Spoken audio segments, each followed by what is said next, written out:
This Thank you. conference will now be recorded. Okay, all right, sorry for interruption. Okay, Trustee Stokebrand. Okay, so I guess obviously Whitefish Bay has parking meters and we don't, so they have one way to pick up on that revenue. But I guess I'm just, I also would like more data. So what do they charge for overnight parking? What do they get in revenue from meters? Downer Avenue charges parking with a meter, and what do their neighboring municipalities charge? And without, killing our budget, can we keep parking where we want it to be in terms of our revenue piece without being so punitive? I would like to see, that I think the consistent signage is important. I understand it's a cost, but I guess when you come back with information about night parking permits and stuff, then can we come back with how much, if we get consistent signage, what's the cost of that? And if that was in those charts, I apologize. I didn't see a cost for making consistent signage. They did not put a cost yet. Okay, so that would be important, I guess. If we want to make consistent 2-hour parking, consistent 15-minute parking, what would it cost to get that signage up, and what more direction would you need from us to come up with that? Yep. I also think, I kind of lost my train of thought here. It's just important that we make it simple, because then it's easier for residents to understand, visitors to understand, and for us to enforce.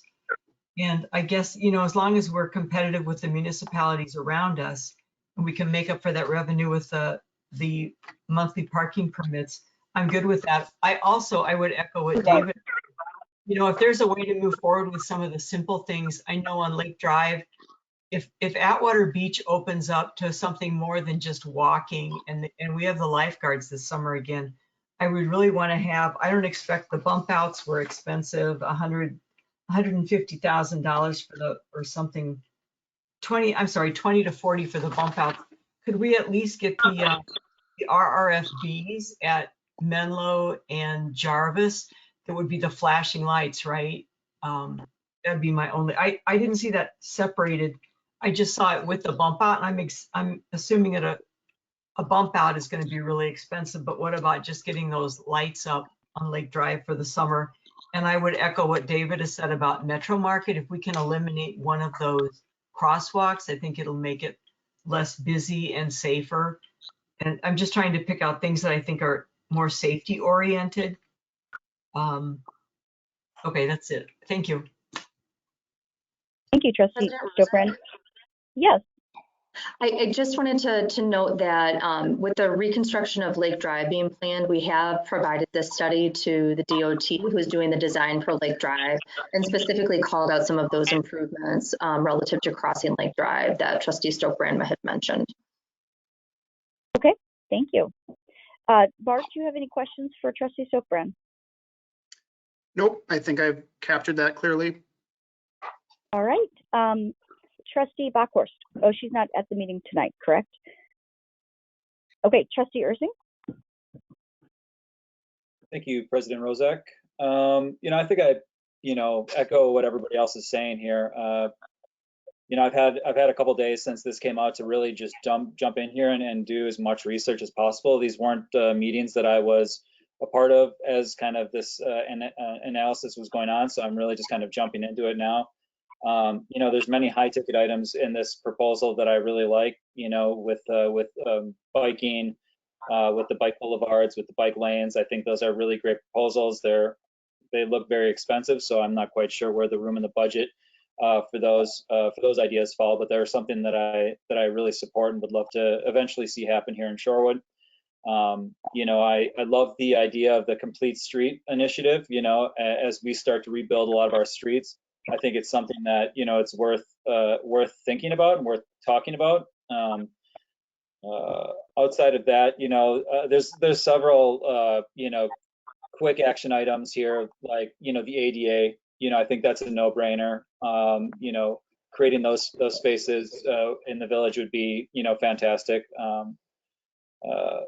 So I think like everybody else would love to see the cost on this. I don't know, with what's going on right now with COVID-19 and people parking on the street. I agree with Trustee Warren that this would all be fairly confusing, but at the same time, maybe this is a good time to restart too. Maybe it's a good time to say, we have new plans and here's the new plan. So that's also something to consider if this is actually, or talk through it, if this is actually a better time than in the future, to start those discussions about alternating parking sides. But, I think, for me personally, I have to just do a lot more research here. Like I said, I've had a couple days here to really dig in, and it's a lot of information. I'd agree with a lot of that's being said here. So I don't have much to add other than, would love to see some of the quick action items, such as ADA spots in the village. I do not agree with, I'm not in favor of parking meters. Living on Morris, I'd love to see more done on, to slow down the traffic on Morris. I'm North Morris, and there's nothing really in this plan that identifies North Morris. But would love to make a note that North Morris also suffers from some pretty fast and aggressive driving. So that's basically all I have here. So just, would love listening to you guys and listening to your thoughts, and I agree with most of them. So just kind of look forward to the continuation of the conversation. Thank you, Trustee Ursink. Bart, do you have any questions? Nope, I think I'm pretty clear on that. Okay, I'm not sure. Did I reach everyone besides myself? Jessica's back. Yep, Trustee Carpenter. Trustee Carpenter, would you like to go through the list and talk about priorities and what you'd like to see? Yeah, sure. Thank you. Sorry that I put the time in wrong on my calendar. I apologize and had something else scheduled. So the things that, I obviously was not here for the entire conversation, so I don't know exactly what was said earlier, but the things that I think are pretty important to me are updating the ordinance for winter parking, especially in light of just some sort of seasonal changes in time frame. The other things, the night parking permits, and making some changes to that ordinance, and the how we collect fees and how that process works, I think is something that is really important to myself as well as our residents. Sorry, I'm going through the list of the loading zones. I think that is something that we have looked at and are looking at limiting to one per block, which I think is where we are. I know that some of these are not the high priority items, but I do think that that's something that is important, especially parking in our business district is pretty coveted. I did notice on here also about e-scooters, saying that they're banned from sidewalks, and then monitoring Milwaukee's program. So that's something that I'd like for us to continue. And then I think we also should remove, there's some information about bubbler bikes and adding a station at Atwater. And, I think that can just be removed from the plan since bubbler bikes is moving out of Shorewood. So the other thing that I did want to make sure is, I think it was mentioned as well regarding Metro Market. There is that bump out that nobody knows what's for and why it's there. So I'm not sure either the purpose of it, but I did think that the idea of changing the sorry, I can't find it, changing the crosswalk at Jarvis.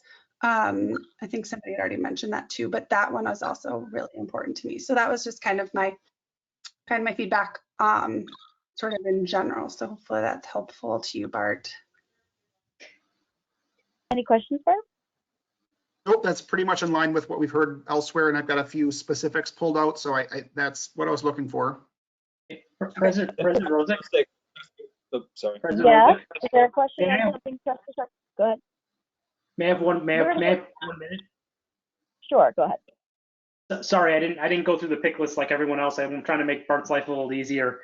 I just talked about the night parking, but just really briefly, I agree with the comments mentioned. I think we should simplify the process because it tends to be a little confusing and it feels better to have straightforward regulations. agree with things like ADA, looking closely at complete streets, the crosswalk in front of Metro Market, working with the school districts, and finally picking up on Trustee Carpenter's point. If these scooters ever come back, and who knows what the future of that is, we're going to get a lot of interest in figuring out kind of what to do with them. So, sorry, I just wanted to provide you a little bit for the pick list. Thank you so much. And then I just have, sorry, Trustee Rozak, one question Sure. from Trustee Ursink. Just curious on that crosswalk at Metro Mart, is that a cost of $100,000 to remove that? I don't know specifically, but it is pretty expensive because it's, and I think Leanne's in the call, I think it's pavers within concrete. And so it would require a lot of effort to permanently remove it. They've suggested temporarily you could do it with some fencing and perhaps some signage, but it's still visibly there as a crosswalk because it was installed, so permanently. I know there's discussion of Oakland Avenue in the long range plan in the near future. I'm not sure where that is, but I think the concept was potentially do something temporary now and then, maybe more permanent in the future, but it is pretty costly based on how, permanent it was installed. Did the village install that? Did the village install that, or was that, so when Metro Mart was built, we installed that crosswalk? The village did that as part of its 2008 streetscape plan program. One thing to note, and I was going to bring this up, is that there is a developer agreement.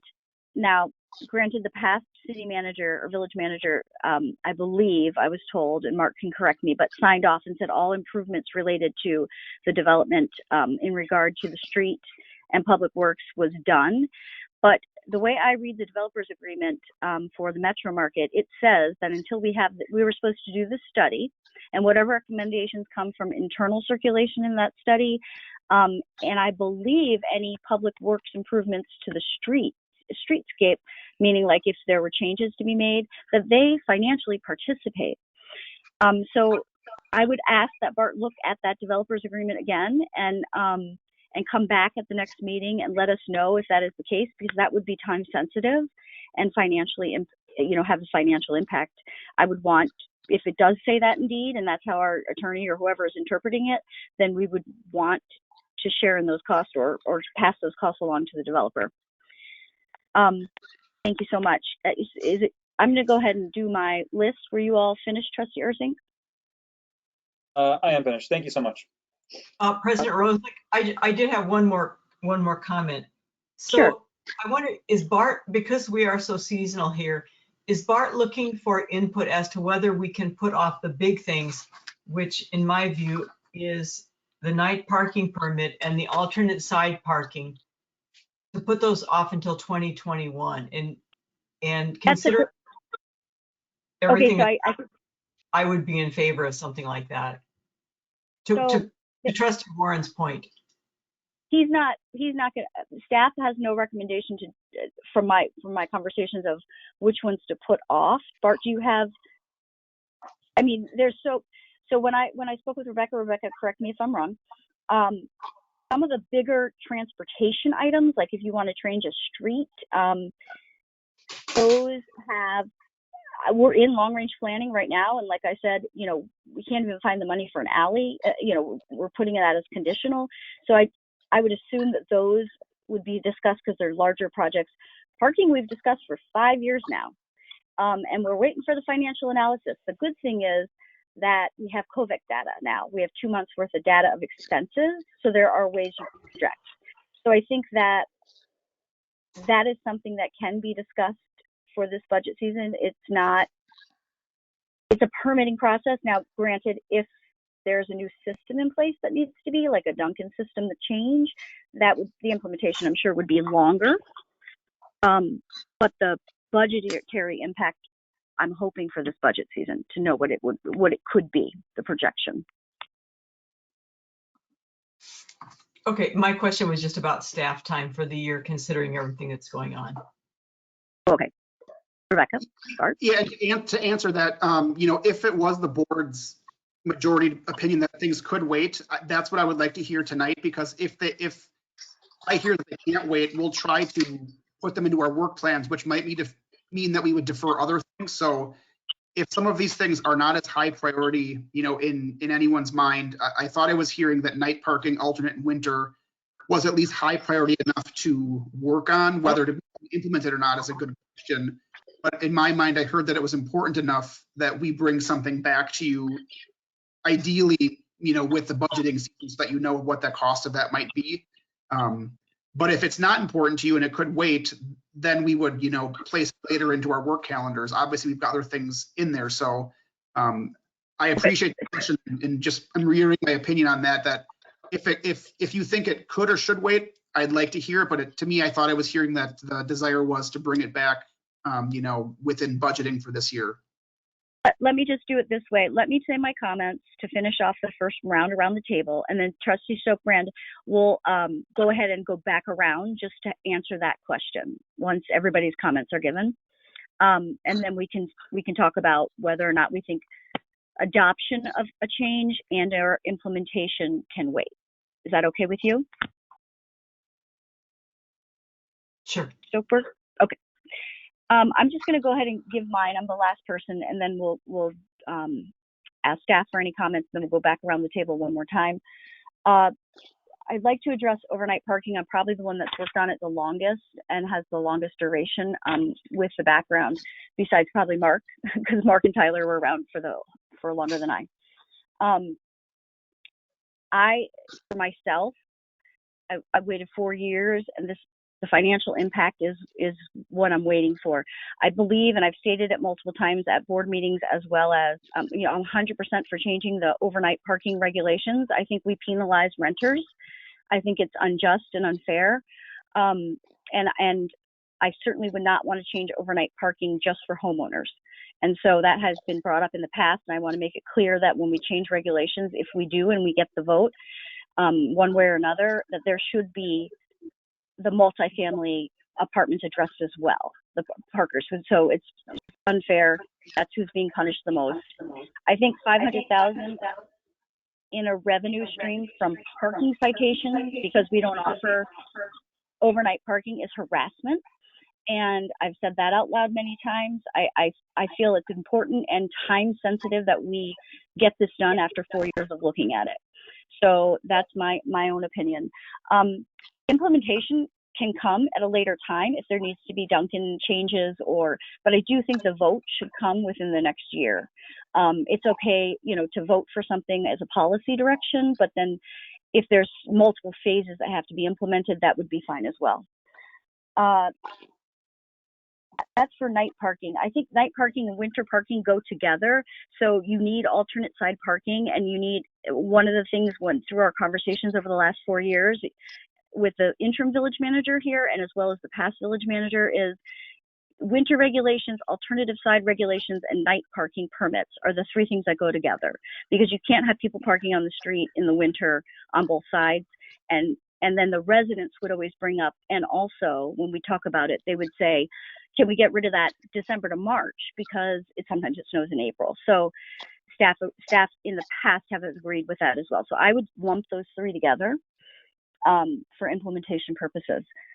That's night parking. I can't tell you, and I can't stress enough that is what I've heard since the day I was elected, that is the number one thing that people want changed. Not only renters and some homeowners that only have a one-car garage or not enough parking for their kids when they come home, but more so from even the business community. I've heard it from small businesses with their employees, like bakers who come in, they have to go in for each employee has to get a hardship, and we've been very good in handing those out, but it's very human-centric, meaning we have to have a lot of staff time dedicated to this. We had a whole position, and then 2 customer services are being charged, customer service, time. And so it's got to be digitalized. It's got to be simple. It may require, some signage changes, out there to show where the parking lots are, but simple, streamlined is my recommendation. And it has been. Take away the human factor, let it be all online. So whatever regulations are changed, the new system, the new adopted, if we end up majority vote, needs to be less customized and easier access so that we don't spend so much staff time on it, whether that means enforcement or the upfront permitting. The other thing I'd like to mention about night parking is the city of Milwaukee already does it. They have a huge system. They've been doing it for like 25 years. Is there a way we can just have one conversation with them to see if we can glom on to what they do, or maybe they can issue it through their system, and then we don't have to make a change and we could get rid of some of the Duncan things. Enforcement's different. I'm just wondering about the issuance of a nighttime parking permit, and is there a possibility of just once meeting with them to talk about it? So that takes care of night parking for me. We don't currently enforce parking structures. So any kind of permitting that we are doing right now, selling, we have never, the police chief has told me we don't enforce that. He doesn't send the checkers into the structures to enforce it. I think that's a revenue stream that we could do in the future. And I think all parking should be enforced the same. We have it's new to us to have parking structures that have public parking, but I think that enforcement, wherever it is, street or structure, is important to enforce. Loading zones, I think that is that enough? I think loading zone, the recommendation is outrageous. 1 per block on Oakland would take away so much small business parking that we would hear it from the residents. So I'm not in favor of the recommended 1 per block. But I do think it needs to be addressed as a policy. The parking checkers, one of the recommendations is, should we add one? No. We're going to lose probably at least half of our revenue that we pay our police department with for parking citations, overnight parking. That's my guess. But again, until we see those projections, what Mark will put in the budget, now that we have some data, I can't say that for sure, but my gut tells me that we need to find ways to make up that revenue. And one way would be to downsize on our parking checkers. 1.5 or maybe 1. I don't know the answer to that. But if we're starting to allow parking on the street and most of the 500,000 is citations overnight parking, you would think we could downsize, not size up. So I'm hoping that's one way to recoup some revenue. And the other way would be to do parking meters. I don't know of any other way because we will have a revenue loss. So those are the 2 things I was thinking about that are paired, because when you get to budget season, we have 4 meetings and there's no way we can tackle this and have answers unless staff starts preparing now. So those are my thoughts on that. The ambassador program that's mentioned about downtown or our business district area, and I think it was in the parking section. I've been asking the bid to get a briefing from the bid director downtown Milwaukee, who has an ambassador program of all volunteers, and they've had it for I think about 20 years now. So just a briefing would be great, because those downtown ambassadors, they're older individuals usually, and they are given a uniform and a bike and a walkie-talkie, and they do so much. They do anti-graffiti. They help with graffiti removal. They help on the beach, like beach watch, giving out pamphlets for tourists. I mean, so, if any bike system, any scooter system, they're there. I think it would be fabulous if our bid would at least get briefed on it. And I've asked for that, but we've never have. So I just wanted to let Trustee Ursink know to pass that along, and who is also our bid liaison this year. We also, talking about better signage, absolutely. We have parking structures now. Milwaukee had to tackle this when they started doing, to promote better downtown parking. I think just that P, like the little blue P, that was like a whole initiative for them. And it just indicated, here's where you can park in this structure, it's public. I think that's something we could work with the bid on as well.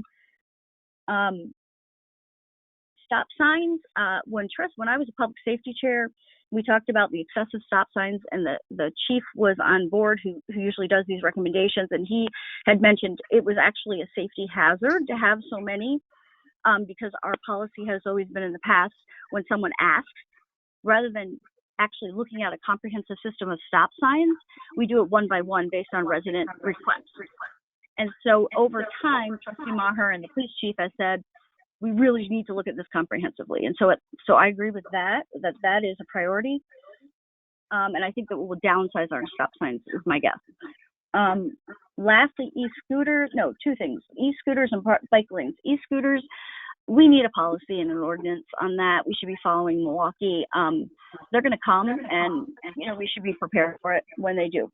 Bike lanes on Capitol, I was shocked to see that, because in every other study, Trustee Maher was big on this as well when I was on public safety.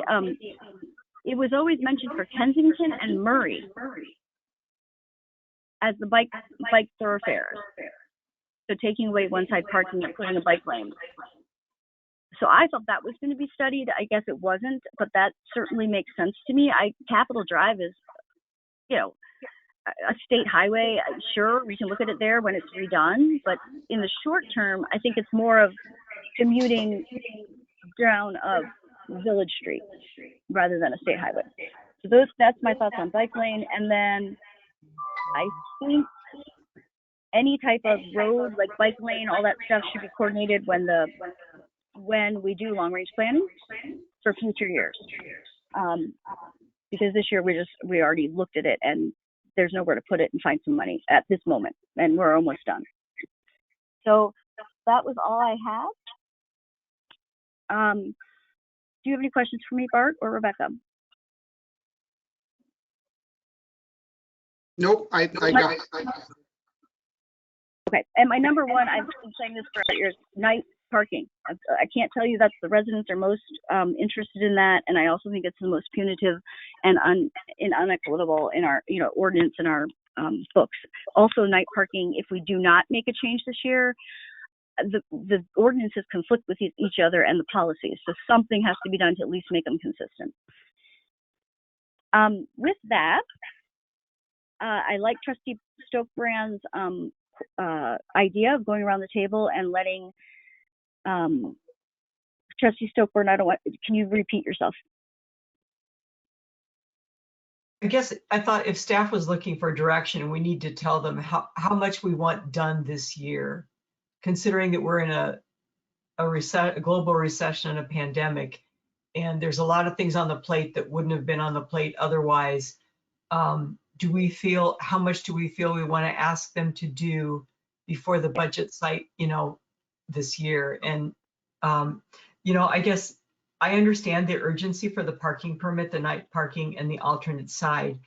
I guess without knowing what my other choices are, what am I giving up if I tell Bart, I really want the night parking done this year, I want alternate side. It's sort of like a false choice to me, but I would have to say I understand President Rozick's position.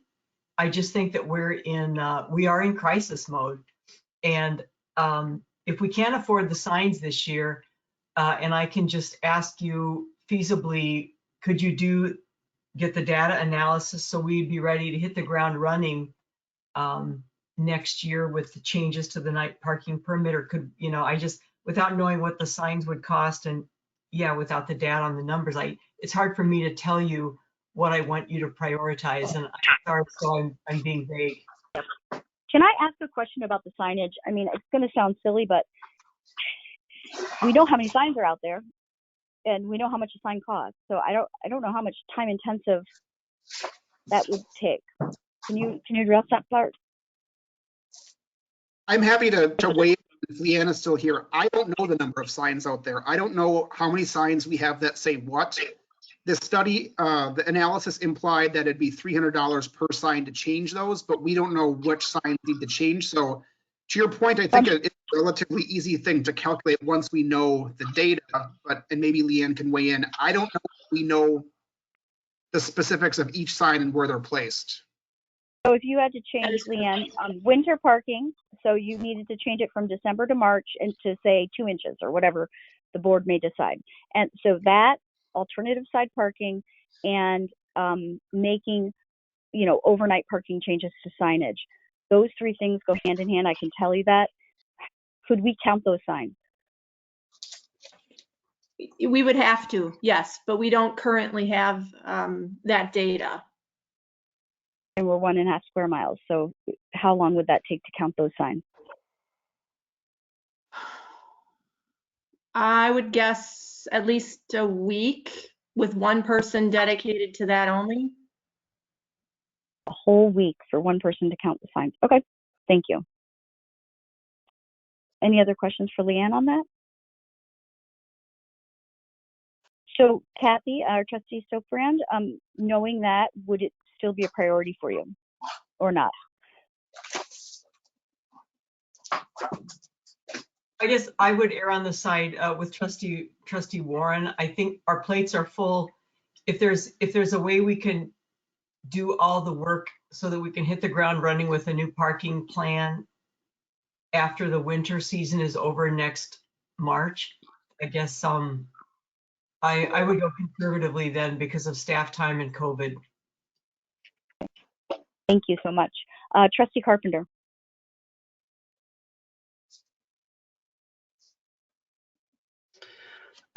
Yeah, I feel similarly to Trustee Stokebrand. I have some financial concerns. Obviously, I think the rest of us do as well, understanding the financial impact. So I'd like to see some real numbers before making that decision. Thank you. And we did ask for that. Just does staff, before you got on the phone line, I'm sorry. We need to give direction to staff whether we want them to do that projection. Okay. Or to make it a priority or not. So do you have any feelings on that? From the study, like what to prioritize?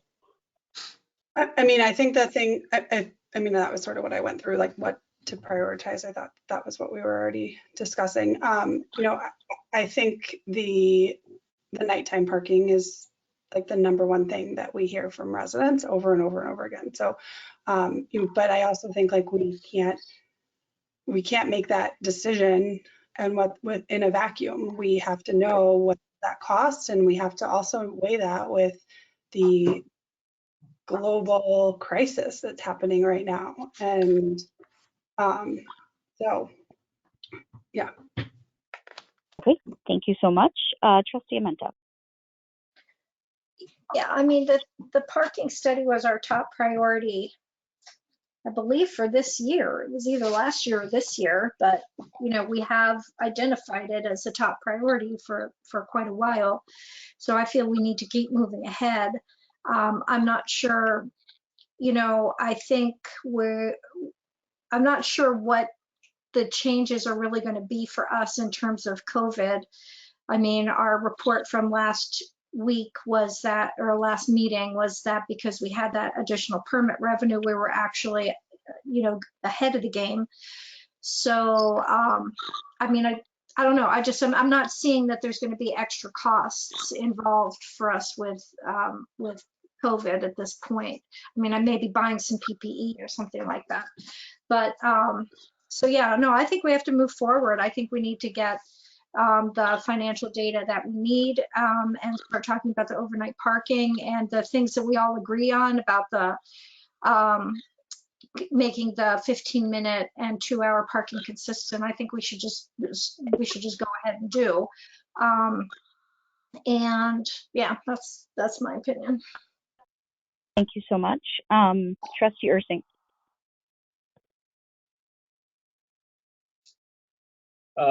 So I would agree with Trustee Stokebrand that it seems, you know, as we're kind of in the state of, you know, emergency, there's a lot on staff's plate at the moment. And, you know, me personally, and I know I don't have the history as you know, as the majority of you do, but I just don't see this as a high priority right now for the staff to dedicate time to. So I would be in favor of pushing this off until there is more time to proceed with a lot of these actions. Can I just make the point that the choice we're talking about is whether BART works on updating the comprehensive plan, which is, you know, something that we can go a little bit longer. It has been a long time, but I mean, the choice is not between, you know, some major, it's like, should he be working on the comprehensive plan or should we move forward on parking? So I'm not sure where. I agree. I haven't gotten an update saying that staff is so busy doing X, Y, or Z, but maybe there's updates that are going to some trustees and not to others. I don't know. And I would like to chime in. I think I'm last, and if I forgot someone right after me, let me know. For the history here, for Trustee Stokebrand and Trustee Ursink, I would agree with you if it was the first time I was hearing this. But we have made as a board parking as one of the top priorities, and that we move forward with a $90,000 expense on a consultant for transportation and parking. That was huge. And to not implement or not to get the financial data needed to make a decision doesn't mean implementation has to occur, but not to be able to make the decision is really disappointing to me. I've been here 5 years and asked for the same thing. We spent a lot of money, and to put everything on hold, when I specifically asked during long-range financial planning from our finance director, what impact has COVID had financially? Can you identify? He said, look at the memo. It's mostly overnight parking. So saying that, I mean, it's a quick calculation. I could do it on the back of an envelope. I mean, we have 2 months data. You know, the worst case scenario is you're going to lose this much a year in citation money if you don't implement anything and you give no tickets. If you implement half and you give half of them tickets because they don't have permits or they're parking in the wrong spot, then you're going to get this much revenue. And if you know, so there's quick way. I mean, you're going to have to do that regardless if we vote for it. So I don't see a huge time impact. And I want to just remind everyone that this was our number one priority in prioritization, one of them, like one of the top 3. And so that's just the history. And so I caution for the 2 new trustees that, you know, with everything on the plate, well, this was prioritized for this year. And we even thought, you know, contemplated putting money in this year, you know, 2020 budget last year for implementation. And we decided we'd tackle that in budget this year. I know we have a national emergency. We're not like Milwaukee County that's losing 17 million because of property taxes and more fee-based, which the finance director had answered that question for me. We really, the only impact we're seeing huge impact is parking revenue. So I think it's something that needs to be addressed. And that would be my top priority. Did I miss anyone? President Rozek, you missed me. Oh, Trustee Ward. Yeah, and I would just say that, you know, I had thought about this in kind of a monolithic way, which is you know, decision implementation or kind of all blend together to me. I'm intrigued by the possibility of you know, accelerating a decision point this year with the possibility, in light of the crisis that we're going through, in light of competing priorities, that some of the things that we decide that we want to pursue, we can implement down the line in 2021 or even 2022. So I think that, you know, in terms of a compromise position, I do like the fact that that we might be able to do something like that, because I think we can get the data to make a decision whether or not we want to implement it right away or hold off on implementation given other priorities. I think we can make that decision. Totally agree. Anybody else want to comment on that? Well, I mean, so we have Bart here, and I hate to put him on the spot, but, you know, I mean, I did say his plate was full without totally knowing if his plate was full or not. So, you know, I'd love to know from Bart what, you know, about his plate. What's your plate like, Bart? And why is your plate like that? Was it the board's priorities? I'll suggest that my plate is always full. It's a matter of what I'm tackling first. So to the point that was brought up, transportation and parking analysis was on my work plan as kind of a fill in the blank of what the board wants me to do with it. So it is on my work plan for this year to do something with it. So I've been expecting some direction in terms of what that means and how quickly or the depth of that. So I'll just say I was expecting to get the direction tonight to move forward with it. So that would not surprise me. The other things that we have been working on in terms of my work plan were strategic planning between the board and the CDA. That's kind of been paused for lack of a better word right now, but that is still on there. The housing study and our neighborhood loan program have been frozen for a while. So there's also discussion of re-engaging that kind of program. So that's still out there, but I've heard less high priority discussion on that, but that is on there. The comprehensive plan is the biggest one. The plan commission is meeting tomorrow to discuss a recommendation to pick a consultant, which would come to the board in June. With that, we've taken a split approach where me and my department, as of now with just myself, I was hoping for an intern, but we'll see where that goes, would draft, 6/9 of it, or 2/3, I guess. So that is a big project on there. Census 2020 remains on there because it's been extended, but that's not taking a huge chunk. The other ones, we had some discussion of special privilege policy, occupancy permits. So trust me, there's always things on there I can do, but I was expecting this to be one of the big ones. Only Okay, because it's thank you. I prioritized. really appreciate that. Okay, any other trustees have questions? If not, just- Bart, Rebecca? Oh, sorry, go ahead. I just wanted to raise one point, which actually the Capitol Morris intersection. I was talking to actually my daughter about it, so I have to give her credit. She said, why don't they think about just doing a pedestrian, changing the light so you have pedestrian only crossings, which you do which they have in Pittsburgh, like the light is like pedestrians only, and pedestrians can even go catty corner, and then you open it up to traffic, because that way you wouldn't have to worry about the U-turn and pedestrian issue. Love that. That's fabulous. Something needs to be Thank done you. there. So Tell your daughter, that's a great- thank you. Leave it to the kids, right? I'm guessing the DOT would need to be consulted on that one for what it's worth, I think, just because Capitol does have some restrictions, but it's a concept used elsewhere, so I don't see why it couldn't at least be considered, Yeah, particularly school times. right. Oh, yeah, definitely, yeah. Excellent. Anybody else? If I could I have a question then. So I've never been to a cow before. So are you looking for a motion? Because I would support what We can't. Trustee Oh, I'm sorry. Trustee Warren said, where we get all the ducks in a row with the priorities that Bart has outlined for us: a night parking permit, alternate side parking, probably ending winter parking, do consistent 15-minute and 2-hour parking. If we could get the policy piece done this year and look to implement next year, I could support that. My only question is, are we done with public input on this? Because there would still be more public input. Correct. Okay. So let me just finish. So Kathy, your question on are we looking for a motion? We don't vote in Cal. So is that correct? We give direction and we get updates. Is that correct, Rebecca? Correct. That's what the board's agreed to. Okay. So tonight's just kind of getting staff to know what each of us are thinking, so that they can help prioritize and maybe potentially bring it back for vote. I'm not sure.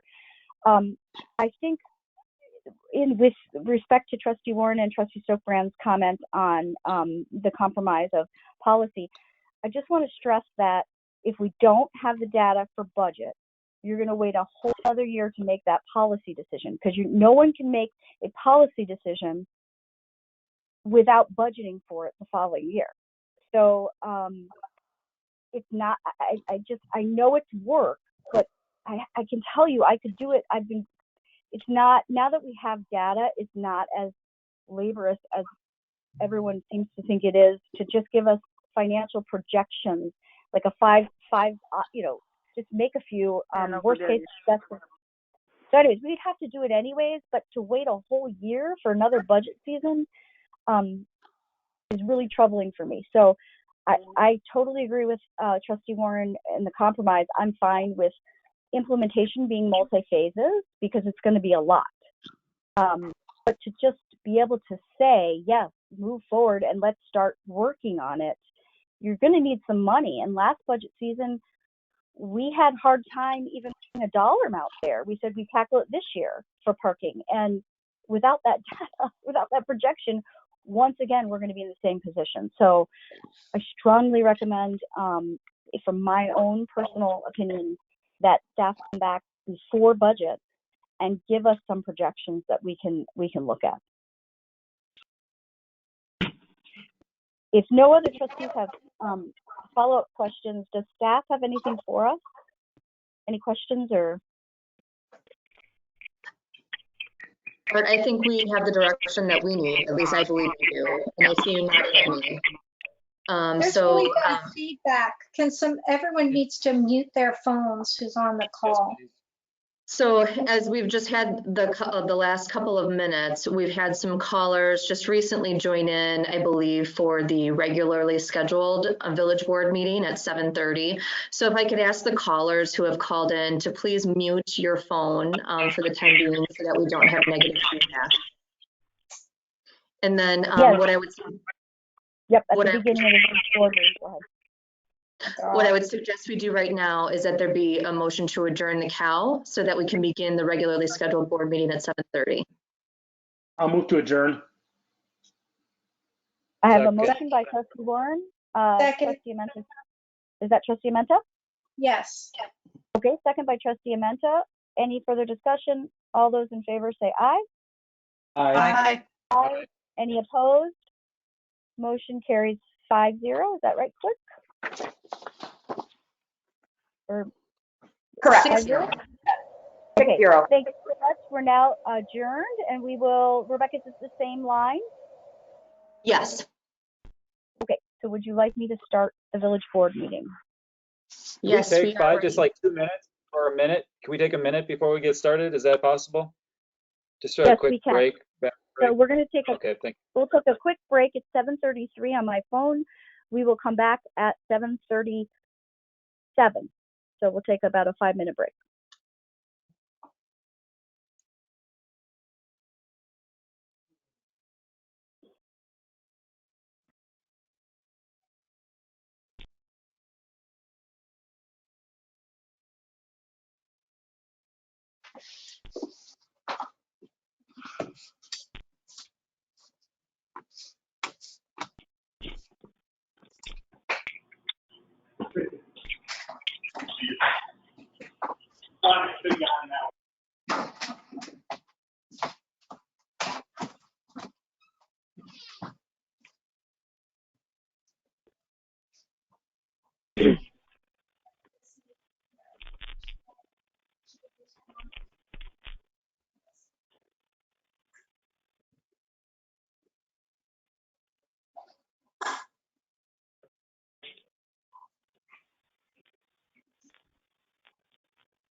Everybody back?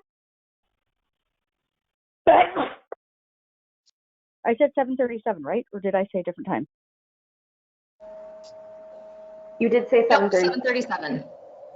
Okay. And do we have a quorum? You do. Everybody is present, but trustee Backhorst is excused this evening. Okay. All right. Oh, so the vote was 6-0 then before. Correct? Correct. All right. So let me just get the agenda up and then I will call the meeting to order.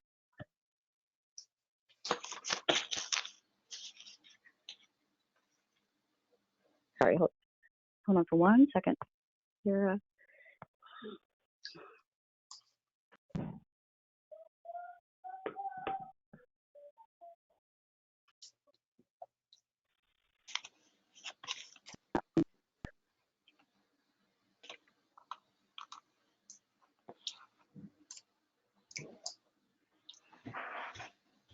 can you resend me the link? I can. Thank you. I had it up and then it timed out.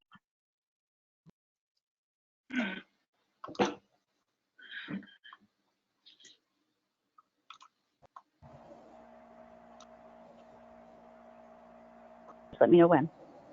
All right.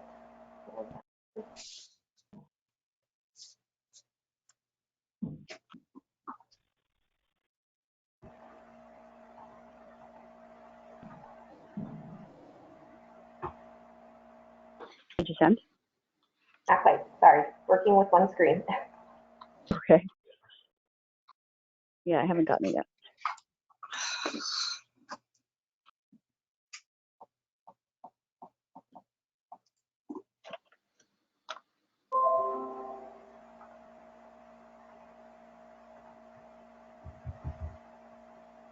I'll call the meeting to order and then you can just read off the first agenda item if that's okay. While I'm Absolutely. waiting. Okay. I'd like to call this village board meeting to order. It is May 16th? 18th. 18th. 15th? Okay, it's May 15th at 7:40 p.m. Are all trustees present except trustee Backhorst, who is excused? Was this meeting publicly noticed? The meeting was posted and noticed according to law. Thank you so much. We will go ahead and because we are on the phone, if there's any public comments, I don't know if there's people from the public on the phone. We do have a section for public comments of items that are or are not on the agenda item, as well as after trustees and the board has finished discussion on an item, if someone, I will ask if there's anyone on the line that has a question under each agenda item. So saying that, Rebecca, do you want to go ahead and read off the first agenda item? Sure, I'd be happy to. We have under special order of business, the 2019 audit report and CAFR presentation by Sikich. And so we have Dan Berg from Sikich on the phone with us. Good afternoon, or good evening, Dan. Hi, Rebecca. Hi, everybody. How are you? Dan, I just have one piece of clarification. I was made aware that you had a PowerPoint. However, in the packet, I just see the audit presentation. Did you want me to pull onto the screen the auditor's communication, or? I emailed you the PowerPoint, Rebecca, if you have that. Oh, let me, then it must, I'm sorry, I thought it was in the packet, Mark. Let me go grab that. Might be.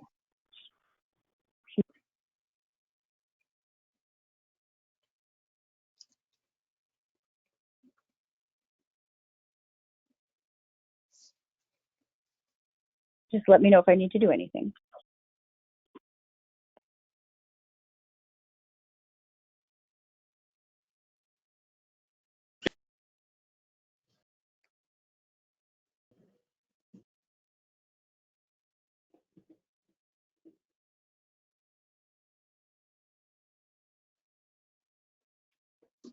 While you're doing that, I just wanted to point out that you should have received the PowerPoint and the PDF of the reports. We also sent out the hard copies toward the end of April. So I'm not Would sure you mind- exactly how you wanted me to do this. I thought perhaps with the, I beg your Can I pardon? ask, so if we don't have the PowerPoint in our packet, it would be, I don't know how we proceed with that at the moment, because That won't be an issue if you have a hard copy of the report or the PDF version of the CAFR and yeah, board. and I think that was in our packet, correct, Rebecca? Yes. So if you wouldn't mind just giving the board an overview, a quick overview, but most importantly on if there were any they're not called citations, but any findings. Sure, absolutely. So if you like, you could go to the PowerPoint, and I put some notes in there with page numbers of the pages that I think we should talk. And the PowerPoint, for whatever reason, did not make it into the packet. That's I had fine. emailed Rebecca earlier today asking that you share it on screen during the meeting for trustees to review. Ah, there it is. Okay. So it must have been a technical glitch trying to get that into the packet as a PowerPoint. No worries. But that'll help guide your discussion, I hope. Sure. Okay, so we can just flip through to the third slide. And that's simply a quick description of what a comprehensive annual financial report is. I'm not going to go through each individual item in this PowerPoint. It's really here for your edification. We get that out to you in the future. And again, it has the page numbers next to it. You can follow along with the PDF. The next slide. Oh, by the way, you did receive the Certificate of Achievement for Excellence in Financial Reporting from the National Government Finance Officers Association for last year's report, 2018. We fully expect to receive that report, that award again this year. So with that, you can flip to the next slide. And if you're following along with the report, we are on the opinion, and the last bullet point is the most important.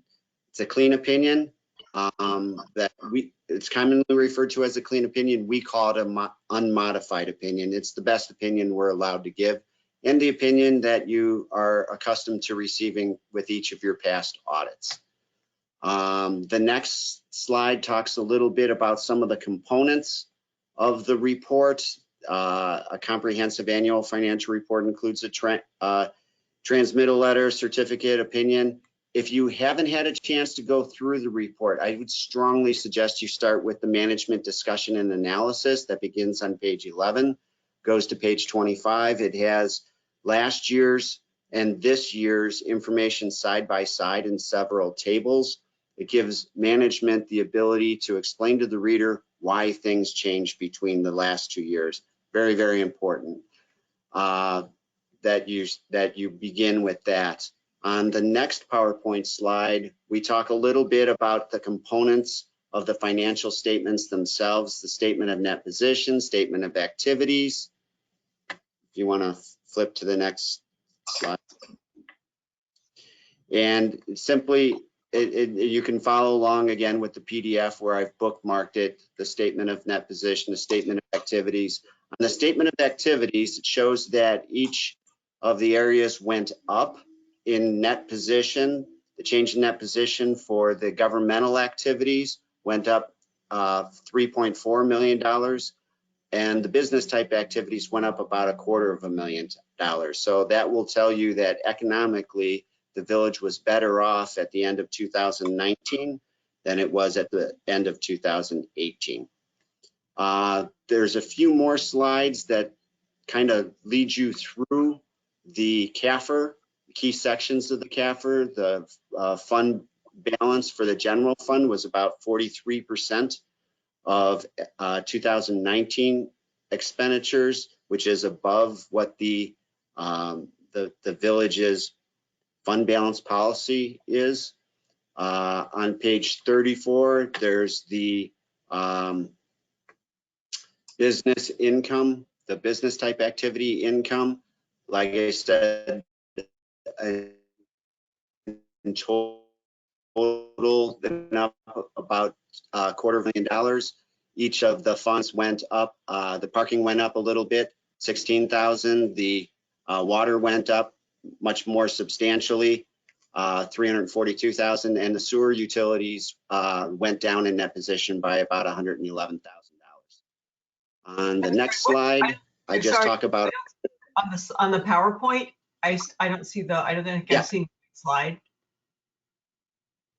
But we're not doing the PowerPoint, correct? Yeah, no, we are on the video.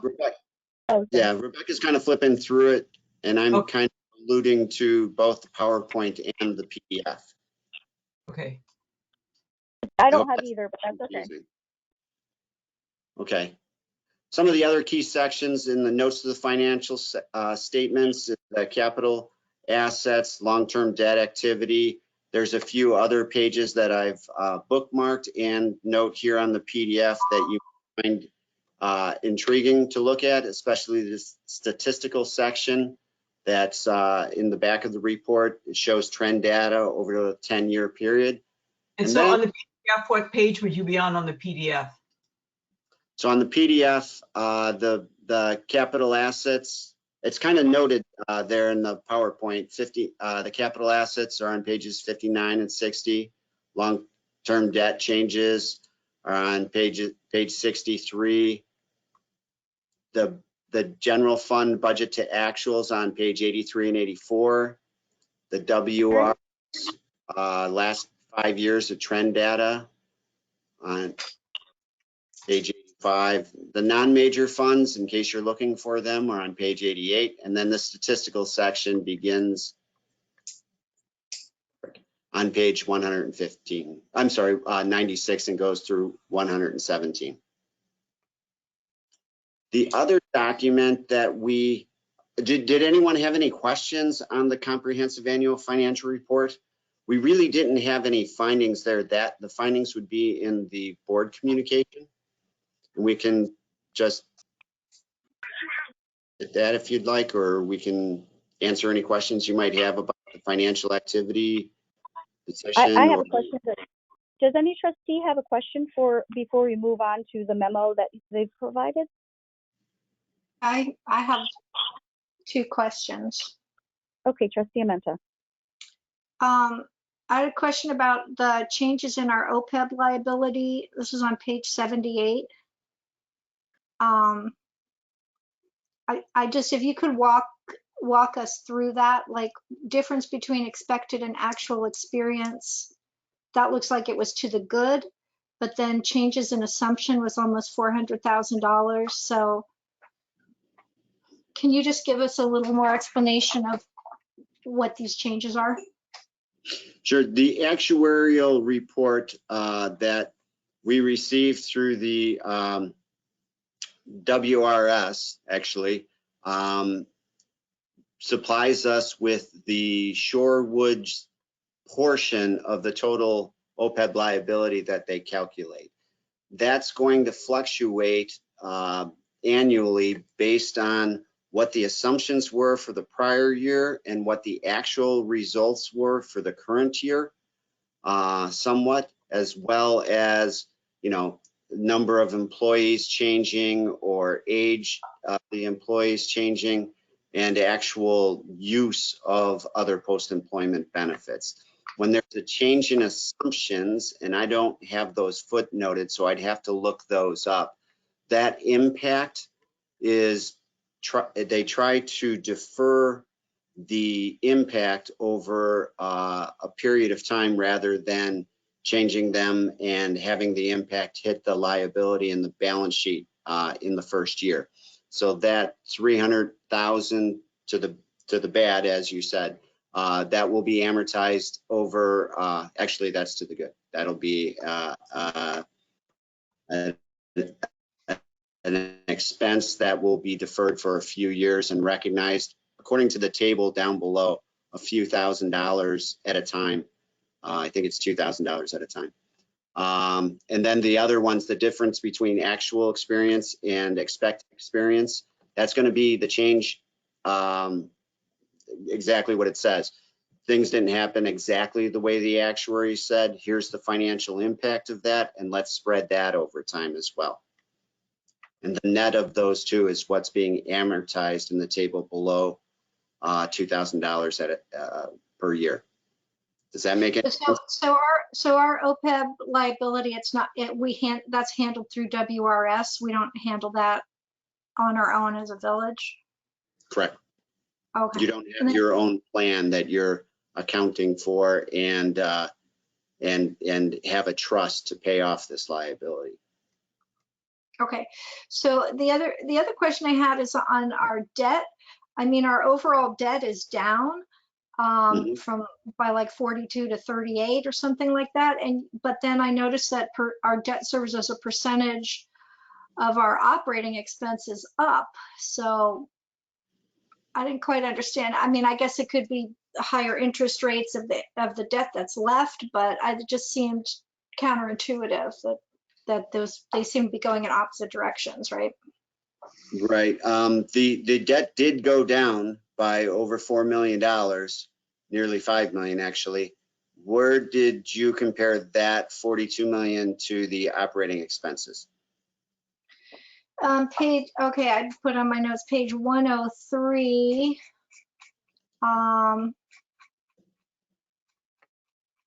Where is that page? 103, page 95.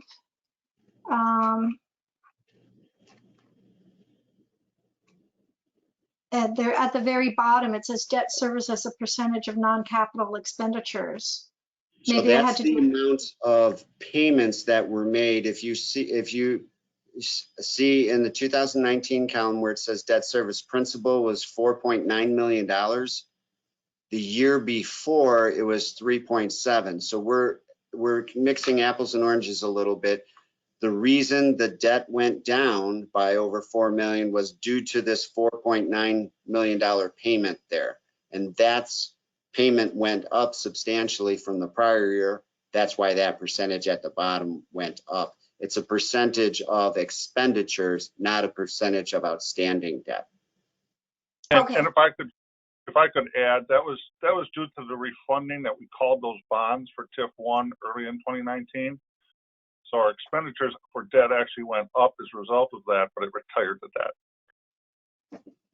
Okay, I did just want to point out and I don't have the page number here, but farther up in the report, you do comment on our debt service stabilization fund, which I know has been a topic of interest and has been discussed, and that I believe in 18 we spent about 254,000 on debt service stabilization to keep us at a 5% increase, and then last year we spent almost 300,000 but kept us at a 0% increase, and that our fund balance went up about $300,000 this year. I didn't write the number down, but we're better off with fund balance than we were last year. So in terms of debt service stabilization, I mean, obviously we have to work through the numbers, but we ended up with 300,000 extra this year, and hopefully that will, continue to the sustainability of having that money for debt service stabilization. So I just wanted to put that out there. I'm sorry, I don't have it in front of me. Are you saying that for the next few years, there's more or less money for debt stabilization? Because we came out with additional fund balance, right? We have about 300,000 more in fund balance at the end of the year than at the beginning of the year. Okay. So that's funds that can go further towards debt service stabilization, which is a good thing. Okay. Thank you. Anybody else have questions at the moment? If not, do you want to continue on with your memo? Sure. The other document, if there's no other questions on the CAFR, the other document we issue is the board communications, where we are required to point out whether there were any findings or any issues during the course of our audit. So on the next slide, we just list the areas that we're supposed to communicate to the board. And basically in this section, no's are good. We had no significant issues, no sensitive estimates, no difficulties in performing the audit. On the following slide, we talk about what would need to go into a management letter and what we would be required to report to the board. And those would be material findings and significant deficiencies. We had none. We had none for this year. We did mention segregation of duties, which is an extraordinarily common comment with municipalities and governments of a smallish size. Not that you're small, but a number of employees. So we just ask that you continue to monitor that. And then we simply wanted to point out that on the last one that we talked about some of on the last slide, some of the future pronouncements. Again, can I ask a quick question? Sorry, can I ask a quick question? Trustee Warren. For segregation of duties, I noticed in the report that we mentioned that we were working on it, and I'm wondering, maybe it's for Rebecca, is that something where we're waiting for? It seemed like we needed more staff in order to respond to that finding. Are we waiting for more staff? Is this something we're essentially risk accepting because that's not the pipeline? I'm wondering what working on it, what that looks like.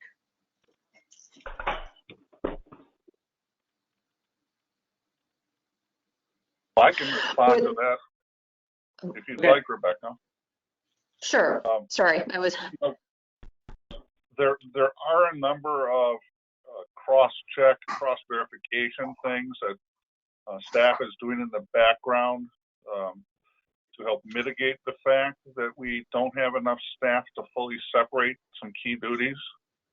So that's the kind of thing that we mean when we're continuing to work on making sure we can document that different things have been reviewed and countersigned by multiple parties, and that's part of our audit review on some of those issues as well. Okay. Right. And we didn't have any specific recommendations. We're just saying that the village should continue to monitor opportunities to find cross checks, like Mark just mentioned, opportunities for additional approvals, etc. A second set of eyes is always better than one set of eyes on any transaction, and the village does have a second set of eyes on all of the transactions. I also wanted to thank Mark for his preparation of CAFR of all the documents required for us to audit. We received excellent cooperation before, during our preliminary field work, during our final field work, and since then in getting this document, both of these documents out to you in a timely manner. So thank you very much.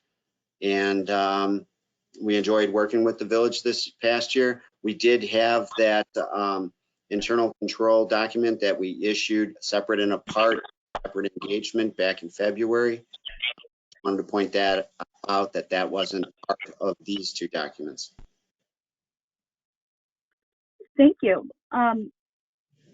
So is there any other questions from the board for our auditor? Staff, do you have any comments? Yeah, first of all, I would like to apologize that the PowerPoint did not make it into your packet.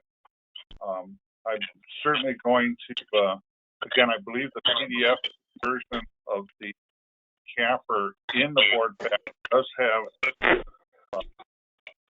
bookmarks in it to kind of work through that. I will email those documents to the trustees separately tomorrow. Hard copies are at your desk at the call. Mark, can I ask that anything that you email to us goes in the minutes for the meeting? Absolutely. Okay. And then lastly, again, I'm more than happy to answer any specific questions as they come up to try to provide a little additional context to any questions you might have that weren't covered in this overview. Thank you so much. And I'll just ask again. As am I. Any board member have any further questions? All right, seeing none, I will go ahead and close out the item. Thank you so much for coming and presenting. Thanks for all your hard work.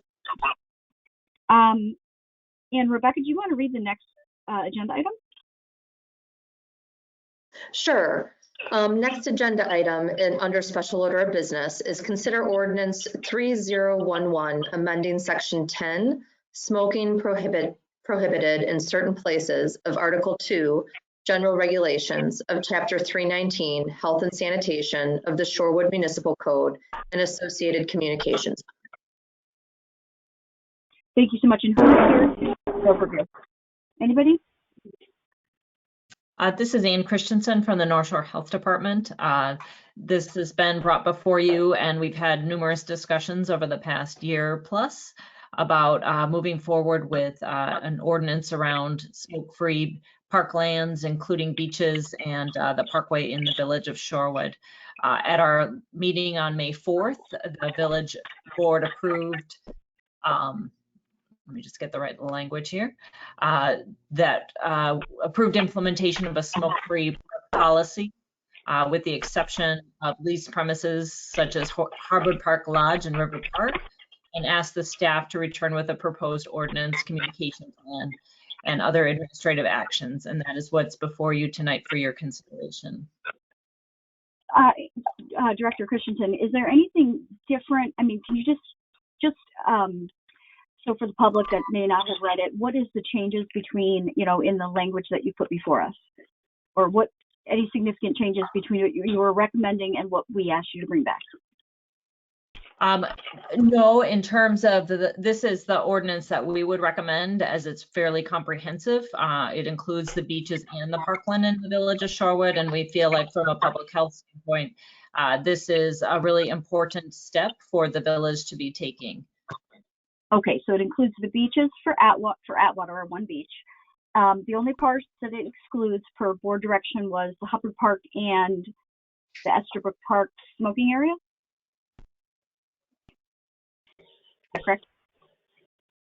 Just muted myself. Hubbard Park Lodge and River Club. Oh, okay. Those nothing with that. That's another. Okay. Yeah. All right. Mm-hmm. And so I'll just open it up to the trustees. If there's a lot of questions, I'll go around the table. But if not, is there anyone that has questions for Director Christensen?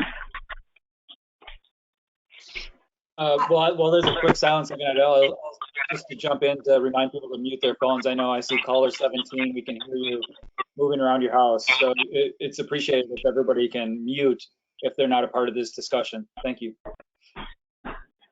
I have a question. So currently, okay, if I'm at Three Lions or something and I want to smoke a cigarette, do I have to be 30 feet from the door, or can I just walk right out the door and smoke, or what's the rule on that? Are you talking about right away? Like because there's a sidewalk and a road? No, I'm just saying what is the current law on? I mean, I feel like we should be consistent between, you know, how we're treating businesses, any other business, drinking establishment where someone wants. What? Oh, wait, hold on. Trustee Amanda has the floor, and is that staff responding? If not, I just like an answer of how far away someone would have to go to smoke at Three Lions or camp or someplace like that compared to what we're proposing here for Hubbard. Director Christensen or Rebecca? This is Ann. And it looked like Nathan was going to respond to that, so I'll defer to him. Yeah, I can, if you give me a moment, I can look the statute up. I can't remember the exact distance, but I think it is something in the neighborhood of 20 to 25 feet. I can try and look it up quick while this discussion is going on.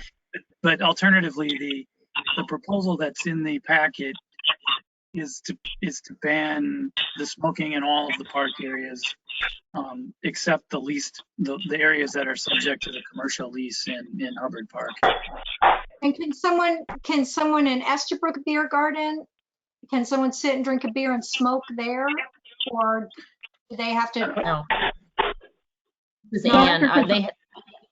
They have to smoke in a designated area, and that's what Hubbard Park is set up as, a designated area for smoking. Right. We are sorry. allowing them to have smoking. We're not being that, I'm just pointing out, we're not being that specific with them. So we're giving them more leeway in terms of smoking than someone would have in Estabrook or you know, an establishment on Capitol or Oakland. I think, am I right? I think that we are. Are you saying that because, can I clarify the question? Are you saying that because in Estabrook there's an area, and in this one we're saying the whole spot in Hubbard rather than an area? Can I, President Rozek?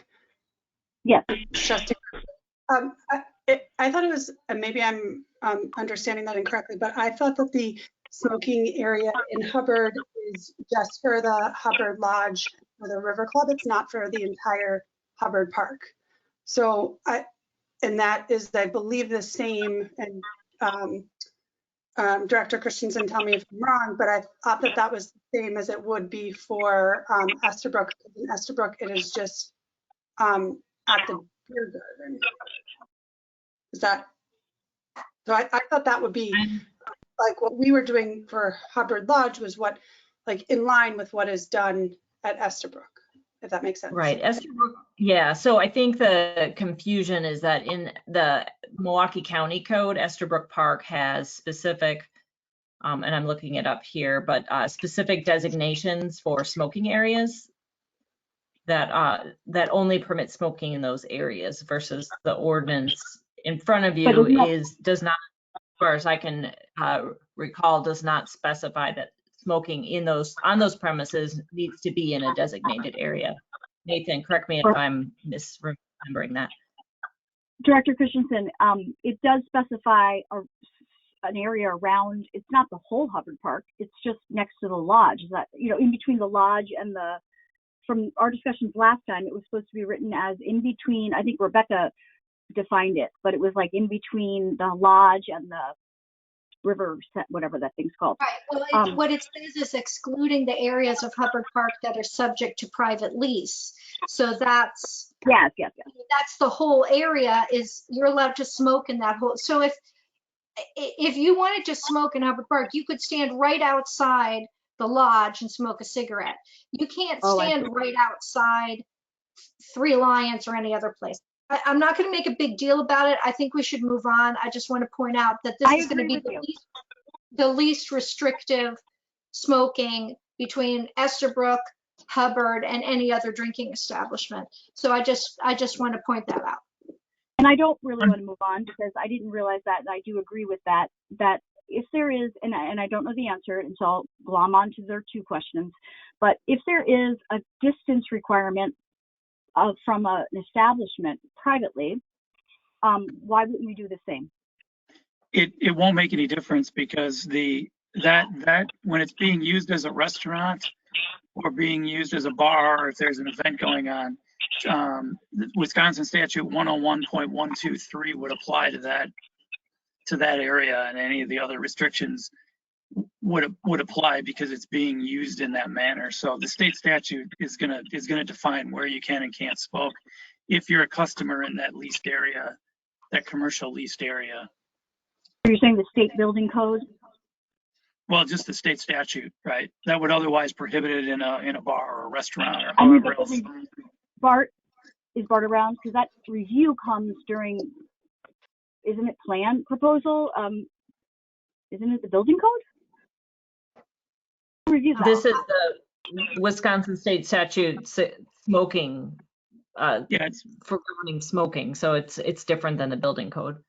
It's 101.123 lists all of the prohibitions, and I'm just looking at it right now, and there's a different. Some establishments have a foot restriction, and some of them don't. It depends on the exact institution or the building that you're talking about under sub 2, but I think here it really doesn't matter because what you're doing is you're barring smoking in any of the parking areas, and to be on a designated smoking area in the commercially leased space, you would have to be a patron of that commercial lease space. You couldn't just say, well, I'm going to go over to the park and just stand over in the smoking area.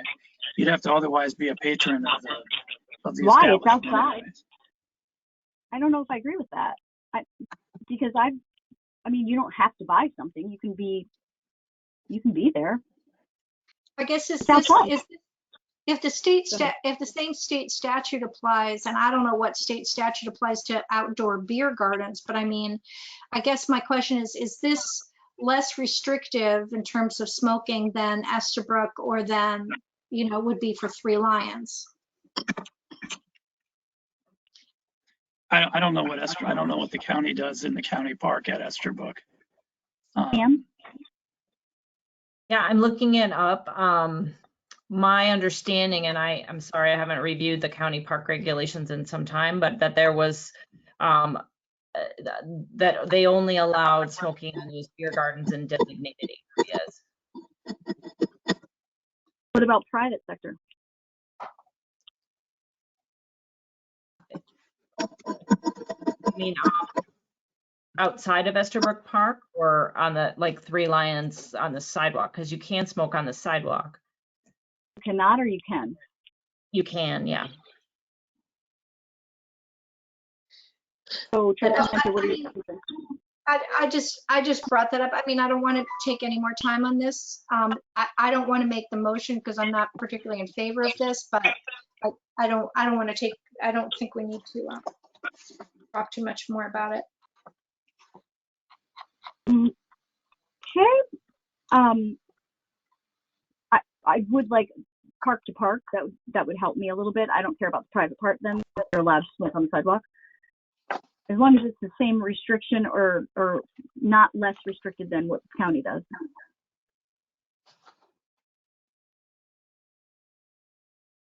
And Director Christian, you're just looking that up for us. Does anybody have other questions while she looks?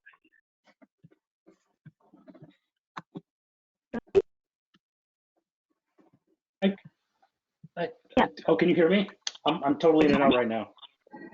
I have a question for Chief Member. What is requesting compliance? Noted that we're requesting compliance for the first year here. I think I know what that means, but can you give me a little bit more color around that in terms of enforcement? Are you asking Director Christensen or Rebecca? Chief Nimmer. Okay, Chief. Can you just repeat that one more time? Yeah, I noticed in the packet that for the first year, due to the change that we're making, we're enforcing this by requesting compliance. And I mean, I think I know conceptually what that means, but I was wondering if you could put a little more color around it for me. So the idea would be that if we were to get a complaint of somebody smoking on the beach or in that area, we would just inform them of the new ordinance and try to obtain compliance through education. And that would always be our first approach on an item such as this. I always caution a little bit with the fact that people will have an expectation that because that this is an ordinance and that if we were not to enforce the ordinance as they may want us to enforce the ordinance, that, you know, there's always those issues that we have to deal with. But I think our viewpoint has always been and will continue to be that we will try to educate on this and try to gain compliance. And citation issuance would only be of last resort when either we weren't able to gain compliance or we have somebody who's been a repeat offender and we've warned the person multiple times, in which case then that would, you know, under the discretion of the officer, warrant a citation. But again, education first and foremost around the ordinance. Thank you. And with that, I can make a motion to approve Ordinance 3011 and Associated Communications Plan. I'll second. Okay, I'm gonna, does any trustee have further discussion items or questions? I do, but I'll save it to the end.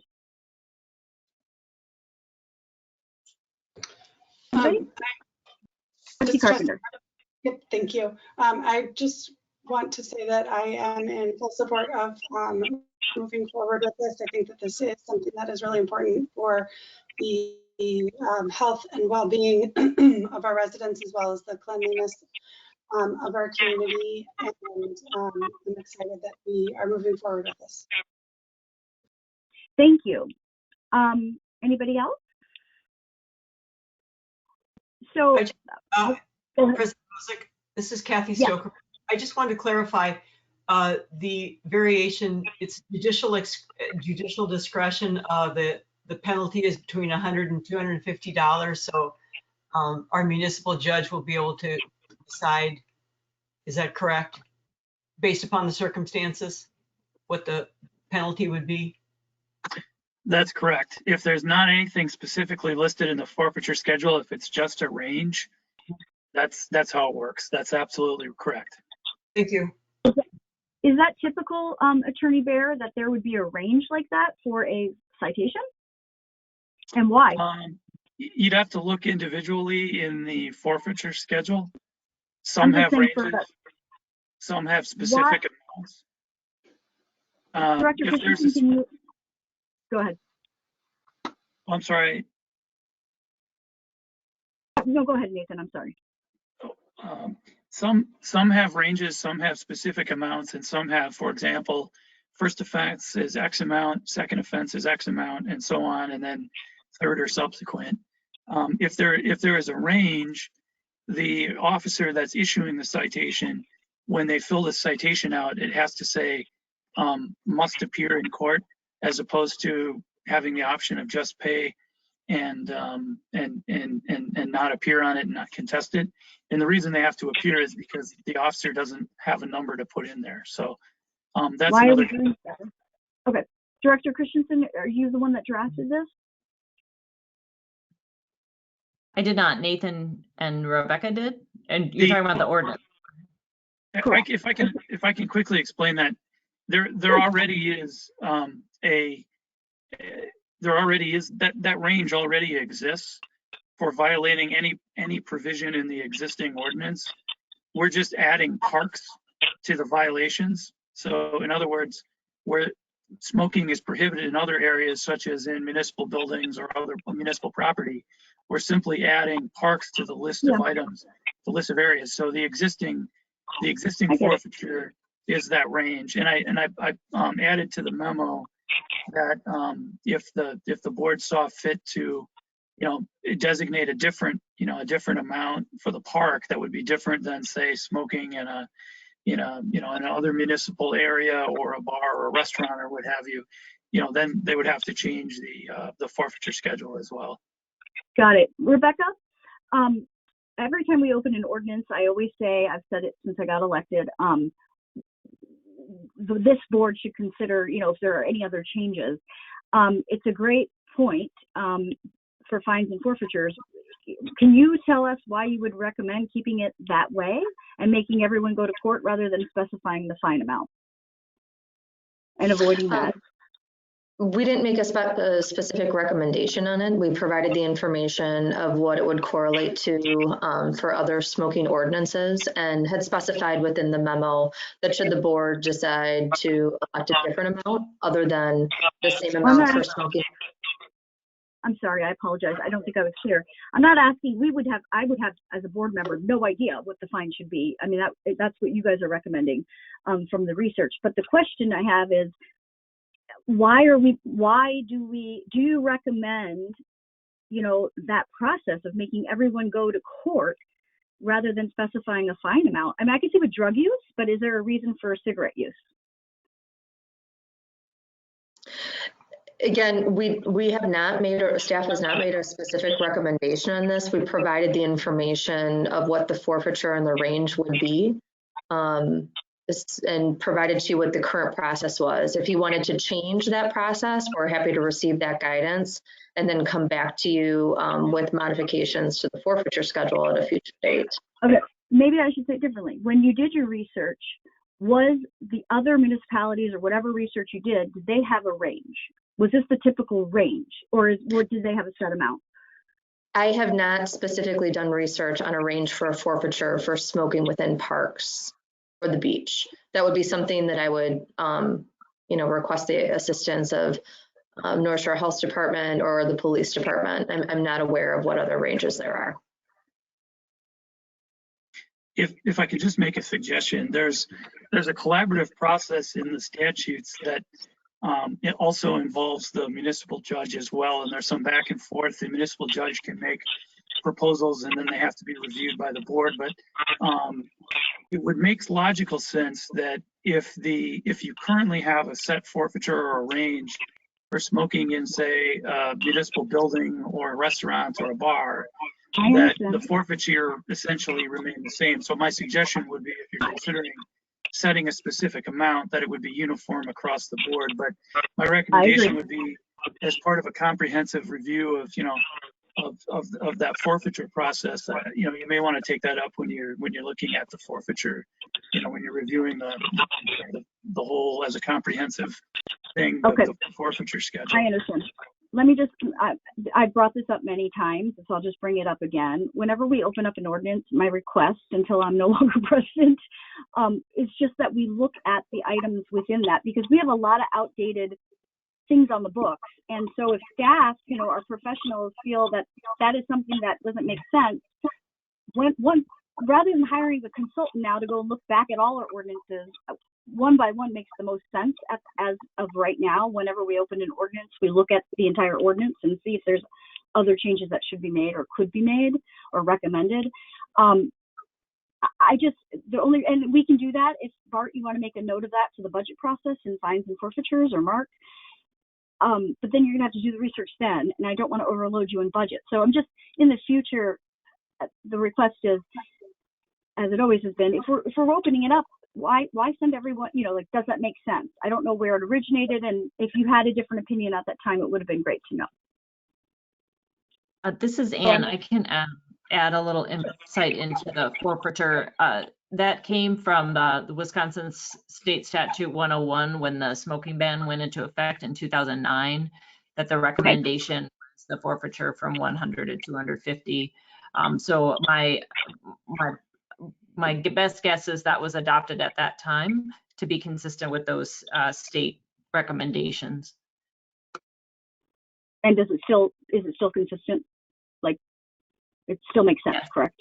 Yeah, it is still consistent with other communities. And then I have an answer to your other question about where smoking is allowed at Estabrook, if you want me to respond to that. Sure. Go ahead. Yeah, so it's under Milwaukee County Park rules. It's not in their code, but the rule is that smoking is prohibited within 100 feet of the beer garden and all park buildings. So 100 feet within the beer garden, within the beer garden and all public park buildings. Say that again. Yeah. So as a Milwaukee County Park rule, smoking is prohibited within 100 feet of the beer garden and all park buildings. And is that, what do we have written? We do not have that stipulation. Yeah.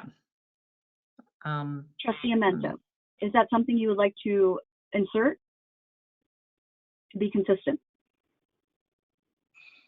I mean, 100, I don't think that area is that big. If you said 100 feet, you essentially wouldn't be able to,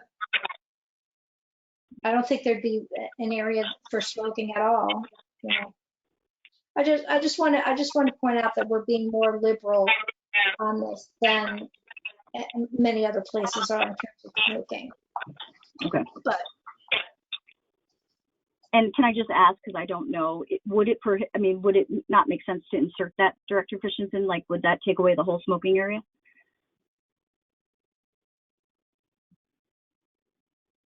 That language? I think with what Trustee Amenta just said, that if you put that stipulation of 100 feet, then you're basically prohibiting on the premises. I know in terms of Hubbard Park, he's got the designated smoking area right now.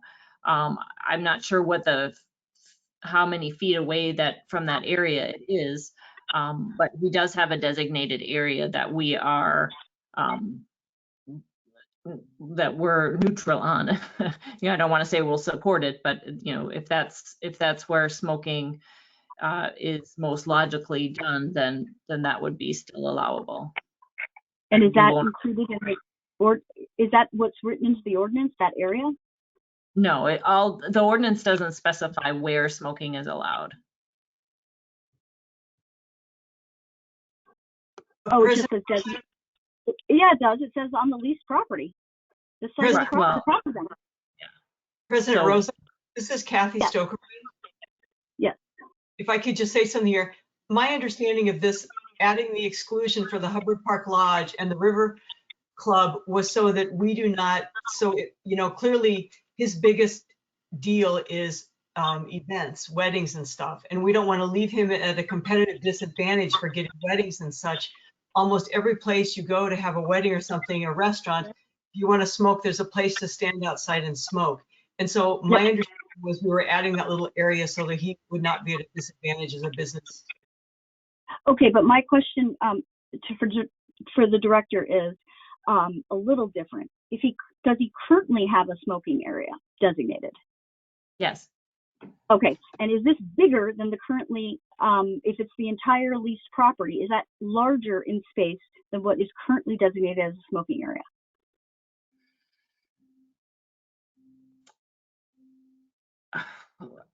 It's yes, by definition, because it's the whole leased area. So the only reason I ask is I'm not in favor of this modification. And, so I just want to make it clear that if we're expanding the smoking area, I'm certainly not in favor of it. And I would like to, well, if I amend the motion, then I have to vote for it, correct? If the amendment passes? I feel like the amendment will, I feel like it's going to pass, and I don't want to expand the smoking area. And so maybe Attorney Barry, you can address that for me. My understanding is of the way this is written is that our intent is that it will change absolutely nothing on the lease space, because that lease space, which is being used as, commercial restaurant and bars and events, is still subject to state law. So there's nothing is going to change there. There's still not going to be smoking allowed except in those designated, those areas that are already designated. So why do we need to put the exception in? If we don't, then smoking will be 100% totally banned Can we there write during language? those commercial events. To Trustee Stokebrand's comments were that's exactly why it's in there. Otherwise, they would not be allowed to have any smoking during those events, because that leased area is within the boundaries of the Hubbard Park. Okay. Could we change that to, yes. Could we amend it to just keep the smoking area where it currently is? Like keep the current designated smoking area? But I don't know where that is or how to express it, so. That's exactly my question. Can we say, instead of saying, we picked the boundaries at the last meeting Rebecca helped us do that because we didn't have a boundary. Can we just say, instead of the leased premises, can we say consistent with state ordinances? Or whatever the citation would be, but so that we're not expanding it? Well, in terms of expansion, my belief is that the passage of the ordinance would not expand smoking in any way, shape, or form on the portion of Hubbard Park that is now being commercially leased to a tenant. Unless the state changes. I'm just saying, why wouldn't we just, it's a reference point that we have no control over.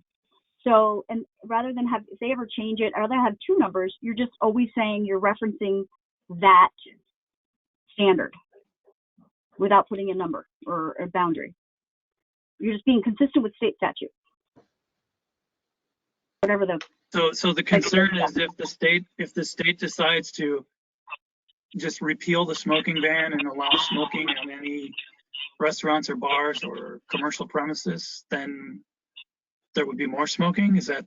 We don't, but we don't know what the state statute is, because you told us, there's a variety. It depends on what it is. So we don't know. It could be that the designated smoking area is not even consistent with state statute, because we don't know. So, right, I mean, I'm not in favor of expanding the smoking area beyond what it currently is, which is what this does. So I would move that staff return with an ordinance that designates the smoking area as the one that is now designated, and find some way to describe that in the ordinance. I would second that. Is there further discussion?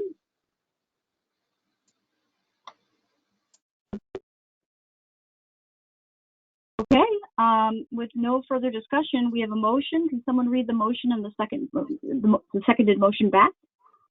Well, I have a question. There was another motion on the table with a second. This is an amendment, correct? This is, oh, I'm sorry. Thank you, clerk. So this is the amendment being proposed and seconded. Does anyone have any questions on the amendment? You know what? I'll withdraw that motion. Let's just vote on the original motion.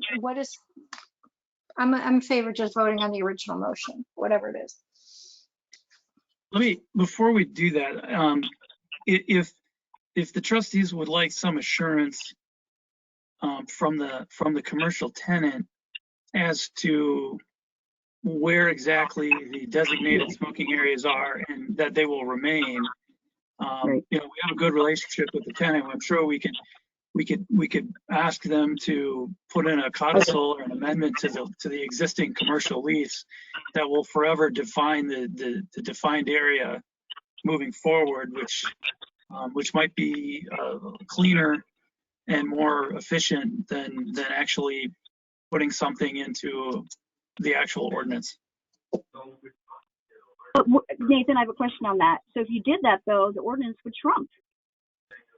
If you didn't put the exclusion in there of an area, then doesn't the ordinance trump? No, again, the whole purpose of excluding that, if you didn't exclude that area, you would be saying that your commercial tenant there would not be allowed to have smoking during any events that they might, be it brunch, fish fry, or weddings. It was to the point that Trustee Stokebrand mentioned, which is to not put them at a competitive disadvantage by stopping what they're doing now. Moving forward, they would do absolutely nothing different. It's just carving out that physical geographic area that's already subject to the commercial lease, and that individual will continue to operate pursuant to state law, as he has been doing for years and years, with really no concern or intervention from the village. No, because we've never talked about this. But my concern is, though, a lease is way more. Next lease, the village manager can really change it. I mean, when you put it in the ordinance, it does make sense to put it in the ordinance to me. The area. Well, I mean, if he goes bankrupt tomorrow and there's no business in there anymore, now you've got something in your code that references a private, sort of a private contract, and you've got to amend the code again. I mean, it may not, if there's no more commercial lease, if the commercial lease expires, then by definition, there will be no smoking in the park, period, end of story, anywhere.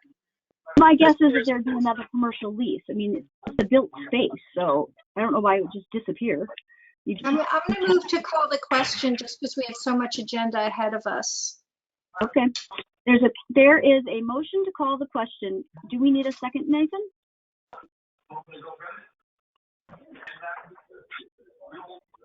Was there a second? I'll second. Oh, right. Yes. I'm sorry. I thought you meant, was there a second on the underlying motion? Okay. Okay. So if you can ask if there's unanimous consent for that rather than taking an individual polling of the trustees. Is there a unanimous consent on calling a question? There will be no further discussion. Yes. Yes. Okay. Aye. Okay. So now, clerk, can you read back the motion? So the original motion was to approve ordinance 3011, amending section 10, smoking prohibited in certain places of Article 2, general regulations of Chapter 319, health and sanitation of the Shorewood Municipal Code and associated communications plan. Okay. With no further discussion, do we need roll call or is this just a majority vote? It is a roll call, just because it's an ordinance, so I can take roll call. That sounds great. Go ahead. Trustee Warren. Aye. Trustee Stokebrand. Aye. Trustee Ursink. Aye. Trustee Carpenter. Aye. Trustee Amenta. Nay. President Rosick. Nay. Passes 4-2. Okay, so the motion passes. And we'll move on to the next item. Rebecca. Just say what it is. Yep. Next item on this under special order of business is consider next steps for the Milwaukee County Public Health Officers Local Health Plan Guidelines, Gating Criteria, and Phased Reopening Plan. Okay, and this is Director Christensen who will give the presentation or summary? I'll give you a brief update, and then Rebecca, if you want to talk more about what's in front of them for discussion. So as most, oh, yes, go ahead. Director Christensen. I'm sorry, say that again. Go ahead. I after you two, I wanted to say a few words just from the ICC, but go ahead. Right. So as is well known, the Supreme Court issued a ruling on the state safer at home. Local health officers that evening then got together to discuss what our next steps were going to be and issued what we termed Order 1, which essentially was a stopgap measure to allow for time between the striking of safer at home and what our next steps were going to be in terms of local policy in the North Shore and Milwaukee County area. The order number 1 was set to expire Thursday evening at 11:59 p.m. Again, to give us time to get a handle on what would be happening at the state legislature and Wisconsin Department of Health Services. Our next steps are to issue guidelines for safe reopening for establishments that allow for that phased-in approach that's been discussed through the Badger Bounce Back program. I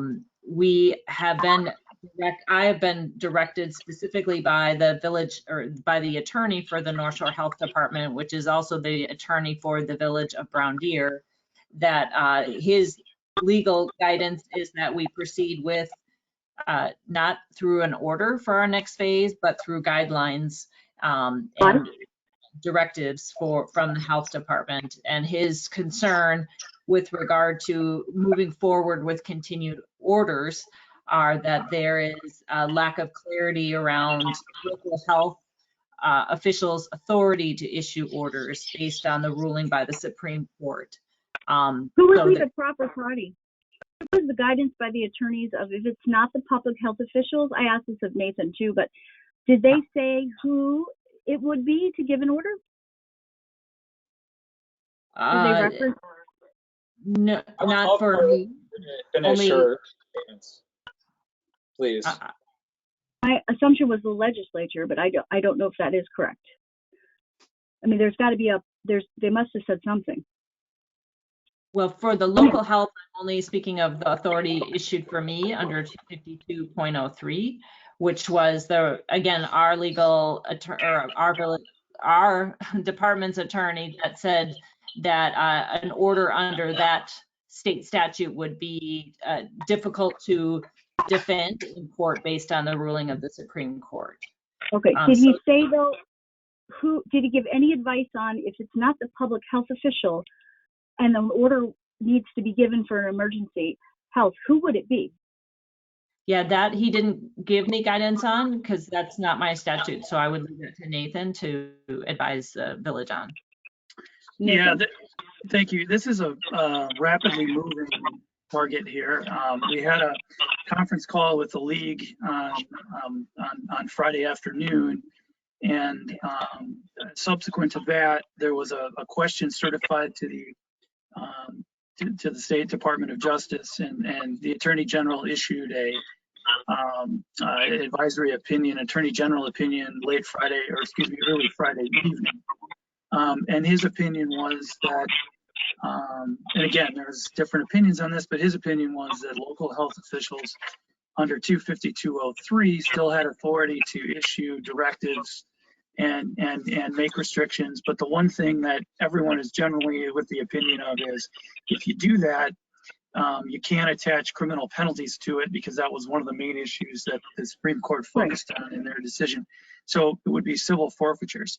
Now, the other question that was posed to me on Friday afternoon is if the local municipality wanted to do, under what authority would they? And again, we're in a little bit of a gray area there, but I do think Chapter 323 of the Wisconsin statutes, which generally gives local municipalities emergency powers if there's a disaster or threat of disaster or an emergency for emergency management.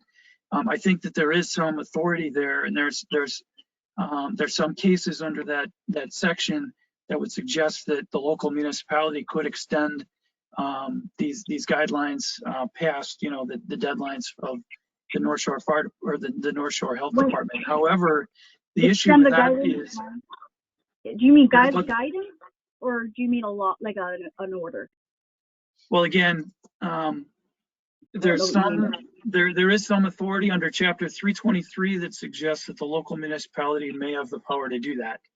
Now, understand when I say that, though, that everyone clearly thought that the DHS order by the Department of Health Services at the state level was perfectly valid, that constituted a valid order under the statute, and the Supreme Court had a different interpretation of it. So we do know that there may be additional challenges. Who did the Supreme Court say? I think I'm trying to get at who. Okay, so DHS, they're saying, was not the proper authority. Was it the legislature? I mean, what was the ruling? Like, somebody's got to be able to make an order. Right. Well, here's what they did. They first determined that the DHS order 28, was actually a rule as opposed to an order. And that was outcome determinative, because as a result of that, under Chapter 227, there's a deliberative process where the proposed rule has to go through committee and has to be subject to further review by the state legislature.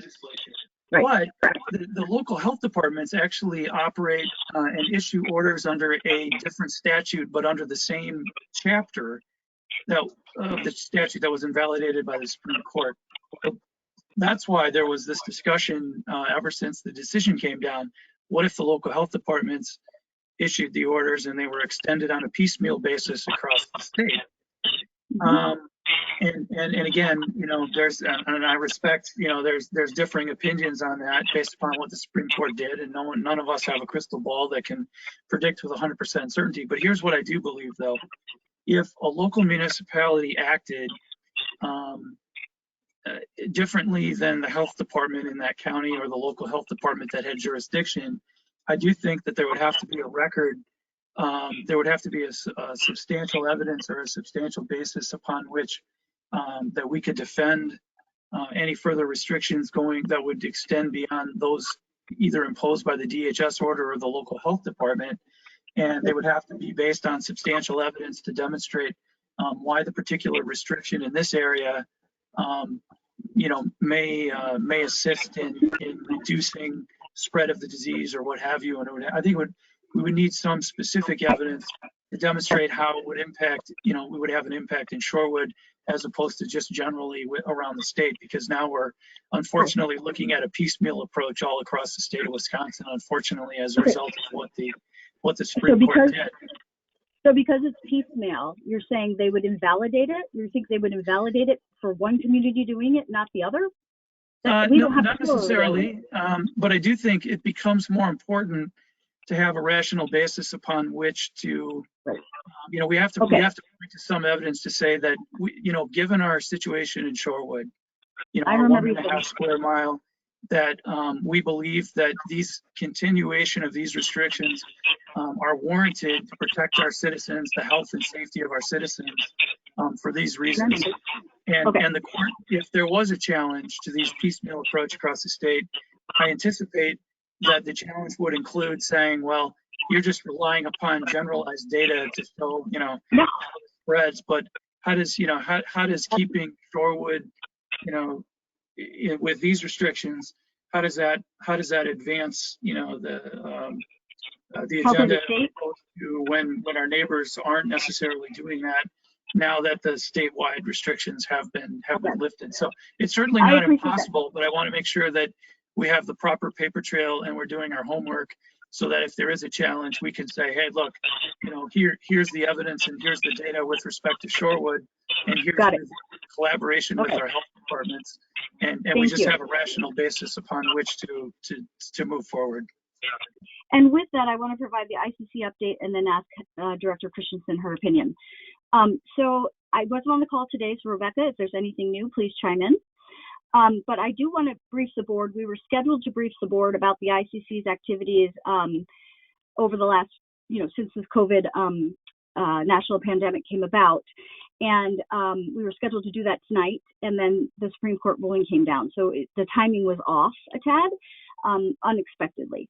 But just so the board realizes, the ICC has been meeting 3 times a week with the public health officials around Milwaukee County, because we do not have a county public health official, correct, Ann? We have 11 separate ones. That's Is correct. that correct? Okay. Yep. So unlike Dane County, where people are referencing, you'll see, like, well, why can't the county do it? Well, they don't have a public health official. We have 11. And so we have been participating with the village manager, myself as the appointed designated by statute liaison for the village. Every 3 days, 3 days a week for I don't know how many weeks, but maybe 8. I'm not sure the exact amount. And one of the things that we asked, the municipalities had said, so the public health officials, they went back and they developed this re-entry criteria. They presented now this is 11 public health officials recommended to all the municipalities in Milwaukee County a re-entry plan with the criteria that you see in front of you, gating criteria, developed by all 11. Is that correct, Ann? That's correct. Okay. And they recommended to us.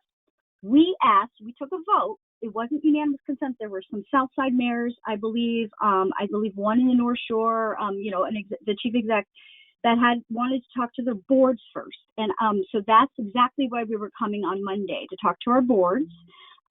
Even though the statute says we can recommend, we're not a legislative body, the ICC, so we could recommend support. It could have come back to the local units, or the public health officials could have ordered it. That did not happen because we ran out of time. So, but what did come out of that is that all 11 public health officials recommended this phasing process. So saying that, I would like to ask Director Christensen, do you think, in your opinion, that we have a public health crisis? We're still in a public health crisis? Yes. Or emergency? I do think that this is still a public health emergency. Okay, thank you. And I'll let you have comments in 1 second. So saying that, just because our neighbors won't act, I keep asking, I talked to Nathan, we were as the ICC rep on Friday, Nathan, Rebecca, and my thing is, if they were in a national emergency, and the Supreme Court's logic was, you didn't involve the legislature. Now, I know there's different laws for localities and things, but if that was the logic, yeah, we're in unprecedented times, and to create an order locally may never have been done. But this crisis has never been done. So one of the things that hit me really hard is that the public health official is not elected. And so if they're still saying we are in an emergency, and they came up with the criteria, it's not like we sit here as a board member and have to come up with it. What better experts are there than 11 health officials saying that this is the proper thing?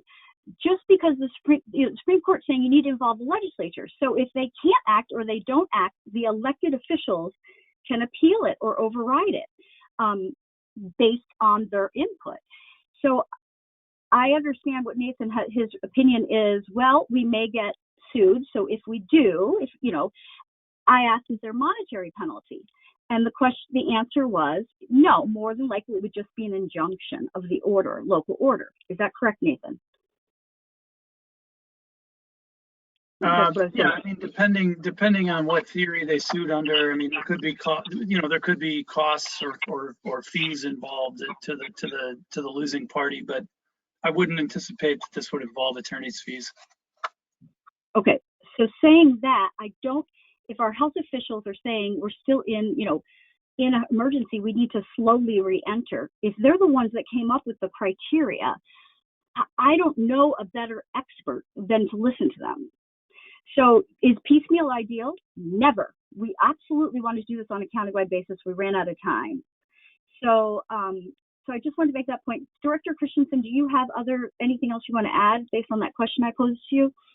Yeah, let me just kind of back up in terms of the criteria and what our process will be moving forward, and then the board can talk about what their process can or should be. So obviously the order is in place. It ends Thursday night. And then, as I said, new guidelines will be issued on Friday. And those guidelines are still based on this criteria and this phased-in approach that we've been talking about and all agree on.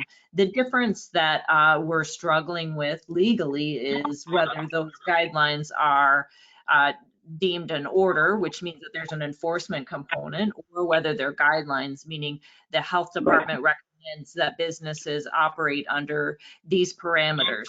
What that means is certain occupancy restrictions that they have in place, measures for personal protective equipment, etc. So the guidelines will be pretty detailed about what we expect of businesses. But again, the difference that is versus guidelines versus an order is that there's no mechanism for police involvement for enforcement or law enforcement. So there's no citations and other penalties.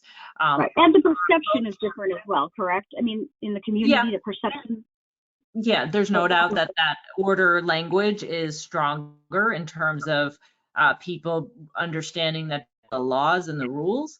But again, the advice of my counsel is that order, any future orders would not be defensible from the Supreme Court ruling. So that's the struggle that we have. Any or just the ones that the public health officials? I'm trying to get at the point of, you've been advised as a public health official, because it was just overturned by the Supreme Court, that unilaterally you're being advised that you shouldn't put out an order. But does that apply? Correct. Right? I just want to be clear that you're talking about a public health official. I'm talking about the local legislative body. I've only been directed based on my role as a health official. I've not been given any direction for municipalities. And so, Nathan, Attorney Baer, just so the board knows, the league did hold a conference call. I was briefed on it. They also put out the memo that's in the packet. And they don't say it's prohibited. I mean, the whole thing that we've been talking about is, if the public health officials do not act at the ICC, the municipalities, the legislative body could. But now, just so that has been discussion. And how you go about is what I've been asking Nathan. Okay, what's our process going to be? My guess is it would be a motion to implement as an order by the local legislative body whatever guidelines are released from the they're in the packet, right? Anne, is that pretty much the same? So the packet guidelines are the order that's currently in place, and the new guidelines have not been released yet. So the gating criteria is not in the board packet? Yes, it is. Yeah, that's the current order set to expire on Thursday at 11:59. So Anne, within the it's Rebecca Ewald. And within the packet, they have order number 1, but they also have your proposed gating criteria and phasing plan that were also originally discussed at the ICC. Right. Yeah. So is that the public? Go ahead. So again, order number 1 is currently in place. The phasing criteria would guide us to move from one phase to the next. And Friday's guidelines will, so we will be moving more into this phase B plan, except we've made a few modifications to it. The order number 1 is phase A. Phase B, again, would be where we move into starting Friday to allow more businesses to open under guidelines. There's still being at the edges in consultation with the state and with their guidelines for reopening. And again, back to President Rosick, the plan is to move this forward based on our criteria. So to make sure that the gating criteria have been to be able to move forward.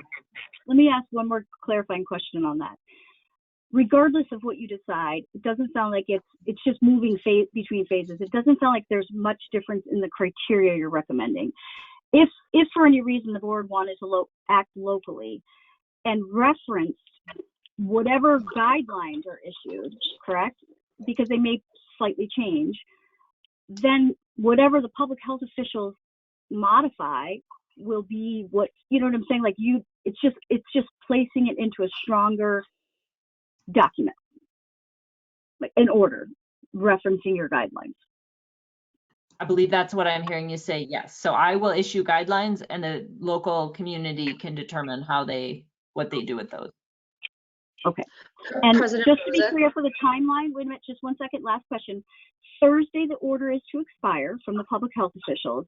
If we wanted more information, if anyone on the board or the majority of the board wanted to defer the item, we would hold a special meeting if there was interest. Okay, I'm going to open up the floor for questions to the trustees. Should I go around the table? Is there a lot of people that have questions? President Rosick, would you mind if I updated on the ICC meeting today? Oh, I apologize. Absolutely. Go ahead. I apologize. Okay. I just wanted to relay that the guidelines were discussed. It was the main focus of the meeting today at the ICC. The communities agreed that the order would expire on Thursday and that their health department, all 11 health department officials have recommended the guidelines. And so it was my understanding from that call that the remaining suburban communities were well informed that the guidelines would be available for their use. Right, and I don't think you said anything different because the health officials are saying we've been advised by our attorneys to make them guidelines. Is that correct? Yes. I am not aware of any other community who is implementing the guidelines as order. What about Milwaukee? Yeah, the city of Milwaukee is. Correct, and they are implemented it under the direction of their health director. If we implement if we implement an order under the scope of the village board, then the board will need to advise us in terms of what enforcement criteria we will use for purposes of municipal citation. Correct. We would have to set a fine rather than a criminal penalty, correct? Correct, and then our police department will become the enforcement agent, not the North Shore Health Department. Right, which is probably has more staff to enforce anyways. But and you've prepared for us a recommendation on that fine? I have not prepared a recommendation on that fine. Okay, so we would have to come back to a special meeting to establish that, like we could defer that if that was the will. I would ask for the guidance of the village attorney. I'm not sure what fine would be for an order of a pandemic. That's fine. That's perfectly fine. I'm just saying we don't have the information in front of us is what we're saying. Okay, I'll open up for trustees.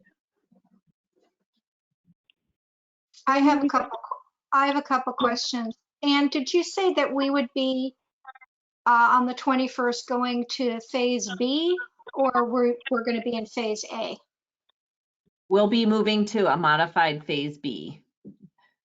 Okay, I don't know what that, excuse me, I don't know what that means, but. So we'll be putting out guidelines for reopening, again, with occupancy limits, the restaurants and the bars.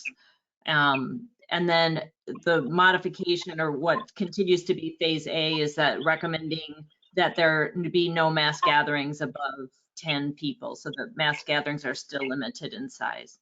So the restaurants and bars at 50% occupancy or 25% occupancy?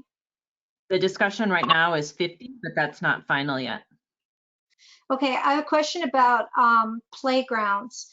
Our playgrounds are, except for Atwater Park, are on school property. At some point in here, it says school property is closed until June 30th, even though our schools end June 11th. and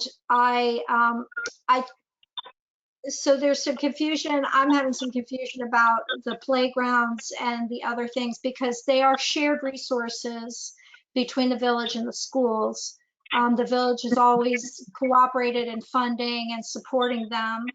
And I would like to approach the school district about opening the playgrounds and the track, for example, because we are, as we know from a future item, we're considering, opening up streets when we don't even have to track, which is already a space for people to walk.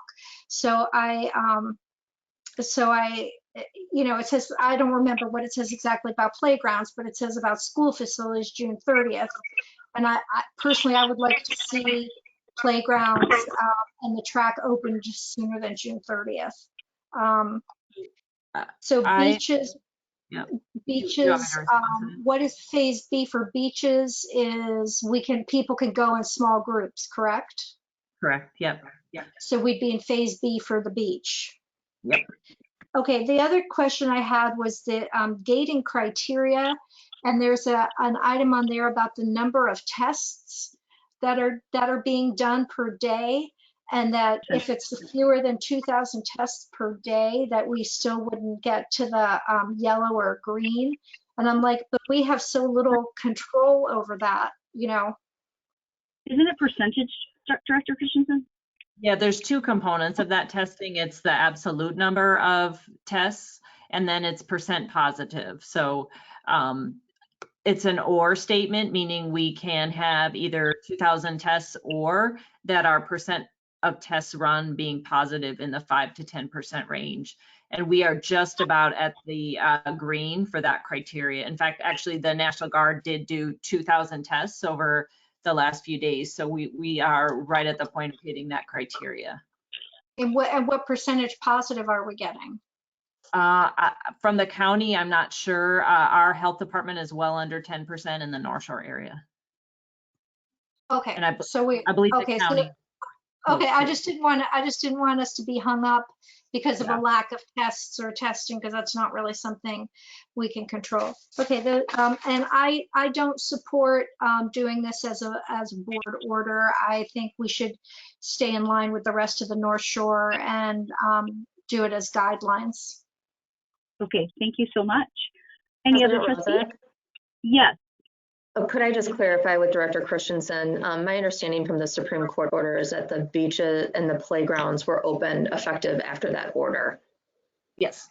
Yeah. So they're currently so they are open and available now. Yeah. I know, but they also say school facilities are closed. So yes, understood. I just wanted to make sure that was clear. But who said school facilities are closed? Was it the district or was it the state order? It says here in this thing that schools are closed. Right, and it is. It's very confusing because there's a footnote in the decision that exempted subsection 4 of the order, which related to schools. But as a practical matter, it probably doesn't matter anyway because each district can remain closed on their own volition as well. So, and like each district can leave their own facilities closed if they see fit. Because they are a legislative body? Why? Why are they different than the village board? I don't know, but there was a footnote in the Supreme Court decision that exempted the school closures from being lifted. We could essentially, if these are just guidelines, we could have a school that's closed but a beach that's open for re-entry, like right away. That is, Atwater Park, the playground is open, the beach is open. But the two playgrounds at Lake Bluff and Atwater School and the track and the adult recreational activity on Capitol in front of the high school are all closed. Right. I'm just saying that's the logic they're using to say that the legislature, local legislators shouldn't act. Well, I'm just talking practically speaking. If we're going to, I think we should treat them all the same. That means, I think we need to ask the school board to reopen recreational facilities. The weather's going to be nicer. People need to get outside, Okay, I hear you. Thank you. Any other trustees? I wanted to just chime in. I I agree with Trustee Amenta. I think that I want to stay consistent with the other North Shore communities, so I'd be in favor of guidelines, and I wouldn't be supportive of an order. Okay. And I just want to let you guys know, I know it was a public health official, but the city of Milwaukee is also our neighbor, and they have implemented an order. How they did it is different than what we're talking about right now. But they are our neighbor. I just wanted to let you guys know that. Yep. Anybody else? Yep, this is Trustee Carpenter. Trustee Carpenter. Yeah, I have some real concerns about this being a ongoing public health crisis, and I was actually just, as we were talking, looking currently at the trend in our numbers in Milwaukee County, and they are not trending down. I have some concerns about increasing capacity and increasing the ability to make this a guideline versus an order, especially knowing that, on two sides of our village, we are surrounded by the city of Milwaukee, which still has an order. And I also, unfortunately, we're in a difficult place where we're part of the North Shore community, and our other neighbors could choose to do different things than what we're doing. But I would love to know from Director Christensen, in a perfect world, what would you like to see happen within Shorewood? I know that there's some differing views within the North Shore in general. And I also wanted to ask Chief Nimmer, if this was an order, what is the police department's capacity to enforce these recommendations? Director Christensen. Yep, it's a challenging question to ask in that there's a lot of competing interests with regard to kind of the way forward. I think that alignment with the other suburban communities is important for messaging and communication.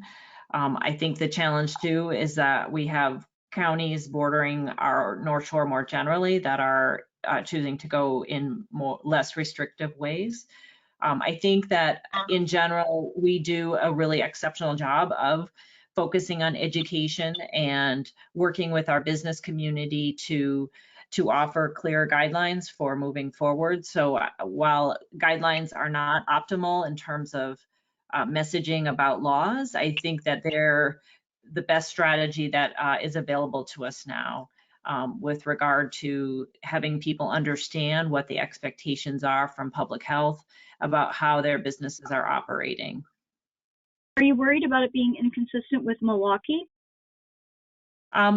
I am worried about confusion because the county and the city are going to be different, but I also have that concern with the other counties in the area and feel frustrated that we're in this position to having a patchwork regional plan.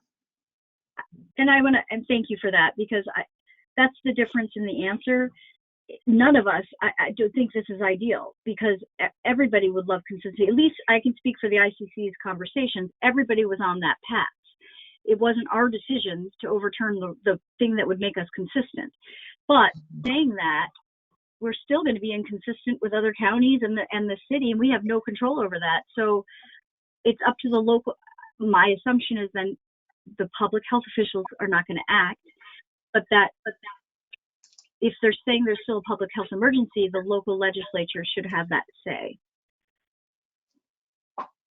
We're in our uncharted territories, but nothing's prohibiting that. Can I ask a question? Yes, sir. So just I've got a lot of bars and restaurants that are contacting me. As it stands right now, and what do I tell them that they are able to do on Friday? That they, well, we've been in touch with them as well, but that they will be allowed to reopen with limits on capacity, but that there won't be what we've been telling people, and as I've said here, is those are guidelines, and that we hope and anticipate that people follow those guidelines. And as we know from our residents, There is a lot of ability to contact us to complain about establishments working outside those guidelines. And then in terms of restaurants, we have our health inspector who's able to educate on what those guidelines are. Great. But What if there was a local order? I'm sorry, There can I will- just continue, Allison? Sure, I'm sorry. go ahead. And so we're looking at 50%, 25% respectively for bars and restaurants. Is that correct? 50%. Right. Again, it's still being discussed. We have one more call tomorrow to finish out those. I know that some of the other communities are advocating for 50% bars and 50% restaurants. So that is still up for discussion. And the reason for that is, especially with regard to the restaurants, that it's very challenging for a restaurant to operate with that 25% capacity. So again, if they're able to put those social distancing parameters in place with that capacity limit, we would not have, we would be okay with that, those modifications. That's great. And will there be any other ordinance or any other requests put in place for safety precautions at restaurants or bars? Is there anything specifically that I can share with bars and restaurants that they would need to do outside of the masks and gloves, those sort of safety precautions?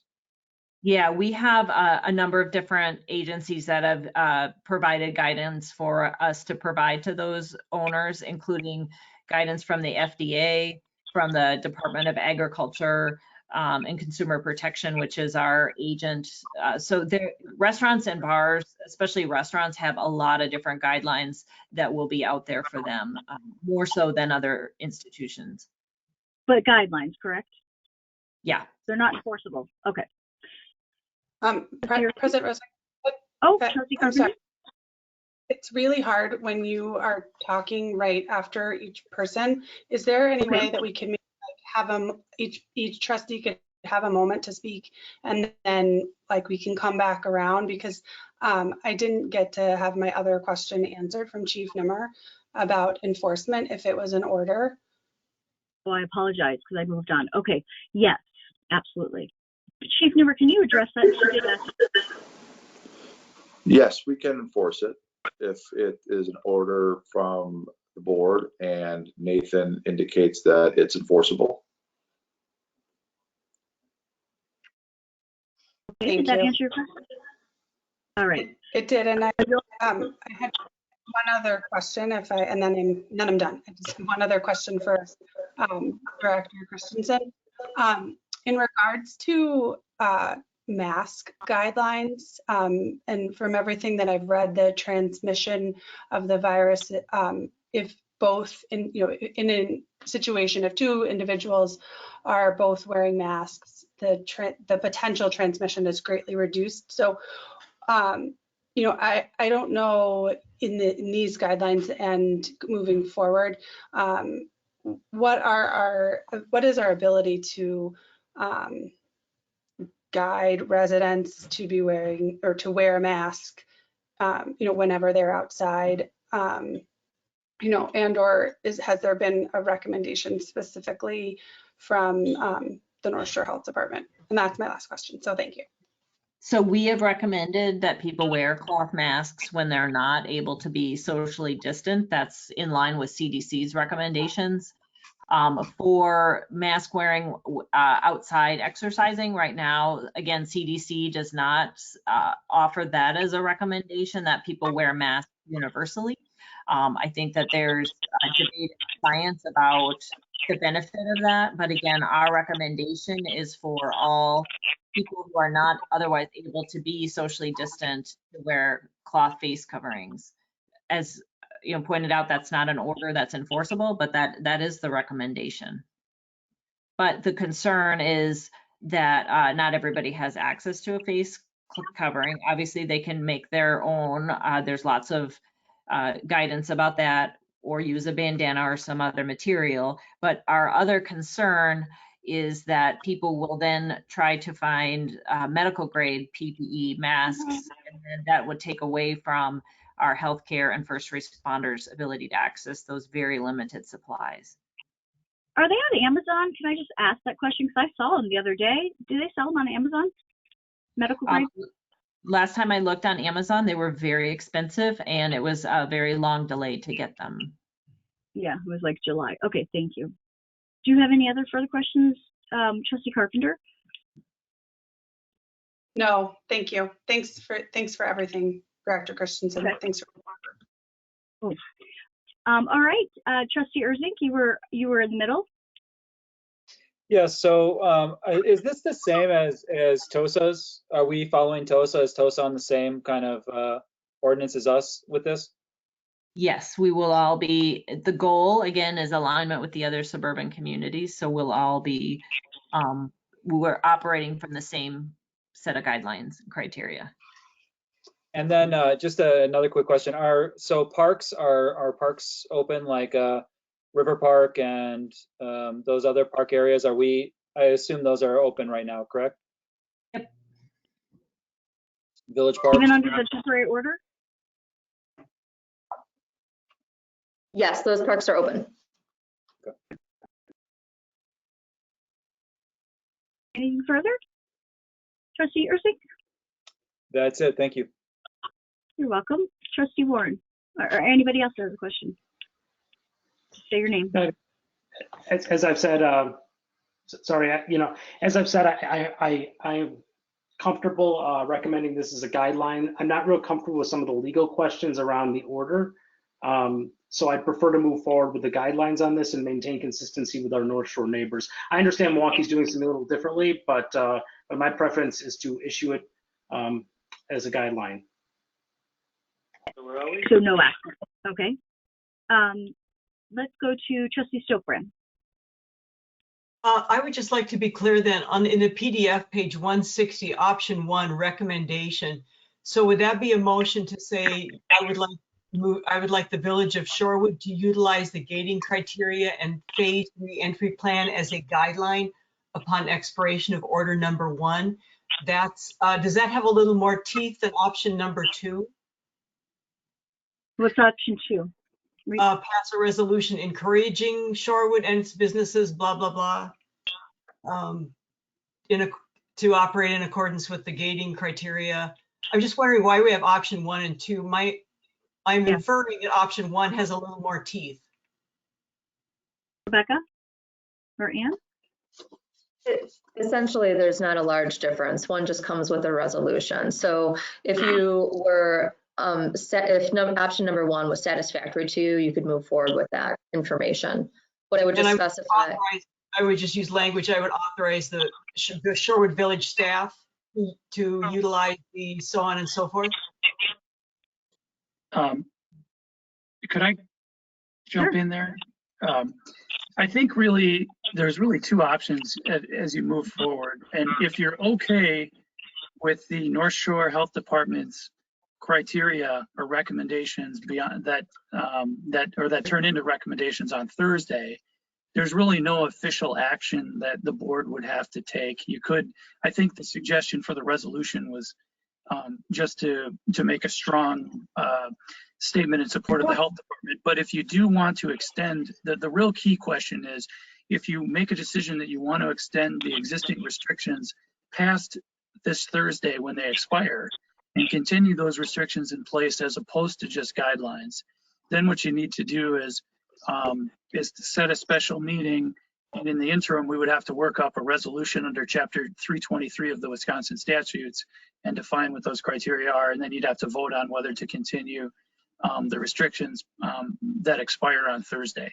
But if you're okay with the North Shore Department guidelines, there's really nothing else that you have to do officially. Oh, but Nathan, I have a clarification question. I mean, Ann just said, Director Christensen just said they're going to be updating them on Thursday. So there's it's not just what's in the packet. I mean, you could make an order based on the health department's final final guidelines, and then that just makes it enforceable rather than a guideline. Is that correct?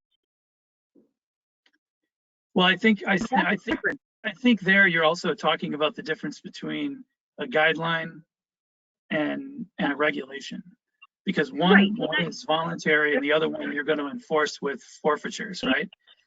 Yeah, that's what I'm saying. That's the big difference. I would caution about what's in our packet right now, because obviously the health officials are still evolving and they'll release something on Thursday similar.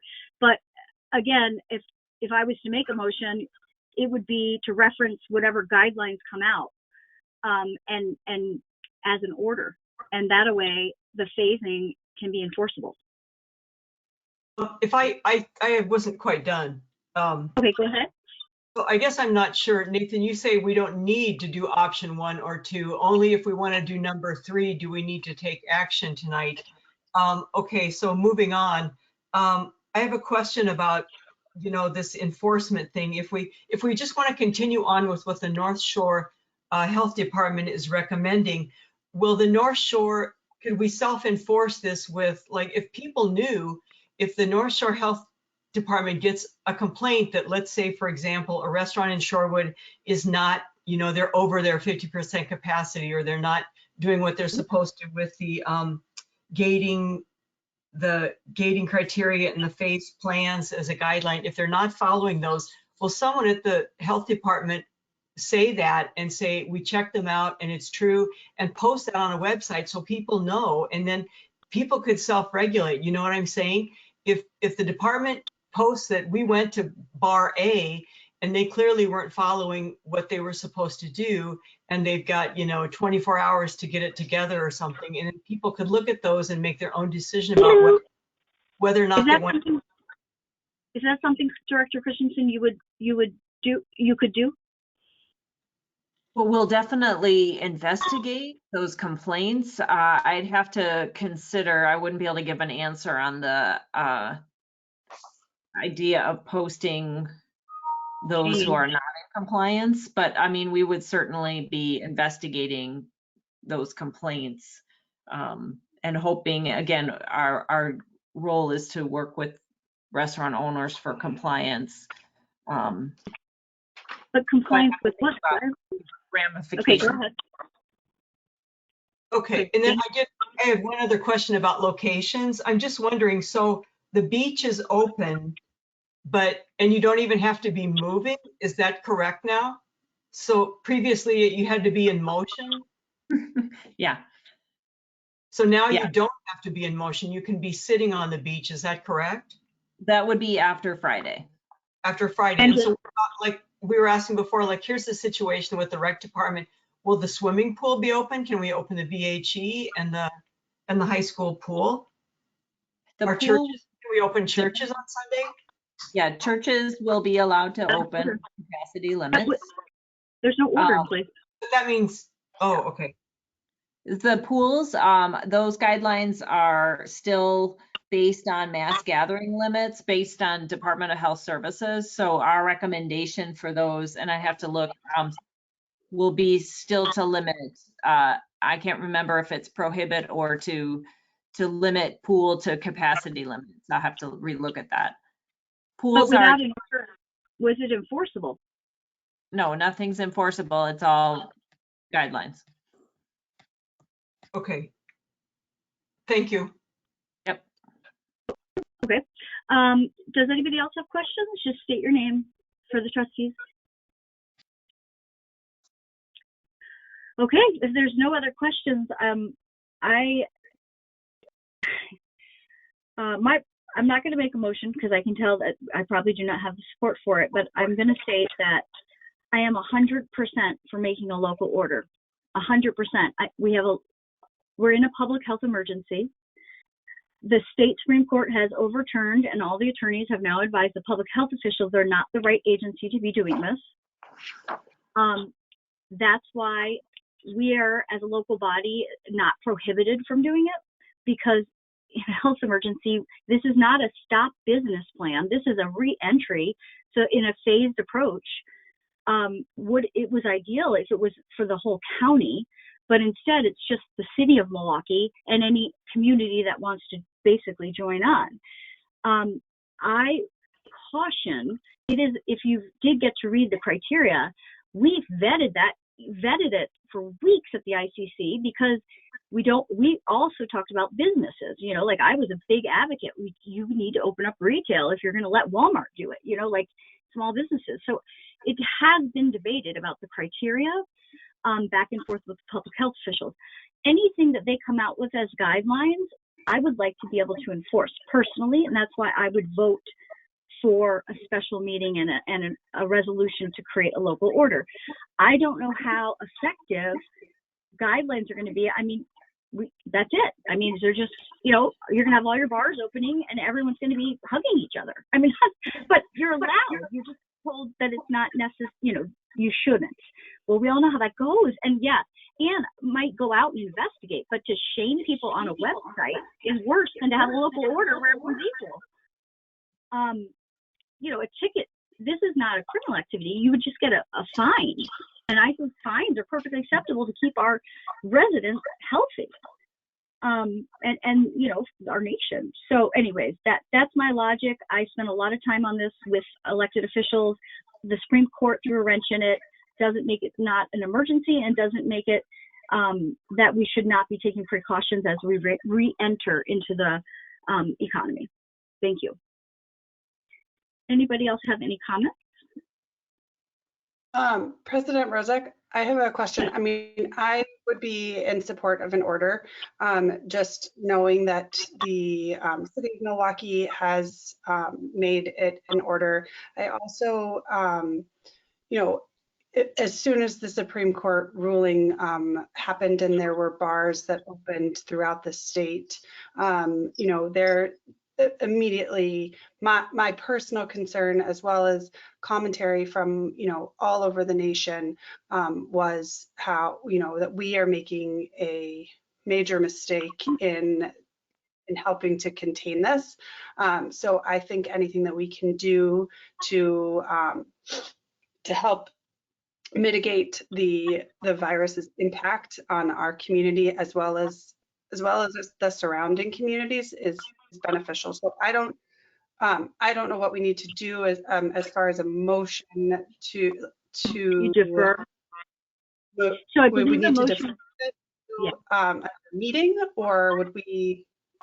Well, let me explain a little bit about the process, because I asked the same question. And Nathan, correct me if I'm wrong, but there isn't a resolution in front of us unless I'm mistaken. But it is. You guys wrote it. I apologize. I can't open it right now. Rebecca? There's not a resolution located within the packet. There's not, correct? Did you say? I couldn't hear you. I'm sorry. Oh, correct. There's no resolution in the packet. Okay. Yeah, they didn't have time. We were on the phone till 5:05 on Friday, or I don't remember, but it was past the time. Everyone needs to leave. So you would make a motion to defer the item and allow staff the time to draft the resolution with our attorney, as well as you know, citing the North Shore citing the health official, the Milwaukee County health officials gating criteria that whatever it's published, whatever the guidelines are. And then Rebecca and the attorney would go back and write the order. It would be a resolution. Excuse me, but we would have to hold a special meeting to adopt that before Thursday. Correct. Excuse me, Correct. Isn't that option 3? Municipal option 3, pass an order requiring. We don't have the order in front of us. We just need, so Nathan thought, Attorney Barrett, you can explain, I asked the same question, what is the form that we would need to use? And he recommended a resolution citing the order. I mean, I think you could just say, you can make it up. I mean, you're just citing the guidelines as an order. But it's not in front of us. If the board decides to extend the existing restrictions past Thursday, my opinion is that the way to do that would be by considering the passage of a resolution under Chapter 323, or pursuant to the authority of Chapter 323 of the Wisconsin statutes, at a special meeting pursuant to that would comply with all the proper notice requirements. And I think 2 hours. 48 hours. So we'd have to probably do that late Wednesday to get it passed before Thursday. If someone made a motion to schedule a special meeting for the consideration of a resolution to extend the current restrictions as an order, then you can vote on that. And if it passed, we would have to bring you back a resolution that would accomplish that, but someone would have to give us guidance as to what those exact restrictions would be. And with keeping in mind that then at that point, the board would be, or the village would be taking action that would be opposite of the North Shore Health Department's guidelines, which No, would it doesn't have to be. Can I ask in the interest of time that if there's someone who wants to make an order as opposed to adopting these guidelines, that you make a motion so we can consider it? Okay, I would like to make a motion. I'm allowed to do that, correct? Sure, you can make a motion. You can make a motion. I'd like to make a motion to defer this item until a special meeting held on Wednesday evening that would staff would create a resolution that cites the North Shore Health Department's guidelines as the basis for an order. I don't know if basis, but those are the guidelines that turn into an order. The gating criteria, that whatever is released. Now, is the extending it Thursday if it's updated? That would be the order. It's just the guidelines that the North Shore Health Department and or is it that, Ann, am I saying that right? It's the North Shore Health Department, or is it Milwaukee County Public Health officials? North Shore Health Department. Okay, that they issue, whatever they issue as a guideline that we create an order. It gives those steps of how to re-enter into the market. So I don't know, Nathan, if you can put that into better words. Well, I think it would just be to extend the existing restrictions that are set to expire on Thursday, right? It would be to take those and extend them past Thursday. No, because we're adopting new guidelines for Friday, so it would be taking those new guidelines and turning those into an order. Correct. It would be saying whatever they release would become an order. Our order. It's not that hard. We don't want to make up our own criteria. We're not health experts. We're relying on the health experts to come up with the criteria. At least the ICC was for 8 weeks. Okay, if that's the motion, is there a second? I mean, we can't discuss this for another half hour. I know. I'll second. I'm sorry, what? I will second the motion. Ursink? Okay, thank you, Trustee Carpenter. Trustee Ursink, what were you mentioning? I just say, so option number 1 is utilize getting criteria and phased reentry plan as guidelines upon expiration of order number 1 recommended by North Shore Health Department. How are we differing then from, because let's just see where this conversation goes, but we're kind of going in circles here. So let me tell you the difference.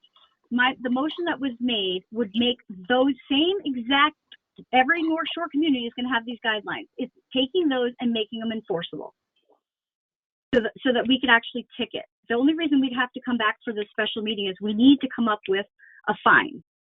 We don't have a fine currently if you violate it. Is that correct, Attorney Bear? Ann?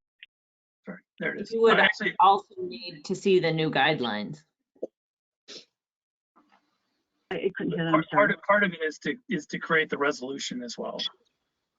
Oh, yes, and draft the resolution. Did that help, Trustee Ursink, or is there more clarification needed? Okay, so with your motion, what we'd be doing would be coming back in Wednesday and creating all of these guidelines ourselves as a village board. No, absolutely not. I would never recommend that nor make a motion for that. It is taking whatever the 11 now 7 public health officials come up with and utilizing them just like they're recommending by an order. So they're not guidelines, they're actual requirements. Okay, so bars and restaurants come Friday are still going to be closed. Just like in the city of Milwaukee, correct. Just like in the city of Milwaukee. Not all of them, I mean, and you can say. So the order will expire that's in place. There'll be new guidelines from the North Shore Health Department starting Friday that will allow slow opening for bars and restaurants. My understanding is that since they're coming out as guidelines from the health department without an enforcement component, that you're discussing whether the village of Shorewood adopt those new guidelines as an order with an enforcement So you provision. can enforce them.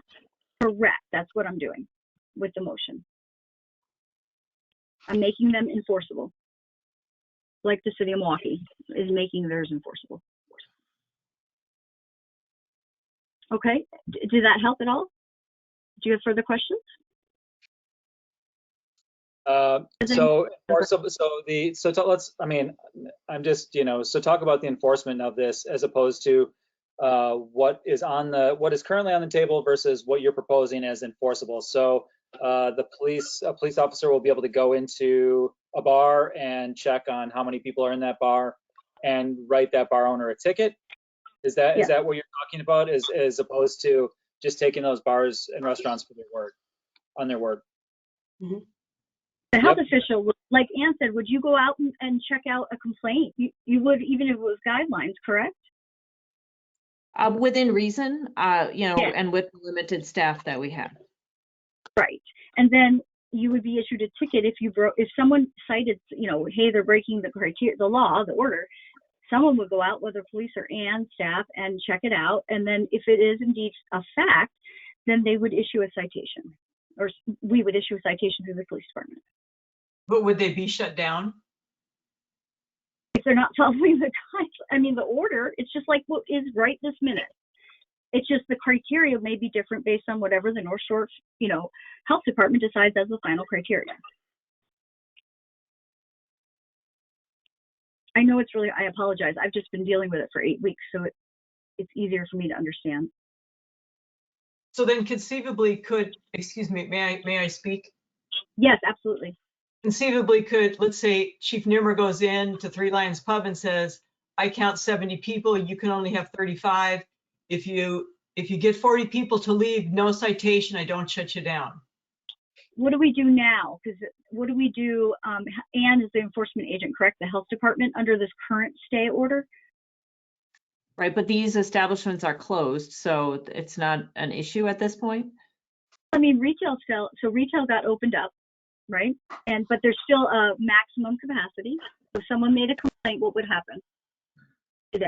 We would call them and tell them to limit the number of people, but yeah, at this point, I wouldn't have enough to shut them down, even under the current order.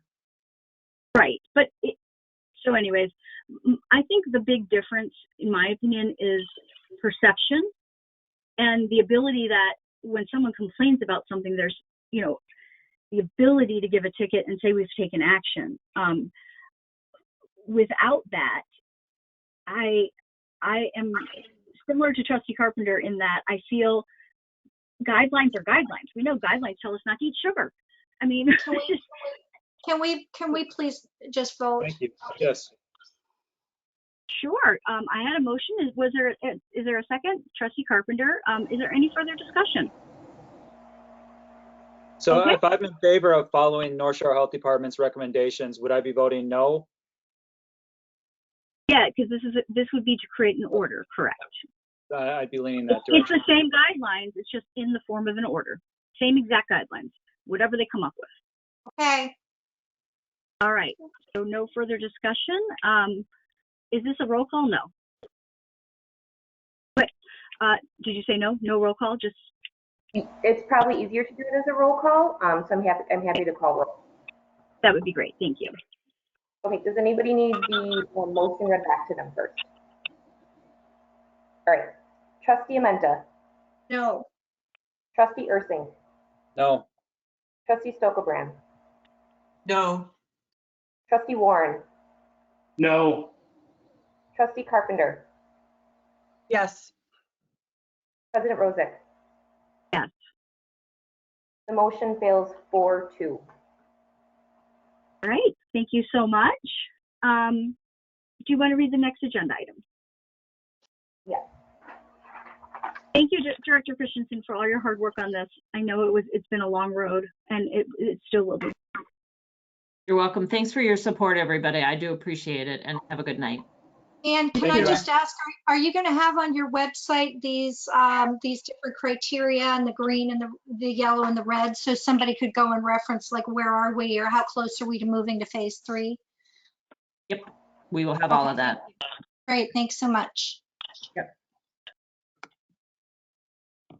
All right, we are moving on to the consent agenda. So I just need a motion and a second to approve the consent agenda, and if there's any removals. I'll move approval of the consent agenda. Okay, so we have a motion. Do we have a second? So a motion and a second. Any removals? No? All right. Any further discussion? All those in favor say aye. Aye. Aye. Aye. Any opposed? Motion carries 6-0. All right, can you read the next agenda item? Yep, there's no items removed, so we'll move on to public hearings, which there are none. So now we will move on to citizens to be heard. This item is for matters on or not on the agenda. Discussion may follow. Comment on non-agenda items or discussion and action may come at future meetings. If there's anybody to be heard, I will need name and address. Is there anybody on the phone call, any resident that would like to, or community member that would like to speak today? Yes. Hi, my name's Esther Berkowitz, 2419 East Marion Street. Hi, go ahead. Hi. I don't know if this is the right time to bring this up. It relates to the sidewalk replacement program that I know is later on the agenda. Oh, no, you can talk whenever. We just can't respond to the full discussion, but we certainly can take your comments. Okay, thank you. I just wanted to make a couple of comments because I know this is up for discussion. We, outside our property, had our paving stones replaced, I think, whenever the last go-around was. And at the time, somebody from DPW, I think it was Leanne, came out and looked at our pavers, and they were extremely crooked. And every time there was a lot of rain, like now, we'd end up with a really unsafe lake area that in the winter meant that we were surrounded by an ice skating rink, essentially. So I made the comment, would it be possible when they replaced the sidewalk to please make sure that this was an opportunity to level everything? And when push came to shove, they were replaced. It's actually worse now than it was before. And we paid however many hundreds of dollars for the privilege. So I wanted to just raise that I think if this is being done, it would be a really good idea to take the opportunity to actually improve the way that the pavers are laid, because I think it's a health hazard in the winter when there's a lot of flooding and it ices over. And the other piece of that was something I actually discussed with Guy Johnson whenever he was president at the time. And I raised the point that it was unclear to me why residents were having to pay for this when the request by the village that we have to shovel the walkway because it's public property or municipal property just doesn't square with, but it's private. When it comes to paying for the replacement, you're a private citizen and it's outside your house, so you have to pay for it. But when it comes to shoveling, it's not your property, it's municipal property, so you have to keep it clear. And I said to him, I don't understand the logic behind that, behind asking citizens, the homeowner to pay for it when it's considered municipal property for the purposes of shoveling. And he said, no, it doesn't make any sense. I know. And that was the end of the discussion. So I just wanted to raise those 2 points. One being, I think there's some room for clarity around that, the mistakes in the way that it's kind of presented to homeowners in terms of, is this your property and you should pay for it, or is it not? And there should be some consistency around that. And secondly, to raise the opportunity to improve the leveling of the paving as and when it is done. That's all.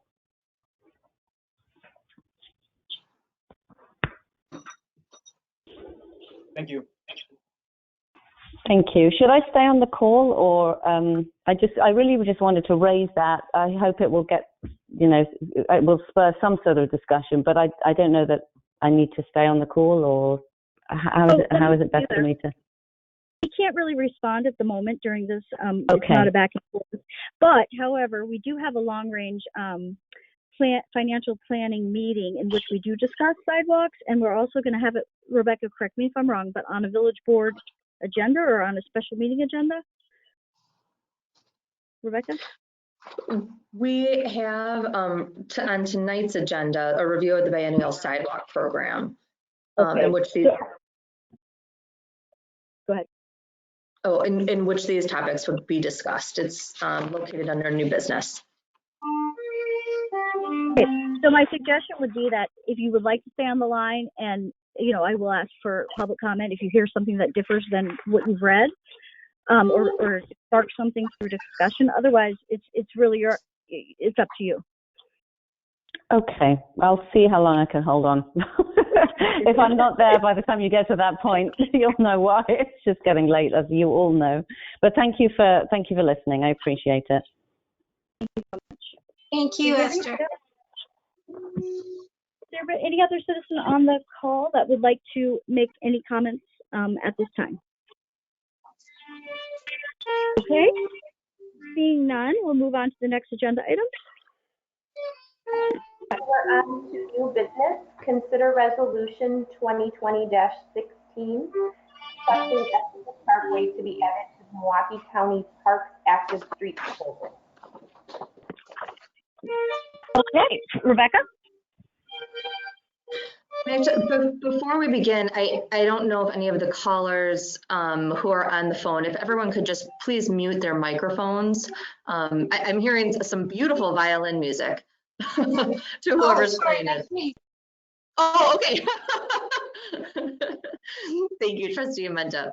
I'm actually going to turn. I don't know why she decides she has to practice right now, but she does. Oh, well, it sounded great. I'm going to actually turn this over to Assistant Manager Tyler Burkhart, who worked with the Pedestrian and Bicycle Committee with this recommendation. Thanks, Becky. Yeah, items 9A and 9B went through the Ped and Bike Safety Committee meeting. They met on May 12th and took 2 actions. So the first action relates to Estabrook Parkway. After reviewing the Active Streets program that Milwaukee County Parks and the City of Milwaukee jointly work on, they made a recommendation to add Estabrook Parkway to that. I believe reading correspondence that Trustee Stokebrand reached out to County Supervisor Wasserman about potentially adding Estabrook Parkway onto the Active Streets program. And I think through our communications with them, they recommended for us to have the board pass a resolution showing our support for that. So if this were to pass tonight, we would be sending it forward to the county parks in order to process and include with their program. We did reach out to get some feedback from the police and fire department. Chief, I know you're still on the call here. I don't know if you have any comments that you want to make in regards to blocking off Estabrook Parkway. But just to summarize, for the Ped and Bike Safety Committee, they were in support for the space to be blocked off, and especially with the understanding that Port Washington Road or Wilson Drive could take on a lot of that traffic, and it met a lot of the goals and objectives that an active street program would meet. Chief, do you have any further comments? Otherwise, I'm done. I don't have any specific comments. Thank you.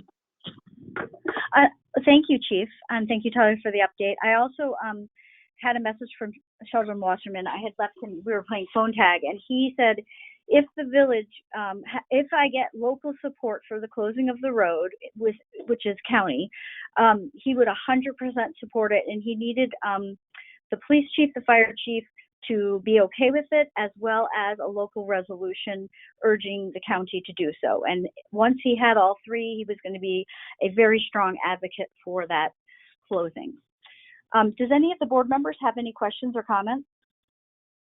I'd like to just make a motion. Okay. I'd like to adopt resolution 2020-16 requesting Estabrook Parkway added to the Milwaukee Active Streets program. Second that. Okay, so we have a motion by Trustee Carpenter, a second by Trustee Ursink. Any further discussion?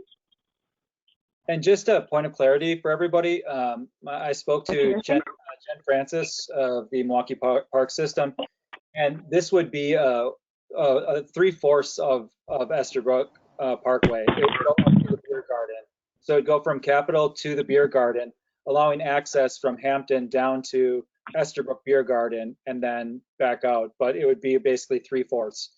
And with that said, DPW needs at least 8 barricades to make this happen. Whereas in the next conversation we're going to have about Menlo, Menlo needs pretty much all of the village's barricades.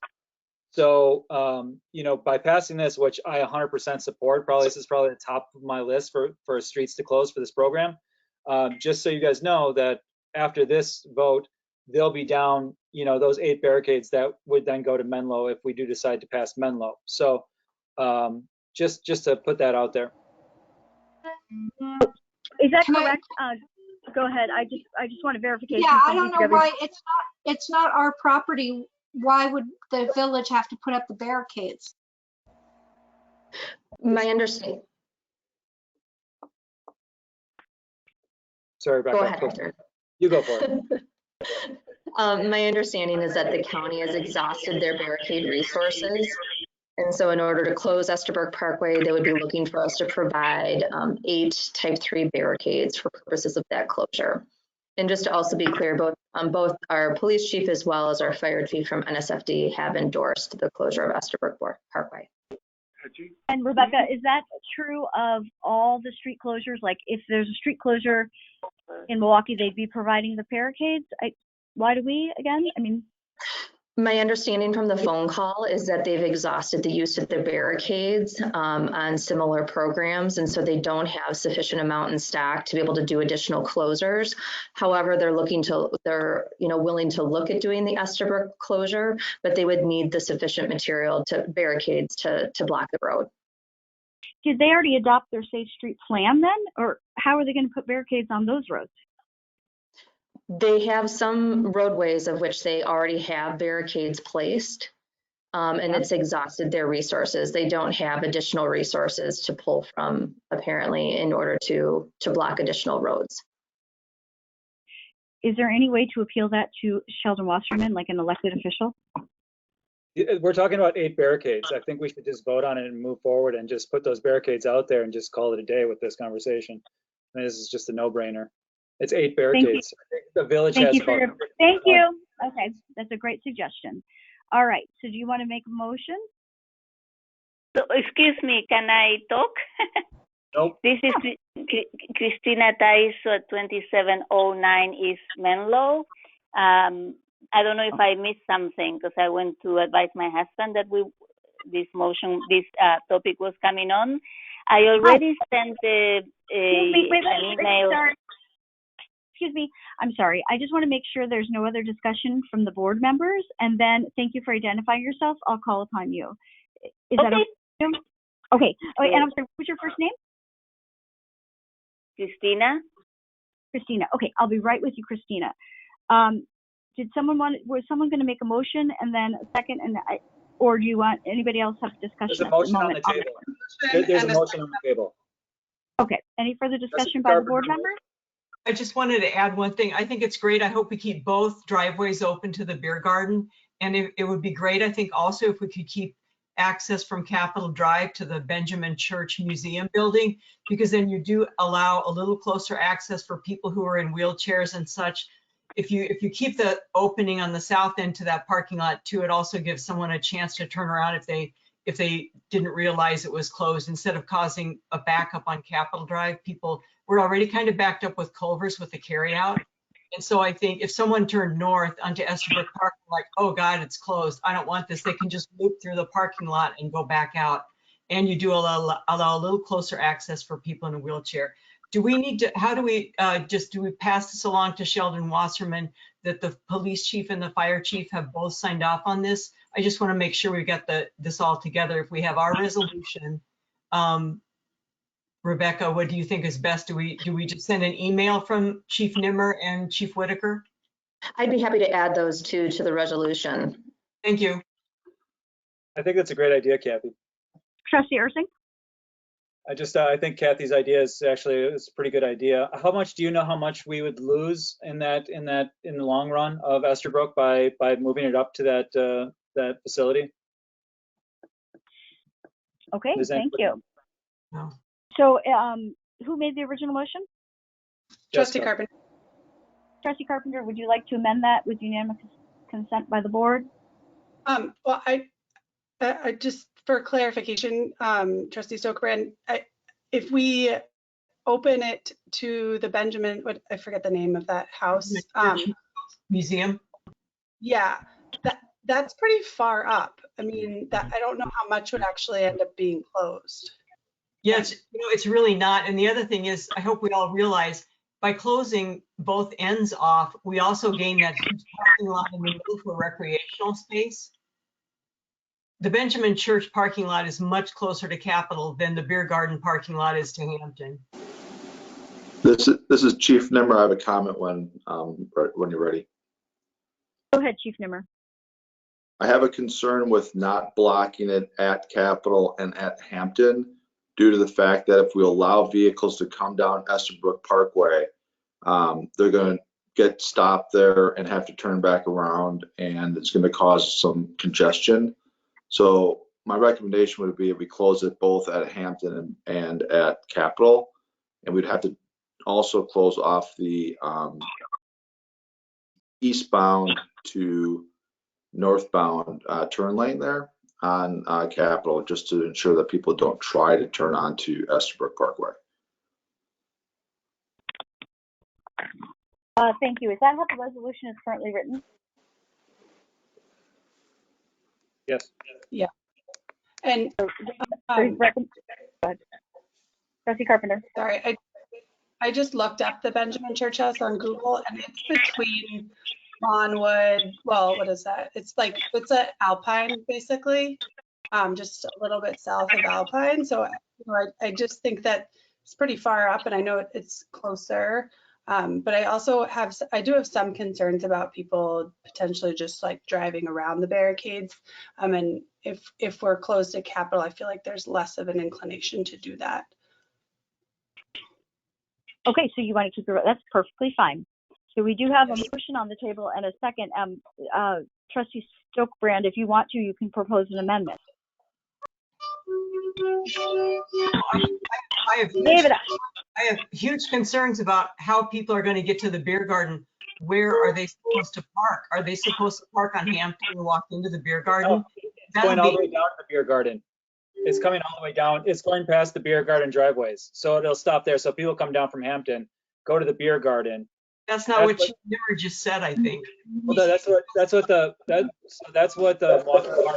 Milwaukee County Parks suggested. Chief, I don't know if you have a different suggestion. No, I'm okay with the beer garden come up Hampton if it's for the purpose of the beer garden. Okay, all right. I'll give up on the south parking lot then. Oh, so did you, Trustee Amenta, could you mute your microphone? Oh, sorry. That's okay. Thank you. Trustee Stokebrand, could you state your amended motion or the amendment? No, I didn't make an amendment, and my concern has been addressed, so I'm ready to vote. Oh, okay, you didn't need an amendment. I'm sorry, it was breaking up. Okay, so we have a motion on the table and a second. Is there any further questions or discussion? So I just have a question. So we're closing at Capitol and then right at the south driveway of the beer garden. That's right? Yep. Okay, thank you. Okay, anything else? And this is not a roll call, correct? Public memo, is there a Excuse chance me. for public comment? Who's speaking? I can't hear. This is Sandy Pendleton. Is there a chance for members of the public to speak before the vote Yes. occurs? Thank you for reminding me. There was a nice lady that I'm supposed to call on first. I can't remember her name. Yeah, Christina, but Christina. actually, yeah, I thought you were on the Menlo discussion, so I'll wait till we go on to Menlo. Rebecca, are we going into Menlo today? We are, and that's the next item on the agenda. Okay, it's separate. Okay. So thank you very much. Is there anyone here from the public that would like to speak on the closing of Estherbrook Park from Capitol to south of the like beer garden? Yes. Okay, just your name and your address, sir. Good evening. Sandy Pendleton, 3529 North Frederick Avenue. Also president of Greater Shorewood Bikers. I thank you for taking up this issue. I think it's very important that people have places for active exercise. I respectfully suggest, though, that the closure should be as follows. That the closure should be people can drive through the parking lot at the beer garden, and then that the barricades, the street be closed there for traffic that wants to go further south there from Hampton. I also suggest that the street be completely closed just north for traffic that is coming up from Capitol Drive, just north of the entrance to the parking lot at the Benjamin Church.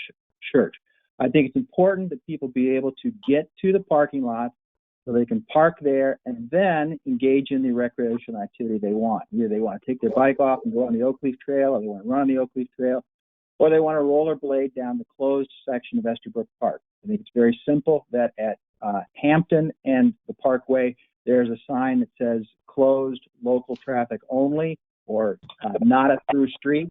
And the same thing happens at Capitol. There's one barricade up that says local traffic only, not a through street. People drive up, they then see the barricade, and they have ample places to turn around at the parking lot. But we want people to use those parking lots so they can use the dog park, the beer garden, and the Oak Leaf Trail. We don't want people parking on Capitol or on Wilson Drive. So I would suggest that that's the way the closure be done. Thank you for considering my comment. Thank you so much, sir. Is there anybody else from the public that would like to give comment at this time? Yeah. Go Yeah. ahead. This is Janet Freiline. Janet Janet. Freiline, 2016 East Menlo. I would also like to comment that Estabrook Park has rental spots available for the public, and if the guidelines are such that those spaces are allowed to be rented in conformity with the with whatever coronavirus guidelines are in place at the time, I would suggest that there be a recommendation to the county or an adoption in our resolution, however is most appropriate, to allow a certain number of cars to access those rental spots so that people can gather in groups of less than 10 or whatever the guidelines permit at the time, such that they can get their coolers or whatnot to those rental spots.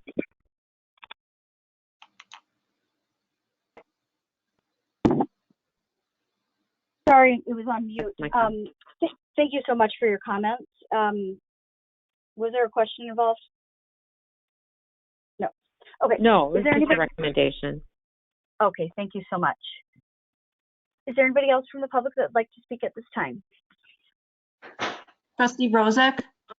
Yes. This is Director Butchlick. I would just like to state for the record that DPW concurs with the police department's recommendation that there absolutely be a hard closure at Capitol Drive for traffic control and traffic safety reasons. Is that, do you want it put in the resolution? Do you want it put in or conveyed a different way? No, that's not necessary. I just want to make sure that the board understood that that it is for both traffic control reasons and other safety reasons. It's our strong recommendation that no cars be allowed to access the park from Capitol Drive. Okay, thank you so much. President Rozek, could I ask a question? You sure can. Trustee Soapwork. This is what I was interested in too, was having access to that parking lot on the south end. So what's the, if you say it's okay to have one from the north end to the beer garden, why can't we have that access from Capitol to the Benjamin Church parking lot? What's the difference? This is, Chief Nemmer can answer that. I think just from a logistical perspective, the beer garden parking lot is substantially larger. There's two entrances. So essentially a vehicle could go out or go into the parking lot, come out the other end if they needed to turn around. The parking lot that we're describing on the south end, as you know, is just a one way in, one way out. And I think the concern is we're going to have a lot of traffic coming off of Capitol. And we all know that signs are only as good as people that actually read them and follow them. And so we're going to have inevitably a lot of traffic at that parking lot trying to turn around. And then we're going to have a lot of traffic coming back out onto Capitol getting to Capitol and trying to get back onto Capitol, probably most likely going, I would imagine, eastbound or onto Wilson. So that's just my recommendation. Now, anything is possible, and you know, you can do what you think is important. I think Leanne and I are saying from just a safety perspective, and a hard closure at that intersection eliminates any of that confusion. But again, anything is doable. It's just a matter of potential issues that we have moving forward. Thank you. Hey, President Rosick, can I ask a question? Yes. Is this Trustee Warren? It's Trustee Warren. So I appreciate the discussion and the recommendations here, but I'm kind of curious about the process, and maybe Trustee Stokebrand can kind of fill me in. I thought that we were just making a recommendation. Is the county obliged to take our recommendation here? I guess, we're getting pretty granular here, and I thought that they were going to be the ones to actually effectuate the closures that they saw as appropriate, or is it us actually, are they inclined to take our recommendation once we make it? I guess okay, so let me just answer really quick, and then Kathy, you can answer next. I had called around after I received anyways, I had called the county. The county and the city have a partnership where for this program or this new committee. At that time, there was a media article that said there's 10 miles of roads that they were looking at. Estabrook was not one of them. So based on the comments from the board meeting and the direction, you know, staff had been trying to reach out to parks at the county and not getting a response because of the transition in the virus. The staff was being deployed elsewhere. So so I got a hold of Sheldon Wasserman, and then subsequently Trustee Stokebrand got to meet or talk with him. The message that I received, and Kathy, please chime in after if it was different, but was Sheldon Wasserman wants to fully support adding it to the program, and he will request to do so if the local municipality passed a resolution asking them to do so, and the chief and the fire chief did not have any objection. Trustee Stokebrand. Got it. I was just hoping to provide some input so we could be more likely to get what we want. Yeah, and we certainly can do got it. that. Thank you. Okay, you're welcome. Can I say something? I kind of agree that we should open it up to the parking lot on the south. I mean, because I spent a lot of time in that park and people do picnic quite a bit there. I guess there's just that picnic area. There's maybe a couple picnic areas down that are right opposite that parking lot. I do think there's an entrance and an exit from that parking lot, though, if it's the one right across from the soccer field. But yeah, I mean, I don't know how people are going to access. If you cut it off at Capitol, I mean, you'd have to park up at the beer garden and walk like a mile to get to that picnic area. I don't think that's very feasible. And you know, it is, I think Kathy's point about ADA access is important too, and we can't just throw that out the window. So I would support having it come up a little bit from Capitol. Do we have a motion on the table? No? Yes, we do. Yes, we do. Okay. So Jessica would Carpenter you, made a motion, I seconded it. okay, and Trustee Menta, would this be an amendment, a proposed amendment? Yeah, I'm going to propose to amend the motion to move the southern boundary to just north of the north exit of the parking lot opposite the soccer fields. Second. Okay, is that Stokebrand? Yes. Okay, we have a motion and a second. Is there further discussion on the amendment? All right, seeing none. Clerk, do you want to read back Sarah, do you want to read back the motion, or the amendment? Sure. to move the southern boundary just north of the north exit south of the soccer field is what I think I got. Okay, any further discussion? All those in favor of the amendment, if it passes, then we will vote on the amended motion. All those in favor of the amendment, say aye. Aye. Aye. Aye. Any opposed? Nay. Nay. How many nays were there? I recorded 2. There's 2 nays? Yep.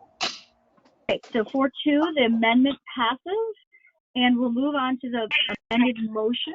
Would you restate the amended motion? Yes, it is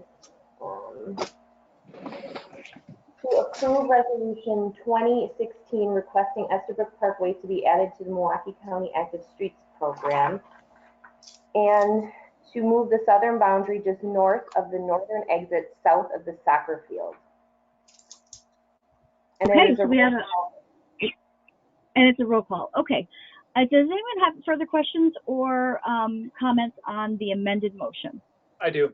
Trustee Arthur, or Singh, Go sorry. ahead. Okay, so if this is the plan now, I think we need to clearly state it if people are turning into Estabrook Park, we need to have signage at Estabrook Park deterring people so people don't just think it's open, because I have to follow the police chief with this and Leanne. Their recommendations are very valuable in this situation. And plus, you know, the whole goal with this is active streets. We're trying to create a space where people can move. We're not creating a space for people to hang out. So I think it's really important to have as much space as possible, but also if we're getting recommendation by the chief of police and DPW head, I have to go with their recommendations. But if we do decide to do this, I think we need very clear and specific signage at the beginning of Estabrook that says this road is closed, so people aren't just turning down that road, because it's going to get pretty busy and people are going to be trying to turn around, and it's going to be kind of a traffic nightmare back there. You know, so I would say that if this is the case, we need to figure out signage to clearly state that. Okay, thank you, Trustee Irving. Is there any other comments by the board members? Seeing none, is there anybody in the public that would like to speak on this issue? This is Rebecca, the village manager. I just had a question of clarification. So I was asked to note, place within the memo or in the resolution that both the fire chief and police chief endorse the plan. And what I'm also hearing is that if the southern boundary is moved up to the parking lot at the Benjamin House, these people no longer support the closure. Is that correct? This is Chief Nimmer. I just want to point out that I did look, I'm on Google Maps, and the southern entrance, if you look at the southern entrance that we're talking about, there is only one entrance there, as I indicated before. And so people will need to be going in and out of there to turn around. On the north side, by the beer garden, the parking lot is very big and has 2 entrances, one on the north side and one on the south side, where it allows for more traffic to come to turn around. I just point that out. I will support it. I just think that we're gonna have some issues there with people trying to turn around. And in addition, it'll be, another barricade or 2 to make those signs. So I just point that out. Again, anything is possible. I will support it either way. I think there's going to be some traffic issues coming off of Capitol, and Hampton and Estabrook Parkway is controlled by a traffic signal, and it allows for people to get in and out. As anybody that's trying to get off of Estabrook onto Capitol, during the day, it's a challenge to begin with. So we're going to have people inevitably. We're still going to have to probably block off the eastbound to northbound turn lane, even though we're going to allow people, because if we don't do that, people are going to get in that left turn lane and want to turn onto Estabrook Parkway, and then they have to make a decision on either they're going to turn and try to figure out what's going to happen as they turn down, or they're going to try to get out of the left turn lane to go back onto eastbound Capitol, which causes some concern because now they're in a left turn lane and they're going to get back into traffic. So again, I'll support it either way. I just want you to know full disclosure on what, the issues are that we see from a safety perspective. Thank you for the clarification. Thank you. Question I have is, does this really do anything now that the order is lifted and like on Thursday? I mean, it just dawned on me that potentially it has no effect if there's no order. Is that correct? Hello? Rebecca? President Rosick, this is Kathy Stokebrand. Yeah. It's my understanding that we're all still supposed to social distance. So it's my understanding that everything is still the same in terms of that, masks and social distancing, and it's just not. It's just a guideline. Okay. Yeah, May no, I right speak from now, the all of our public? streets are congested. So if you look at the Oak Leaf Trail, you look at Lake Drive, those streets are all very congested with bikers and runners, and there's not a lot of open, kind of safe, active space in our community right now. So I think our goal is to open that up a little bit more so the community has more space to move around and to exercise. Okay. I was just asking a practical question. I would like, if the trustees do not have any other comments or questions, I would like to open up to the public. Is that okay? All right, with no objections, go ahead. Your name and your address, please. My name is Harriet Black. I'm at 2615 East Menlo Boulevard, and I'm actually here to talk about the Menlo issue. But altogether, I can't quite figure out why we would be going towards active streets at a time when people are supposed to be spread. Why would we be designating any streets for places for people to gather, especially a residential street, but I'll deal with that later. We have so much space in Shorewood. We have so many streets. It is so easy to bike and to walk and to move around. And when you designate a particular space, you are leaning people towards gathering in those spaces. I can't understand during this time of social distancing why you want to do it at all, especially listening to the amount of issues and problems that you're discussing. Thank you so much. Rebecca, do you want to respond? Just about social distancing and active streets at a time of social distancing? It doesn't make any sense. It to me seems contrary. I don't have any further comments. Okay, no problem. Thank you so much for your comments. Is there anybody else from the public that would like to speak on this issue? Yes, I'm back. Christina, I'm back. Menlo Boulevard is not the Champs-Élysées. It's not wide enough to increase the traffic flow. We already have enough pedestrian flow with the residents and the neighbors. And there are sufficient parks around. My husband and I walk to all the different parks, and we never found that it's an issue to keep the social distance required. We would be very concerned about making Menlo an active street because there wouldn't be anybody to monitor properly that people keep the social distancing. And although I'd say 95% of the residents and neighbors are very good people, very educated, and they understand what's going on with this horrible crisis, there is a small percentage that don't, and they don't believe in social distancing, and they don't practice it. And we don't want to add to that to a street that is not wide enough. Also, the main problem would be because there wouldn't be any monitoring. I don't think the police in Shore would have the capacity to monitor all this. People tend not to circulate; they tend to congregate. And as the previous caller said, at this time we don't want that. The congregation of neighbors and residents would increase the risk of contagion, especially among the older people among us. I don't want to go out of my house afraid that there is a crowd of people that might be contaminated.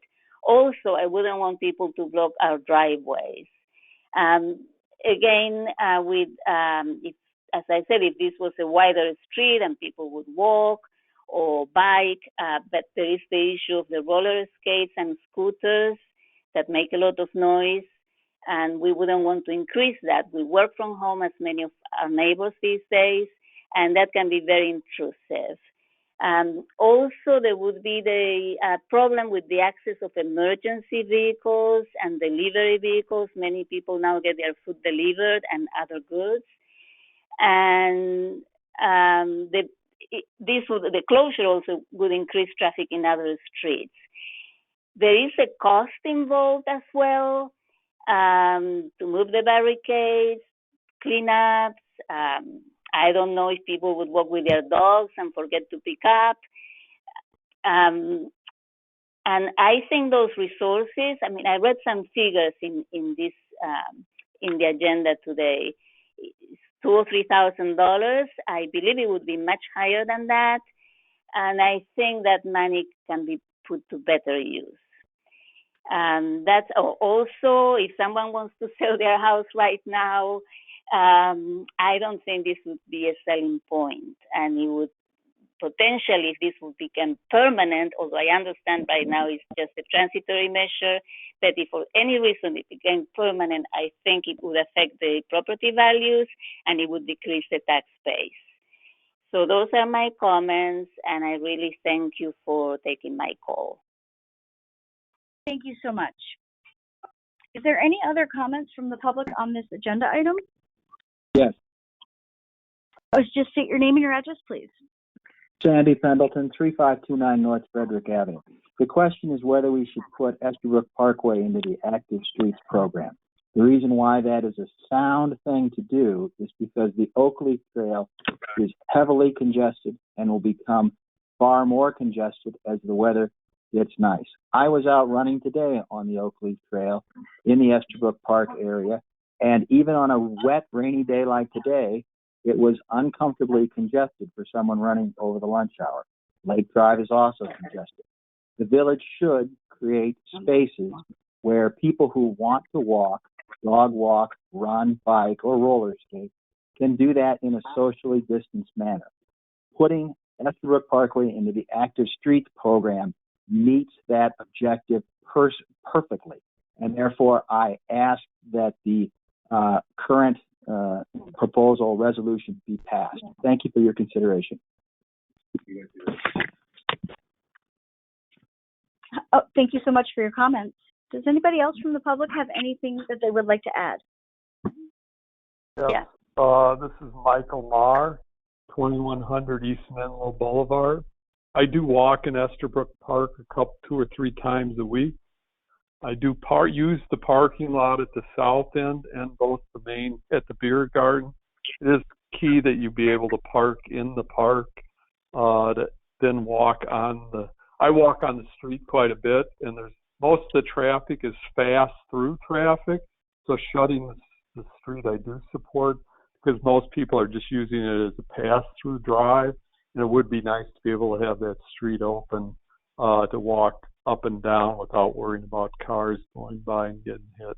That's my comment. Thank you so much, former trustee Maher, for your comments. Is there anybody else in the audience or in the public that would like to make a comment at this time? Yes. Go ahead. This is Rachel Ellerman from 4035 North Newhall. I'm also the lead for the Pedestrian and Bicycle Safety Committee in Shorewood that made the resolution or recommendation to you. I would just like to say, in regard to the comment about gathering and not moving through the parks, one of the key tenets of Active Street program is that it encourages movement through, not lingering in the park. And while, you know, it's very difficult to enforce someone not lingering as they're moving through a beautiful parkway like we have, one of the tenets is to make sure that there's movement, that there's social distancing, which is supported by signage available on their site, information available on their site, and would be part of communication that we would recommend to the board should this be adopted. Thank you so much. Is there anybody else in the audience that would like to have a public comment at this time? Yes, this is Diana Jacobson at 2304 East Menlo. Based on the previous comments, what is the enforcement? Although we can put up signage and recommendations, what is the enforcement to discourage or prohibit congregation? Is there anyone that can respond to that, Rebecca?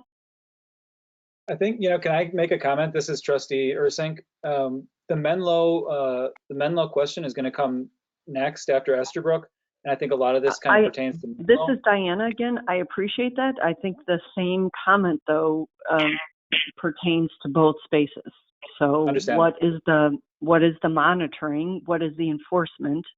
I appreciate the bike and pedestrian committee suggesting it's for active movement, but what is the enforcement?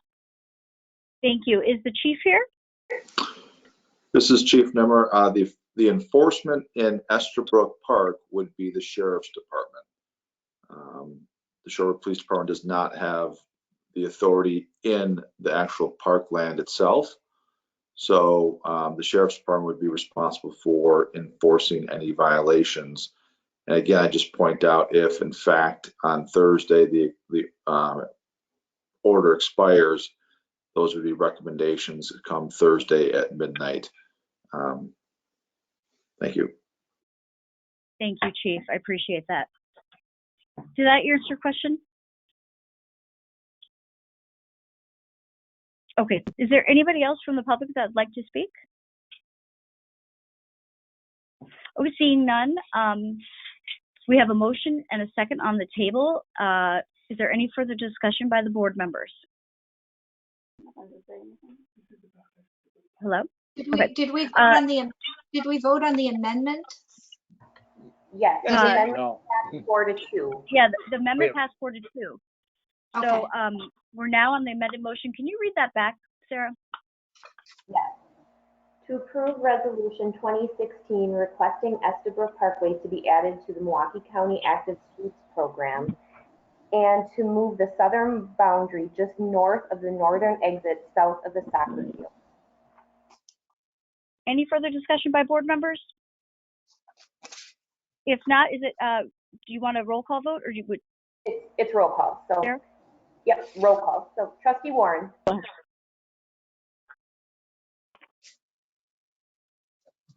Aye. Trustee Amenta. Aye.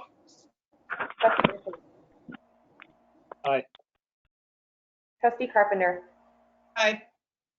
Trustee Stokebrand. Aye. President Rosick. Aye. 6-0. 6-0?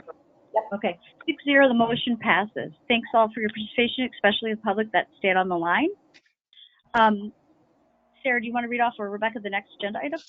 Yep, we're on new business 9B, discuss and possibly consider adding Menlo Boulevard to the Active Streets Program. Okay, thank you so much. And is the chief here? Oh, who is going to give a brief summary? Anybody? I can tee this one up. This is Tyler. So the Ped and Bike Safety Committee also made the recommendation of adding Menlo Boulevard.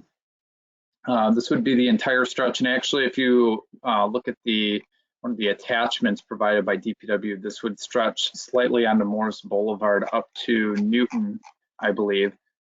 And then this would be the entire stretch of Menlo Boulevard. I know Rachel's on the call, so I might let Rachel, the chair of the Ped and Bike Safety Committee, talk about the reasons for Menlo. But before I have her cover the reasons, I just want to mention that we want the board to talk more about the concept of Menlo. And if the board wants to continue moving forward entertaining Menlo, we would recommend that not necessarily a decision is made tonight, but that you would give staff direction on doing a mailer and some direct outreach to the Menlo residents to let them know that this is up for consideration at the board and that this would be a June 1st board item.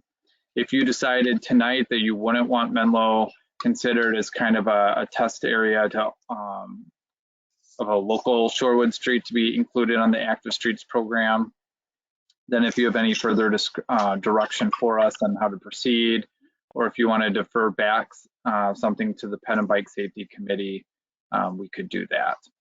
Rachel, do you mind just taking a minute or two just to talk some of the reasons why you selected Menlo and the whole stretch of Menlo versus some of the other streets? Sure. So we looked at what streets have been currently designated in Milwaukee and Wauwatosa as part of the Active Streets program. It includes wide stretches of residential areas. So we felt that there was at least a template that we could look at, people we could talk to if necessary about how that is going and best practices that we could use. We also looked at the village and tried to find areas where we could spread out this open active space. I am also a runner and a cyclist, and moving around the village is difficult in some of the main corridors. So Capitol Drive is one of the ways that I reach Lake Drive to continue running on down south into Milwaukee. Capitol Drive is quite narrow in many places for an east-west corridor, makes it difficult to socially distance without having to go into the street with my children and pass people. So we wanted to make sure that we had an east-west corridor in addition to Estabrook. That was one key. We considered a couple other corridors through the village, but wanted to make sure that we had something further south as an option as well. So Menlo bubbled to the top as one possible alternative. It is also a boulevard through most of it, which does offer a little bit more additional space to spread out. Again, the tenets of the Active Street program are moving through, not lingering. So the focus would be on movement. And we discussed just making sure that we had an easy way to move east-west that could potentially also connect to a north-south. So Menlo has an access point to the Oakleaf. You can go on the Oakleaf for a little bit and then hop off onto Estabrook once you cross Capitol Drive, which provided a really nice corridor and L-shaped circuit that you could do if you wanted to do some additional mileage. May I ask, the person who is speaking, may I have your full name? Yep, this is Rachel Ellerman. Thank you. Okay, thank you so much. Is there anybody else from the public that would like to speak on this item? Yes, I would. Harriet Black from 2615 East Menlo. Go ahead. So just to address some of the comments that were just made, there is nothing that stops any biker today from going down Shorewood, Beverly, Newton, or Menlo to get over to wherever they want to get to. So that makes no sense to me.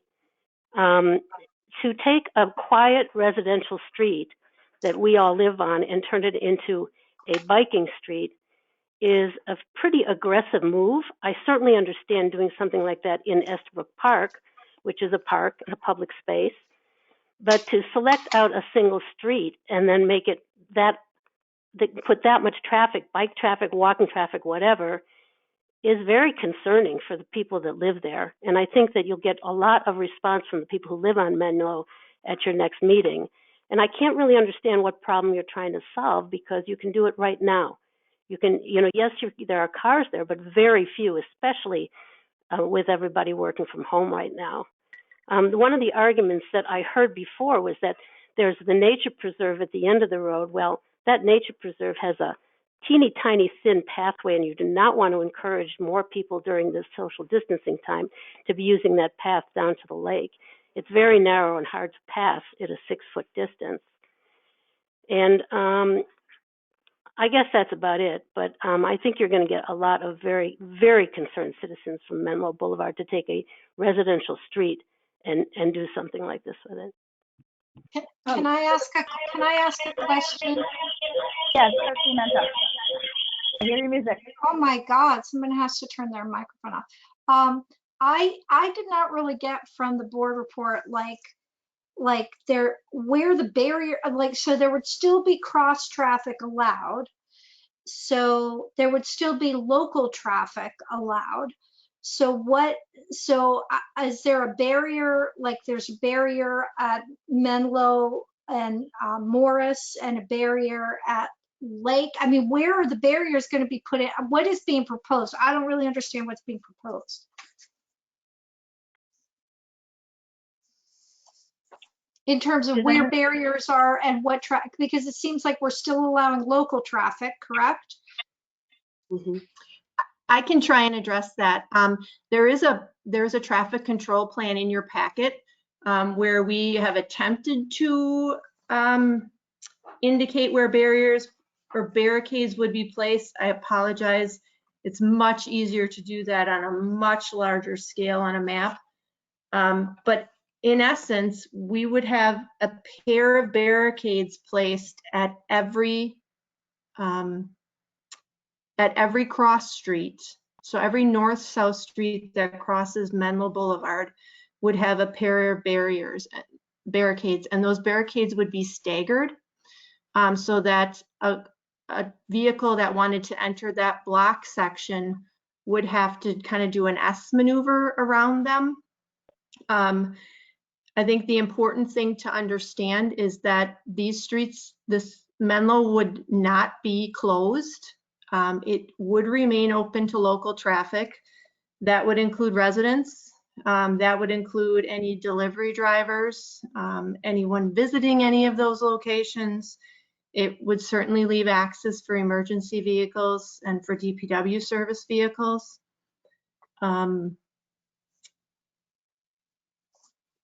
So, because I'm not sure how much traffic is on there other than local traffic anyhow, you know. So I mean, I guess when I was thinking about this, I was thinking of like just a short time period, maybe on the weekend, like a couple hours on a Saturday or Sunday afternoon, and like really closing the street so people could really enjoy the street and be out and zoom around on bicycles, whatever. Because the way this is, you know, it really, I mean, cars will still be parked. Cars will still be I don't know. I just don't understand how this is even accomplishing, you know, a safe street, really, because there's still going to be traffic and there's still going to be parking and deliveries and all that stuff. So I don't know. Trustee Am I the only Amenta, one confused may I? about this? President Rozak? Yes, Trustee Carpenter. Are we allowing all of the trustees to have comments and discussion before we're opening it up to the public? I thought we already had. No, we discussed, we have not had any discussion on Menlo. So can the trustees have comments first before we open it up to the public? Absolutely, I apologize about that. I'm just blending the two together. I apologize. Okay, for the next few minutes, if I could open it up to the board members for discussion. Trustee Carpenter, do you want to lead it off? Yeah, I have a couple of questions and or comments. So I have some concerns. I am very, very much in support of having some sort of active street in my mind. And I apologize that I could not be on the pedestrian bike, the ped and bike committee. I had a conflict that evening, but I have a few concerns with Menlo, especially in regards to the boulevard section. Both sides of the boulevard are very narrow. If there's a car parked on the street, it is very difficult to get past that. And then we have this big open space. That the purpose, in my mind, and from all of the articles that I read, was to get people moving. And so, you know, in my mind, I thought a great place to do this would be in a loop. So, you know, maybe it's that you take, I'm trying to look at one on the map, but Shorewood Boulevard to Farwell, or to Beverly, you know, that's a block that has, that both sides of the street have alleys, so the residents can still get in and out of their homes. We can have, you know, basically a loop. If you want to ride your bike, if you want to go for a run, you can safely do that and still be able to move. This, to me, you're going to have to cross Downer, and there's still going to be a fair amount of traffic when you have to cross Downer. And I just have some concerns about the location. In addition, I don't really think of Menlo as a centrally located street in the village. I think it's very far south.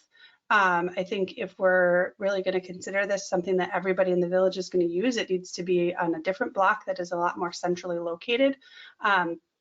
And I would really like to see it be in a loop, not all the way across the entire community. I do think that this is something that is being done nationwide. I know that there's some concern about doing this, but this is something that cities all across America. It's included in the packet, one of the articles that I had submitted, are doing this and are doing this successfully. And I think we can too. I'm just not sure that Menlo is that place. I really would like to have us have us have a loop so that people can actively move, and as a runner, and I run with my family. I have my daughter can't socially distance herself while we're running on the Oakleaf Trail because it's totally packed. So to have a wide open street where people could run and or bike and be socially distant in a loop, I think is the way to go. So I think we just have to figure out the location, I guess is what I'm getting at. So that was all of my comments and or questions. Thank you. Thank you, Trustee Carpenter. Is there any other board member that would like to discuss this item? Okay. President Rozek? Yes, Trustee Warren. And sorry if my audio was in and out, just let me know if you can't hear me. But first off, thanks to the Ped and Bike Safety Committee. Appreciate their hard work on this in a short period of time. I think for Estabrook Park, it was a no-brainer, the closures that we're recommending there. For Menlo, I share some of the concerns expressed by my fellow trustees.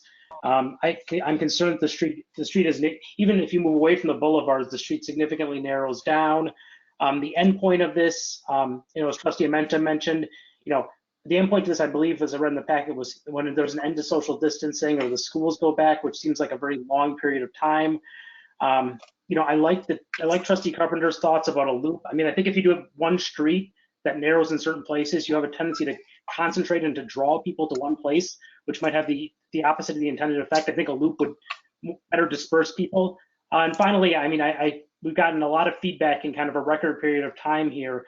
So I think there's a high level of concern. I mean, there's obviously some support. I don't want to overstate it. There's some support for this, but there's also, I'm feeling a high level of concern for Menlo residents that it'll actually end up drawing people to Menlo. So I do like Trustee Carpenter's recommendation. I like the concept of a loop. I think it kind of better conforms to what we're trying to do in terms of dispersing people as opposed to more of almost a block party type atmosphere. Thank you, Trustee Warren. Is there any other board member that'd like to discuss? Yes, this is Trustee Ushink.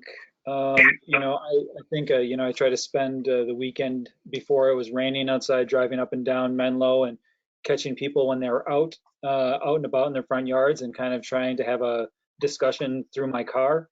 And, I think the feelings are pretty mixed, on Menlo. I think a lot of the feedback, whether it's a post I've gotten on social media or, as much as I've tried to get to talk to people in public, the reactions are mixed. And while I'm very much in support of closing, streets down for more active and safe space, I feel like with the level of concern in the community, this would be a difficult street to close.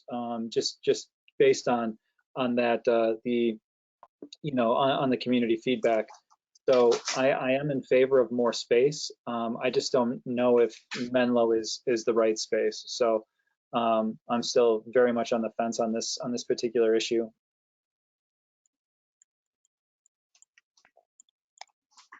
That's all I have.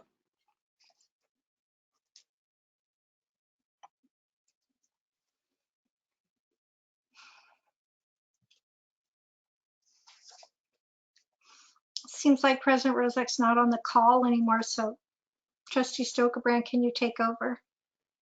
Yeah, I guess. It was on mute. I apologize. Okay. Oh, go ahead. I just have one question. No? Yes, go ahead. As a point of information, I'm not familiar with how to get on the bike trail from Menlo Boulevard. Doesn't that go down into Hubbard Park? And is there an access there that I'm missing? From Hubbard Park, other than walking up a pile of wood chips, is there access to the bike trail from? You have to go, yeah, you have to go up behind the building, and then like in the back of the building, you can get on the bike trail. You mean like behind the River Club? Behind the lodge, yeah. There's actually two access points. This is Rachel. One is right off the beer garden, so you can go through the mulch there, and there's a little arch that will access you there. And then you can also continue between the beer garden and the lodge, and there's access there as well. Okay. Thank you. Rachel, could you describe the access through Edgewood, excuse me, and Spectre Park? Much easier. It's a straight shot. So through that park, right? I'm picturing the 4th of July parade. So you just stay on pavement and basically a straight shot through the park. You're correct. You do end up right on the oak leaf as opposed to kind of going through the tunnel and looping around as you would through Hubbard Park. And Edgewood, this is Diana again on Menlo. Edgewood also has the benefit of less residential, given that on the south border, much, not all, but much of the path is taken up by UWM or Downer Woods or Clotchie Park, Clotchie Center. So Edgewood is far less residential compared to almost any other street in the village. Thank you. Trustee Rozek, I would just point out that Edgewood is a bus route, a county transit route, and shutting that route down would be difficult. Did anyone ever discuss Kensington? Rachel?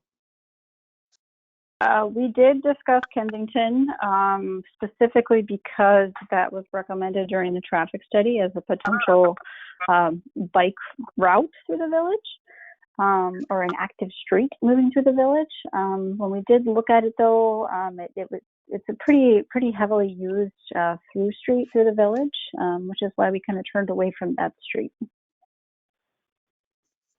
Okay, the only reason I ask is when I first became a trustee 4 or 5 years ago, they were talking about Kensington as a bike lane, north-south or east-west bike lane. Right, and that's one of the reasons that the traffic study brought that up as well. I would say that, if it's going to be a bike lane or a bike boulevard, that's a little bit different and sometimes implies different infrastructure changes as well. So we didn't want to muddy the issue. It's definitely a consideration. It's definitely something that has come up before in the master plan as well. I think this is Trustee Ursink. I would be, I think I'd be more in favor of Kensington than Menlo. And I thought about that too, and I thought, well, there's nothing on the west side, for residents, but if Estabrook Park Road is indeed closed by the county, then you would have one on the east and one on the west. That was just my thought. Okay, is there any other board member that would like to speak on the issue? Can I just suggest as steps forward? I mean, it doesn't seem like there's 4 votes to do Menlo. It appears that way. So, and we did kind of throw this to Ped and Bike Safety and ask for the recommendation. Now we've gotten the recommendation, but we're not happy with it. So I think at the next meeting, maybe Trustee Carpenter should come forward with a proposal, and she can obviously talk to two others of us, or I don't know who's on Public Works Committee. I don't know. I'm just thinking, I think it's going to have to come from the board because we did ask Ped and Bike Safety, but we're, if we're not in support of theirs, I don't think it's fair to give it back to them. I don't think, staff has already told us they don't have any ideas. So if we're going to keep considering it, I think it has to come from us. This is Trustee Carpenter. I would be happy to work with Trustee Warren and, come together with a plan before the next meeting, and then we could re-present a plan if that's something that you're okay with, Trustee Warren, as the Public Works Chair, and then we could present it to the board, and maybe the chair for Ped and Bike, maybe the 3 of us could on. Can we? My suggestion would be that we vote on it, and if it fails, that we come back with a suggestion. I just feel that we ask the committee to give a recommendation and we should vote on it. I mean, if it fails, we can do exactly what the board is asking of Trustee Carpenter and Trustee Warren. Does anyone have a differing opinion? Well, I just think in the essence of time, I mean, it's 10:50. It does seem like there is not 4 votes to move forward with the active streets being on Menlo. And then, you know, we can move forward with it at the next meeting. Does anyone oppose taking a vote on Menlo? But just make a motion and let's vote then. That's fine. Let's vote. I'm sorry, you were breaking up. Could you say that again? I agree. Let's make a motion and vote. I'm not going to make a motion because I don't support it. But if you support it, make a motion and let's vote. I don't support it, so I'm just wondering if anyone wants to make a motion. And seeing no motion, then does anyone want to make a motion to defer it to Trustee Carpenter and Warren to discuss? I'll move to request that Trustee Carpenter, Trustee Warren, and whoever else they feel they would need advice from, return at our next meeting with a suggestion for a safer streets proposal. I'll second. We have a motion by Trustee Amenta, a second by Trustee Carpenter. Any further discussion? I'm going to vote no because I think we should be acting on the recommendation from our committee. I think that's the appropriate step to take right now. So at this moment, I'll vote no, but good luck. Anybody else? Seeing none, all those in favor say aye. Aye. Aye. Aye. Aye. I couldn't hear that. How many votes were there for an aye? I think there was 5. Can you say it again? I believe there was 5 votes for aye. There were 5 votes for aye? What are those votes? What are those votes? Do you know? Let's take a roll call. Yeah. Let's do a roll call. Just take a roll call. We have it for the. Okay. Trustee Ursing. Aye. Trustee Warren. Aye. Trustee Carpenter. Aye. Trustee Amenta. Aye. Trustee Stokebrand. Aye. President Rosick. Okay. So 5-1. Yes. Okay, and the motion passes. Thanks so much for that input. Do you have the next agenda item? Sarah. It is to review the biannual sidewalk program. I'm trying to move to a better room. Could you repeat that? Yep, to review the biannual sidewalk program, item 9C. Okay. And who's here to speak on it? I believe that would be, yep, Director Butchlick. Excuse me. In the interest of conserving time, I'm going to give you the Reader's Digest version of this. There's really 2 reasons that we're here before you this evening. The first is review of this program and policy was a DPW initiative for 2020. The other reason, particularly for the timing, is that we would like your confirmation of a couple of items, particularly funding policy for the sidewalk program, as we go into your final long-range planning meeting next week. So we highlighted the 4 components of the sidewalk program. The first was program frequency. As you know, we're doing that on a biennial basis currently. The second item was confirmation of a project map or schedule, which I think may most appropriately be finalized next week with your discussion regarding the long-range plan and how some of the Southeast area sewer projects or other projects may impact the sidewalk schedule. The third item is the funding mechanism, which, as you know, is currently funded through special assessment. The fourth item, well, let me back up for a second. In 2019, 2019 was the first program year that we actually included grinding or scarifying in the program. An opinion from the village attorney has said now that that cost could be levied as a special assessment or special charge, where previously we believed that that did not qualify under the special assessment statute. So that would be something that we would look for some direction on from you as to whether the village should pick up that portion of the project cost, or that is something you would also like to be passed on to the abutting property owner.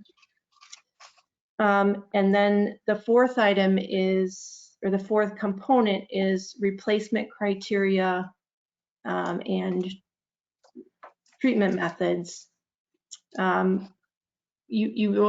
Those of you on the board will recall that we spent quite a bit of time last year modifying the replacement criteria. We're not recommending any changes at this time, but again, looking for some confirmation from you as to how we address the grinding going forward. In the 2019 program, it was included as part of the general sidewalk replacement contract. There is the option to self-perform that work, though there would be equipment costs involved in that. At this time, we are recommending that it remain a part of the contracted replacement program. Okay, thank you. I'll open it up to the board. Can you just tell me what is different, what you're proposing here that's different from last year? Yep, we're not actually proposing anything. We're just looking for confirmation or direction from you to continue the program, either as it was implemented in 2019, and then sort of the options that you may have to change the program would be to change the funding criteria, so that all are part of the costs that are currently issued as special assessments could be covered by the levy if the board so choose to do that. That would be both sidewalk replacement or the grinding of the sidewalks. So last year we covered if it was a corner lot, we covered the part of that. Right. And we covered the grinding. Yep, the current assessment policy says that the frontage, any replacement done on the property frontage is assessed at 100% to the abutting property owner. If it's a corner lot, the non-frontage portion of that corner, which would be is applied as the side of the house that is not the address side, that the abutting property owner is assessed 50% of the cost and the village picks up the other 50%. Oh, 50-50 on that. Okay. And then I don't really have any interest in changing the sidewalk program this year, but I did want to bring up the comment we got from the public about being replaced, but there's still being water. I mean, yep. Can you address that? I mean, isn't that something that should have been fixed with that replacement? I'd be happy to. Yep. The purpose of the sidewalk program is to reduce liability, improve walkability, eliminate trip hazards. Its purpose is really not to address grading issues, ponding issues. If we are able to do that, we try. But typically, those issues will span an area larger than the adjacent property. Many people think that the replacement of 1 or 2 stones can address those types of things. Once in a while they can, in most cases they cannot. And usually in order to address those correctly, you have to take out large runs of sidewalk. And it's difficult, if not impossible, to address ponding issues on a piecemeal basis. And that's how our program is structured right now. We don't replace blocks of sidewalk at a time. We go through and we pick out the stones that are in poor condition and replace those. In order to truly address areas where we have grading or ponding issues, we really need to be looking at wholesale sidewalk replacement of all or part of the block. That simply isn't how our current program is structured. And oftentimes, you know, we're very upfront about that with people. We tell them we can replace this, but it may or may not help the problem, and we can't guarantee that it will unless we're doing, you know, 8, 10, 12 stones in a run. And most people aren't willing to pay for that. Sometimes they are, but generally not. But I never, I mean, I did, you know, now that you mention it, I memean, we could approach sidewalks in a more comprehensive way, the way we approach streets. I mean, it would be a lot slower, but I mean, I just throw that out there as something that we could say, okay, we're going to do, you know, these 3 blocks and replace every stone and do it that way. But I guess it would probably take 50 years to get all the way through if we did that. It would take quite some time, certainly.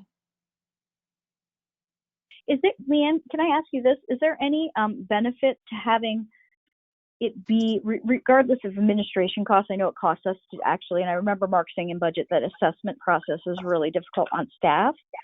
But Yeah. Is there any other benefit of construction if you do it as an assessment basis, meaning it can be done faster, or more people or more contractors can work on it, or then is there any other benefit? No, not from a constructability standpoint. Did you say not at this point? From a constructability standpoint, I can't think of any other benefits to using an assessment process. Okay, and the only reason I ask is we do it every other year because of staff limitations. As we were going through the long range planning, financial planning process, we were talking about having to do alleys and sidewalks. I know it's contract management, but I just feel like we're not getting through our sidewalk program the way it's laid out every year, you know, every other year. We're not finishing. People think we are, but we're not, according to like 2 years ago when I talked with you. I'm just wondering if we could do it every year with contractors rather than every other year. But I guess the financial mechanism doesn't make a difference. Yeah, no, I'm not sure what you mean by not getting through the program. We've always done every area that was outlined. Oh, I meant like, for instance, this last one. I was just under the impression we never got through the whole quadrant. I mean, there's been times we have not got through the whole quadrant we're supposed to. No, that's we've maintained the schedule. The previous boards have made changes to the schedule, but we have in every year we've completed the. And I think maybe we're getting through it because the criteria was a little looser, so we had less, you know, so we could get through it. But if we really wanted to, like, right, is that correct? And maybe that's what I heard. So if the criteria was a little more stringent, then we would not get through it in that time period. It was less a time period issue and more a contract capacity issue. We had already let the contract, and under state statute, you can only change the value by 15%. And so we wouldn't have been able to do all the work that we had initially identified. And that was the reason for the criteria change. We did loosen some of that criteria so that we could do more of the area, focusing more on the stones that were more in dire need of replacement. Okay, thank you so much. Anybody else? Yeah, you know, I think that particular situation, you know, last year, and I know that there was some, you know, some concern that was different than other years. But I think that is some of the sentiment that we are hearing from residents is that there are still stones that or slabs that needed to be replaced but could not be replaced in the capacity of that contract. And you know, if that's in front of your home, that is frustrating. And I definitely understand the concern that we can't do, you know, a whole block of slabs at once. But in a walking community where we're replacing a couple at a time, you know, it felt like we did not execute the best that we could. And I understand the state statute requirements regarding the contract last year, but there are still a fair number of slabs in the northwest quadrant of the village that needed to be replaced and couldn't be replaced. And so, you know, residents feel that that is a miss. And I kind of can understand that sentiment. If that were the case, I would agree. But if there were stones that were not replaced, it was not because we didn't have the contract capacity to do them. It was because after the board changed the criteria, they no longer met the criteria. But didn't we change the criteria because we couldn't complete the entire that entire section of the village?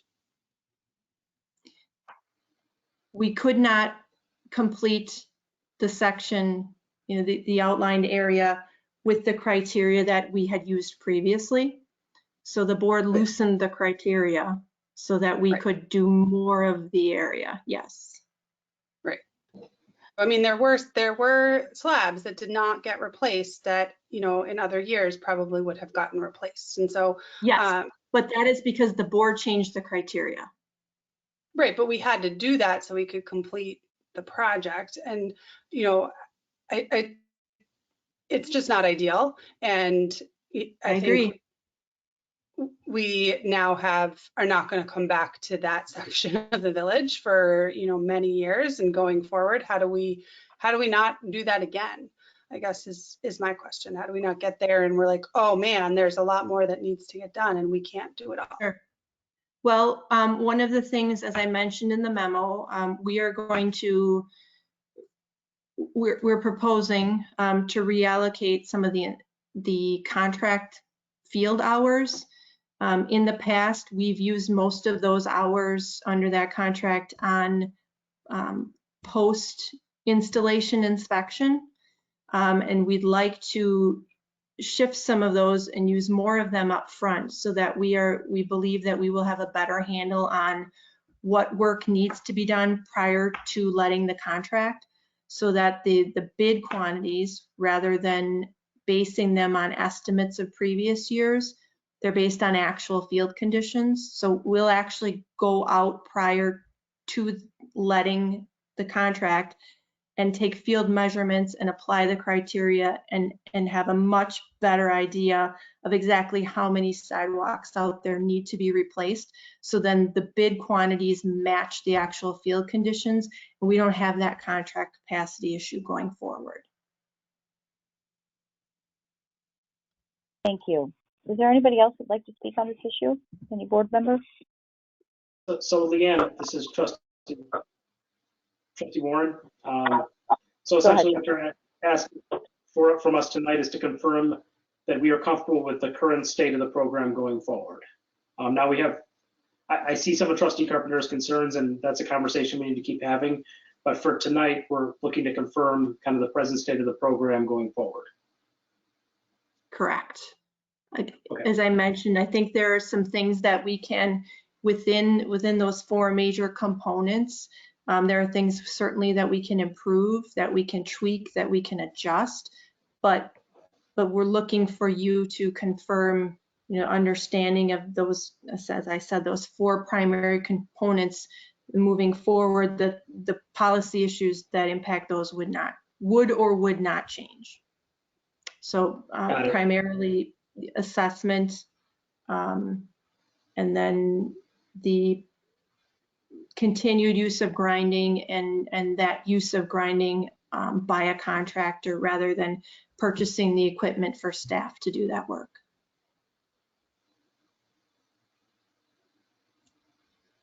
So we would just be looking for your confirmation to continue to move forward in that manner.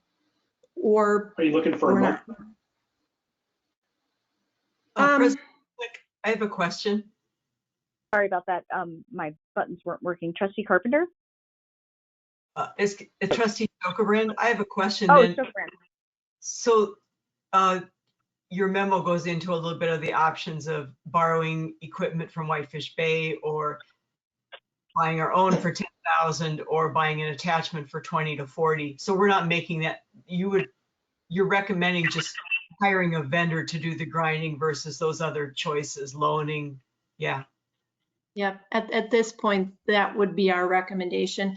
Like I said, we only have the 1 year under our belt. I think it would be helpful to get another and do some more experience before we would perhaps look more closely at that option.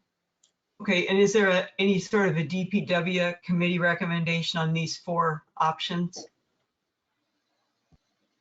I mean, we have not met on it yet. We haven't been in committee yet, as I've been chair. I don't know if Trustee Maher had any hand in this. No. Okay.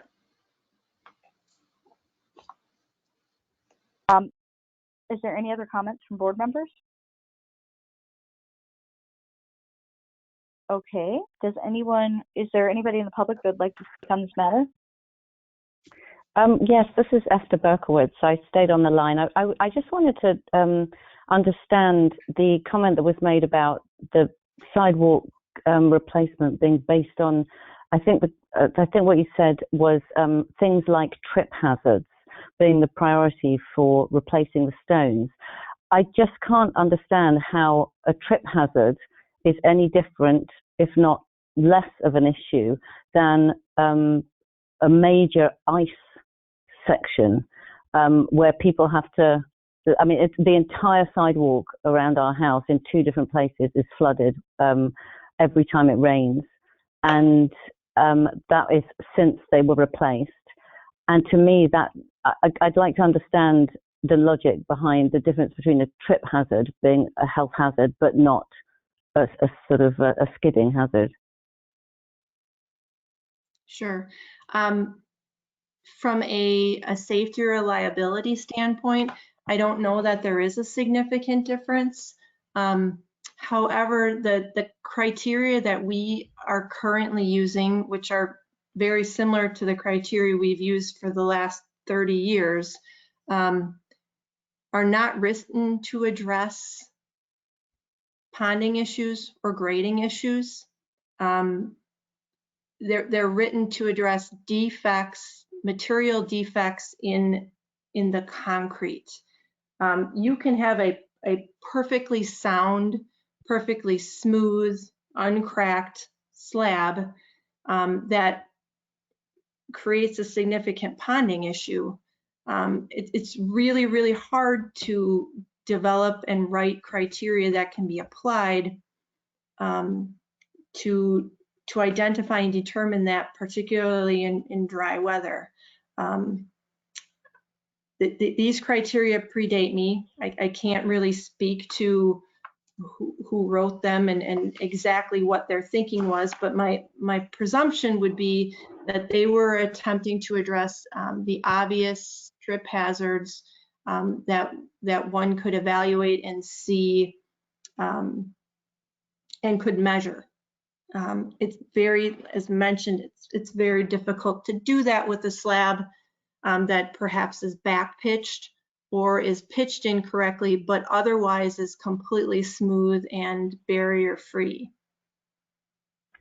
Right. I mean, I hear what you're saying, and I hear that you've inherited this. I suppose my feeling is it's not very valuable to rely on what has always been done, and where common sense comes in, it seems hard to argue that that ice is less of a hazard than tripping.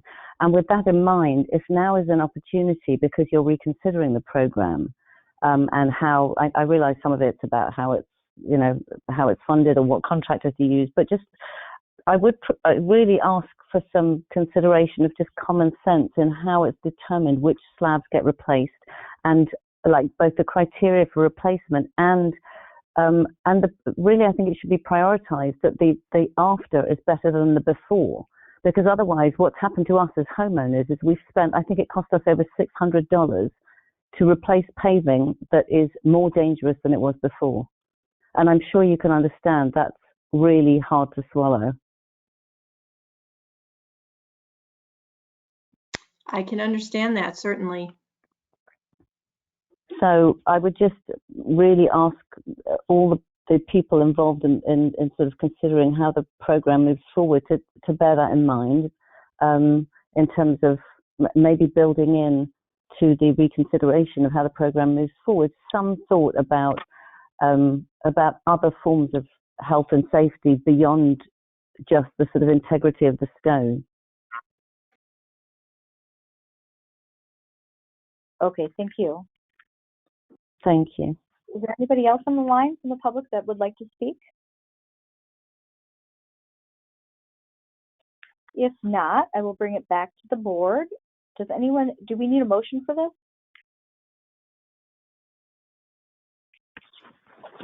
Hello? If my response to that would be if you're not recommending or endorsing any changes to the program, a motion may not be necessary unless you wish to memorialize it in the minutes or for any other reason. Okay, so no motions needed. Is that correct? I don't believe so. Someone, okay. Nathan or Rebecca, may have a different opinion. Okay. Leanne, do you have information that you need, or is there anything you want to ask of the board? I think I do. I think I have the information I need. You'll have another bit of a kick at this, particularly, we'll, when we bring you long-range plan information that you'll get this week for our discussion next week. That will then reflect that this will continue to be an assessed option. I think we will also include for your consideration at that time the option to include the grinding as an assessment or special charge back to the property owner as well. And you'll see then what that estimated cost would be. And that's for when we go into budget? That would be for next week at the long range planning meeting. Okay, long range planning. Can I just ask one question before we wrap it up? You said the attorney changed the opinion, so Nathan changed his opinion on grinding and the ability to assess. What was the change? No, Nathan did not change his opinion. When we researched this work and talked to other communities, the assessment statute is fairly clear in that you have to be creating a public improvement for it to be accessible back to the abutting property. What we were not fully aware of or did not fully research is that the special assessment does include another entire section or carves out special conditions for sidewalks. And so earlier this year, when I asked Nathan to review that and confirm that opinion, he said, no, actually, I think based on this other section within the statute that's specific to the assessment for sidewalks, you could make the argument that the grinding could be charged back to the property owner. Thank you. Okay, with that, I'll wrap it up unless there's any other comments from board members. Okay, seeing none, we can move on to the next agenda item. Rebecca or Sarah, can you state it? Yeah. I'd like to move to adjourn the meeting. Okay. It's almost 6.5 hours. It's 11:20. I'm tired. Oh, and I could understand that. Is there anything? I ask? Yep, I was just going to say, is there anything, Rebecca? Yeah, the very next item, I'm hoping will not take very long, but it is time sensitive, and I really would need some direction from you this evening. Then that why okay, wasn't Trustee why wasn't it put higher on the agenda? I mean, is there a second? If there's not a second, then I would like to adjourn the meeting. I just would like to know if it's time sensitive and you don't think there's enough, it won't take long. I feel like we should just go ahead with it. What is the title Is of there it? a motion that we can make for it? I mean, I'm fine with it, but can we just make a motion for it? And do we need to discuss it? It's just to open the, it's just the next Make a step. motion. Yeah. Open the yard, Yeah. the compactor. Right, to Make a reopen motion. the compactor. Oh, here. I can make a motion. Directed to collaborate with Whitefish Bay to implement Saturday compactor temporary operation measures to include suspension of gate fees for the month of May, in June suspension. Oh, sorry, for June 6th, only a temporary adjustment of fees to $10 per car and $15. Yeah, so those are, Sorry, are these? yeah, Oh, we need. those are some options. The slashes indicate options. So one option could be that there's no change. One would be that there would be a free day. The third option would be that the fees be adjusted from 12 back to 10 and 17 to 15. Primary purpose of that is our attempt to limit contact. And if we believe if we have something in a $5 increment, that will significantly cut, the change that we would need to make and that contact, but those are just suggestions. And there's no way that they can pay ahead of time. Well, sorry, we are working on that, and I hope to be able to introduce something to you for implementation for that for the 2021 calendar year, but we don't have that capability right now. Well, we didn't enact an order after Thursday, so I have no problem making a motion to open it back up. I mean, it didn't seem to,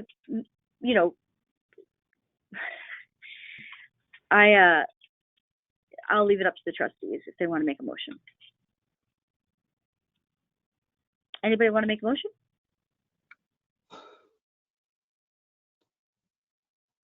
Leanne, what are you recommending? So we laid out some things that we were going to do to improve safety, minimize our contact with customers and their contact with us.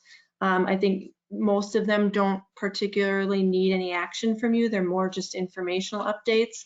But the ones that would relate to revenues, one of the suggestions we made was you may want to consider a free day just in recognition of how patient people have been for this to reopen.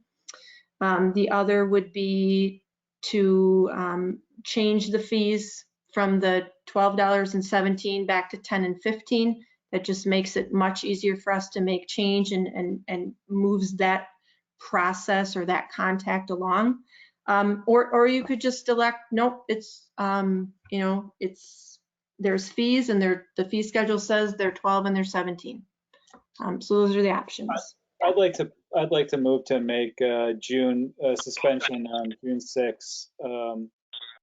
So I'd like to make the motion. I move to the staff to be directed to collaborate with Whitefish Bay to implement Saturday compactor temporary operation measures to include suspension of gate fees for the month of June. Suspension of gate fees for June 6th only. Okay, so we have a motion on the table. Do we have a second? Second. Trustee Carpenter? Stokebrand. Stokebrand, you guys sound so much alike on the phone. Okay, we have a motion and a second. Any further discussion? I had a question. So if you go to the compactor now, you can either pay by check or cash or credit card. I mean, how can you pay now? Cash or check. So can I pay for a special pickup with my credit card on the phone to Monica? We no longer take payments at DPW. That was changed a couple of months ago. You can pay with your credit. I can call the village hall then and pay for something with my credit card. right? Or no? I don't know. I don't know that they'll do that over the phone. Previously, they would not. I don't know if that has changed because of COVID. We do not. We do not have the capability at this time, but we are working on that. I mean, wasn't that thing we passed in the consent agenda for Mark, wasn't that about credit cards and being able to do? I mean, if Goody Gourmet can do it, I don't quite understand why the Village of Shorewood can't figure this out. So I mean, so get it square. Get it square. Yes. But anyway, Yeah. I don't want to talk about it. You don't have to answer me. We've talked about this like 3 years ago when we were talking about the compactor lady who was able to take a credit card, but we still can't. But anyway, let's just move on and vote. Whatever. I mean, it's 11:30 at night. I'm not interested in talking about it anymore. Okay, and I just want to second what Trustee Menta is saying, that we always we've talked about it for years of just getting the swipe card, but there may be more security issues than I know.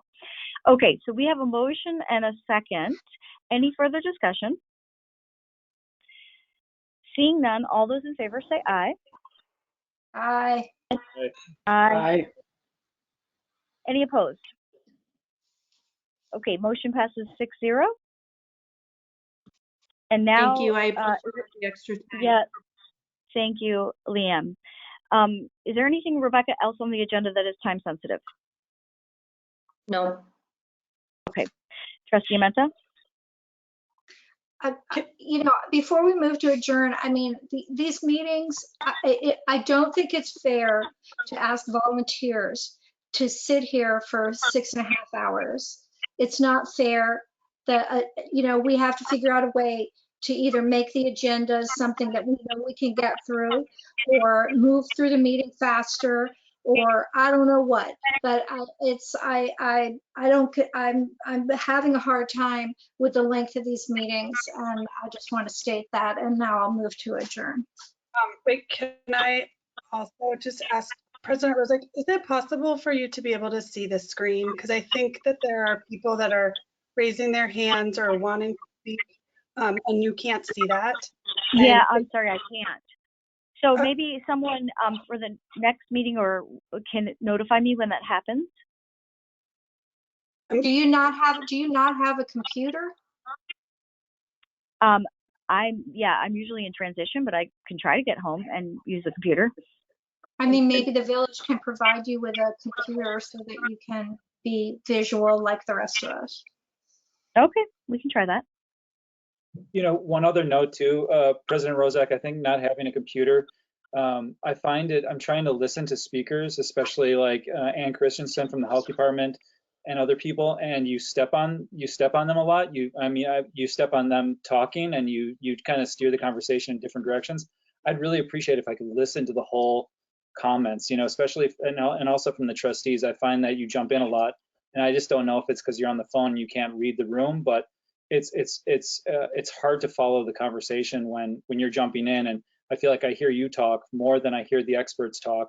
And I understand there's a role for everybody, but I really just want to listen to everybody's talk first. And I felt like the whole first 2 hours of this conversation, we talked about smoking in the park, and it's just, Okay, I heard you. Thank you so much for those comments. I think that you are correct. A computer will help. I will try that next time. Thank you so much.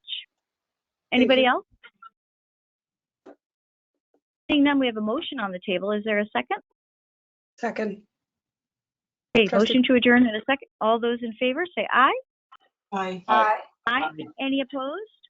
Motion carries 6-0. Thanks so much, and everyone have a great night. Thank you. Thank you. Thanks. Good night.